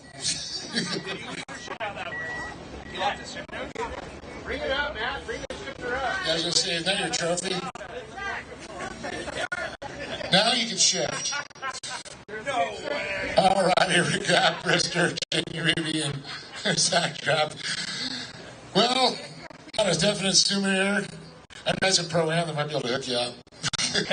Yeah, I've been trying to get, Roy on my phone for a while, so now I've got a good reason to order a bunch of parts from him. He pretty much flies the whole back half of his car, so now he's be doing the front half. The race was awesome. That track was really, really well set up for how I did my car, and, everything was coming together for me, and then small mechanicals like this happen. I'm super fortunate to get up on the box. I'm kind of bummed that Gunner got out of the race, so he'll be back at the next one, and I know he'll be a force to run with, and I won't be able to get away with this. I got to thank my sponsor, Mike Ward. He's awesome inside of my ear the whole time. He's giving me updates. My whole team had radios, thanks to Rugged Radios, and Parker Pumper for supplying them. So thank you guys. You give all the communication we need. King Shocks, my back feels great. That thing drives like a trophy truck out there. So I got to thank Albert, everybody for supporting me. Vision Canopies for supporting me with canopies. Thank you guys very much, and I hope you were watching. Roush Performance for giving us a bullet. You need every you can get, and with this sealed motor class, you gotta really find some speed out there. So with our engine transmission package, I think we really hit. My family, Last Monkey Performance Engineering, thank you guys for supporting me. I'm very lucky to be able to drive an amazing car like this. All of my competitors as well. These guys, they drive me very lean, and I can trust them on the inside or on the outside of every corner. I have no fears of doing any stunt driving with them. The Ward family, the Brister family, the Locker family, Tom, thank you for coming out and supporting us, and all of the fans, Lee Poppy, thank you guys very much, and running an event and letting us do this stuff. Give it up for Matt Brister one more time. The money himself still at the podium. Adversity would not keep him down. But in order to change your EB, he's going to say, okay, that was fun. One thing, Scott and I are both watching, and we're like, boy, James really starting to get, we watch you come off this jump here, and you're already setting up, and you're kicking sideways to the turn. That's the difference, a couple seconds into the race. Yeah, it definitely helped. I got the car pointing to where you want to before you're even on the ground, for sure. I'm going to be honest, it's a little scarier than that, but it gets a little bit more fun every time, so I'm just going to keep doing that. It was definitely an interesting race on my end. The first half, there wasn't too much going on. Trying to follow Gunner, and then I tried to do a little experimental lines. Didn't work out too well. Almost over-rotated myself. Got super spaced out, and then I was like, all right, we're just going to run our own pace and see what kind of lines we want to run in the second half, and did just that. So when we went green on the second half, you're right there in the moment. We're with everybody, and unfortunately, Gunner hit the barrier, and thankfully I was able to dodge that. It was definitely close for sure. I had threaded the needle, but hope he's okay. And then after that, we went a few more laps, and Matt pushed wide. I was like, that's the opportunity I need right there, and then I got in there. I was trying to hunt down Zach and see if I could reel him in, but I think I was losing a little bit of tire pressure. It was starting to get hard on the left-handers. But other than that, I'm super happy with that. Well, that's awesome. It's great to see you progress, and so many people make this program work for you. Yeah, I want to start off, Mom, Dad, Barry, you're the man. Thank you for guiding me through the track. Barry Sr. as well for setting up my suspension, getting me dialed in. Danny Fodrell, thank you so much. And JW for filming. Poppy and Lee for putting on this event, thank you. And anybody else forgetting, thank you as well. Give it for JB, everybody. A great job there. Zach, defending champion in this class, target on your back, and now you got the monkey literally off your back by getting the win. Well, I would say that whole race, I was chasing the monkey, so it was really a blast chasing him. I got to say, he pretty much said it himself. I love racing with him because no one wants to make contact with each other, and he ran me clean, I ran him clean. I think we bumped a little bit, but we will. So that's racing, but I'm stoked to be back up here. Yesterday was such a great race. I kind of muscled myself after the first corner, or last corner yesterday, and just I really that race because I was just angry at myself. So today I knew just keep on calm, cool, collected, and look where we're at. We're back on top of the box where we want to be. Well, definitely awesome. There's great people behind you that get you to the top of the logs. Oh, yeah, my whole team, that back, my mom, my dad, my brother, everyone that's with me. Carson's in the hot pit today because my brother's working the ambulance, so he's not here. Redline Oil for back us. That car stayed 167 temperature the whole race. We don't even get close to 200, so I'm stoked for that. Scott F. Elsinore, Signature Repellers, Chad, Jake, Jordan, Corey. Jordan and Corey are at home. Jordan hopefully won our soccer game. And Lumicraft Competitive Edge built me a bolt. Down South does my suspension. DJ, Weddle Industries, OMF, Cinefab, all the guys that back me. Kevin McMullen built that Mendiola to the top. And that thing has been great. I love shifting gears with the third pedal, so that's the way we go. And especially thanks to everybody that's out here, especially Lee and Poppy. They put on a great series to be out here. And all my friends that come out, they're always my best friends. Track and everybody making a great performance top of the box there. We give it up one more time for Christian, Junior Reeby, and of course, Drapkin taking the top honor. Well, thanks, Dave, and once again, congratulations. That's fine. Give it to Dave's whining about his chocolate. I got one from an Ian Free.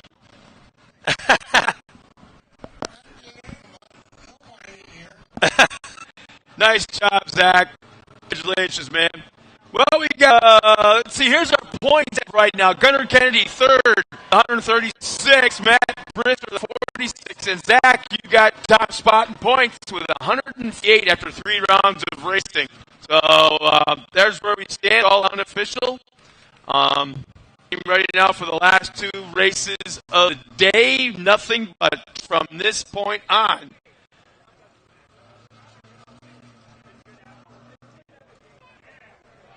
And find it up in Marquette, Michigan, up there by Lake Superior.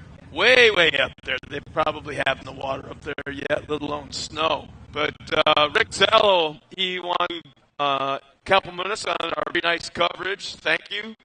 Those are his words. Kyle Bolson's one more time. Josh Caperton is watching. We want to thank both you guys for coming as we have 2 more races to go, Pro Light and 2. The Pro 2 ranks might be a little bit thin this weekend as teams were having issues, and I think big teams weren't able to make it due to other commitments, but still have a full field of Pro Light.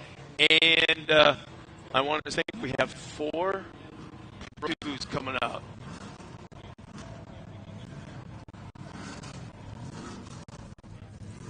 For the fans at home, you can see that's Pro Light field engaging.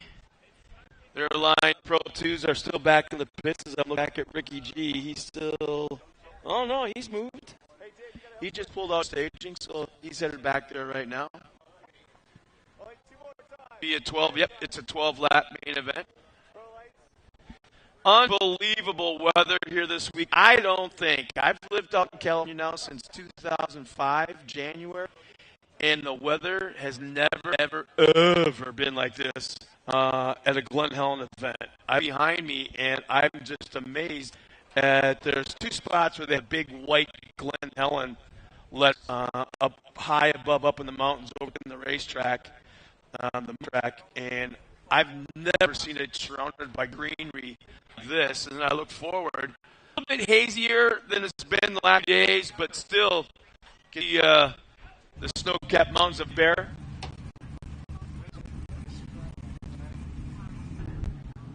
So once again, we want to thank everybody for tuning in. Some time with us here this afternoon, and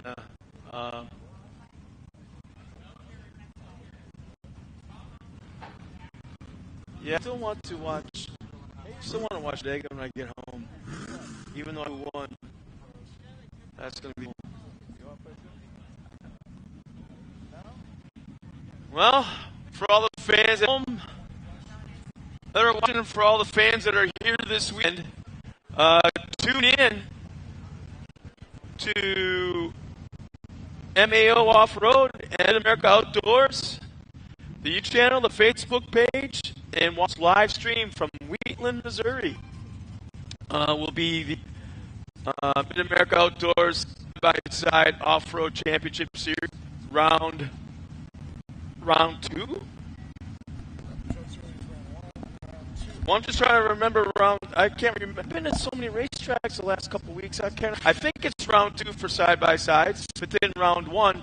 I won't even say round. It's the first ever truck race that MA has been under AO's banner, and it's going to be the pro light class. And it'd be kind of cool to see that truck right there. That's on the screen that'd be coming out. Where are those boys?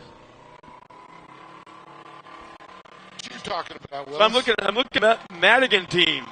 Where's those Madigan boys? Are they right there? Are they by? There they are. Right hey, just fight you guys going out to Wheatland next weekend for that $100,000 purse. What? $100,000 purse.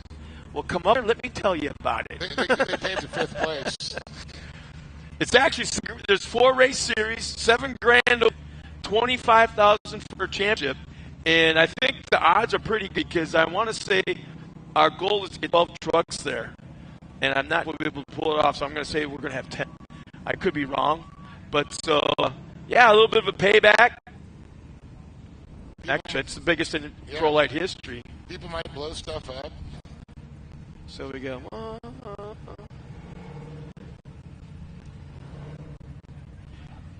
So if you've raced at Wheatland before, because that's where it's at. They're not paying attention no more. They're totally blowing me off.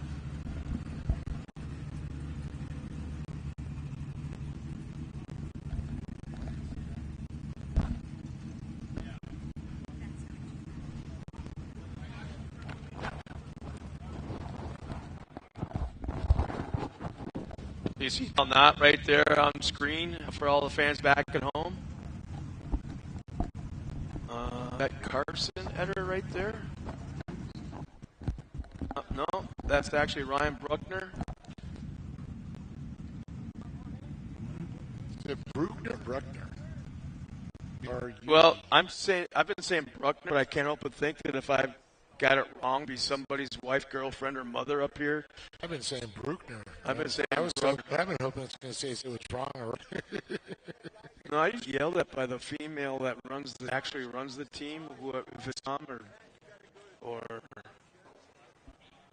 the wife or the girlfriend. Oh yeah, the sister, daughter. I even had somebody make a one time and turn around and hold it up. Yeah. Saying you eat Brook. So here's our current points chase right now. Ryan Bruckner is 91. Kyle Knott, Johnny Holter tied at 2. And how about Connor Berry currently points leading with 113, 2 rounds of racing before what we're going to see right now. That's pretty tight. Well, the thing that blows me away is not tied. Yeah. Anytime there's a tie in any time of this game.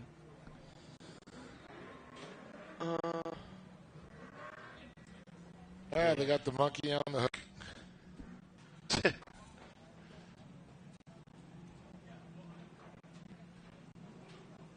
Well, this is going to be a fun start right here. I'm going to call these guys the young guns, no doubt about it. Still both in high school, still no fear. Here's our line of pro lights. 7 trucks are coming out track on that front row inside. The number 2, you'll recognize his name, probably the car as well, because he's been out here earlier in the production 1000. That's Connor in the number 2. Outside of him, from Green Bay, Wisconsin, I should say north of Green Bay, Wisconsin, a resident cheesehead would have to be the number 44 of Johnny Holcher. Row 2 inside. Always have to keep your eye on this man. The number 36 of Kyle Knott outside of him. Another one of those young guns. In fact, he is on road to Indy on that. I forget what the program is called, but he's in that training program, if you want to call it that learning program. He's driving IndyCar. So he'll be out in Alabama, I think it is, next week, running an IndyCar. That's the 57 of Carson Eder. 3 inside, the number 43 of Ryan Bruckner. Alongside of him, 47 of Tom Madigan. And finally, in the 7th spot of 77, new to this year, welcome the entire Hertz family and crew. The driver is Chris Hertz. Now you're talking about the road to Indy. The Indy Lights has been renamed. It's the next, they call it, basically, Indy Next. So that's probably how what program he's trying to work up into the road to Indy in the next series. Which is a hard program to get through. To be accepted into it is quite the accomplishment. Oh, he wasn't accepted. He was invited. Well, He was invited into this. So you have to be accepted. he tested, Yeah. and they went, "Oh hell yeah, you're in." Yeah, you have to be accepted. You have to prove it. What I'm saying is he was shining above the rest of the field. Talked to Dad 2 nights ago. It was a Friday night, and he's all excited. But we got our Toyota of Redlands truck getting ready to pull off the track. That is still a cool, even when it's dirty. No, it still looks good. Let's see what Connor Berry has up his sleeve as they hit that orange cone. And nice start by Berry, but Holcher right there alongside of him as well. Through turn 1, still side by side going into 2. And let's see, Kyle Hotry getting it on there. Shifting lines. Connor Berry now has the whole shot. He's running up front. Clear track for him. And of course, these two banged doors back in the mod card days, too. So no stranger to the competition. I think that Johnny Holcher's actually doubled in size, height-wise, since the kart days. I mean, he was tall then, but early in his kart career, I think he's doubled in size. How he fit it in those karts back then. Now, you'd have to fold him in half to fit it in. But Cruz even said to me today, they don't know he fits in the Pro Light. Yeah. That seat must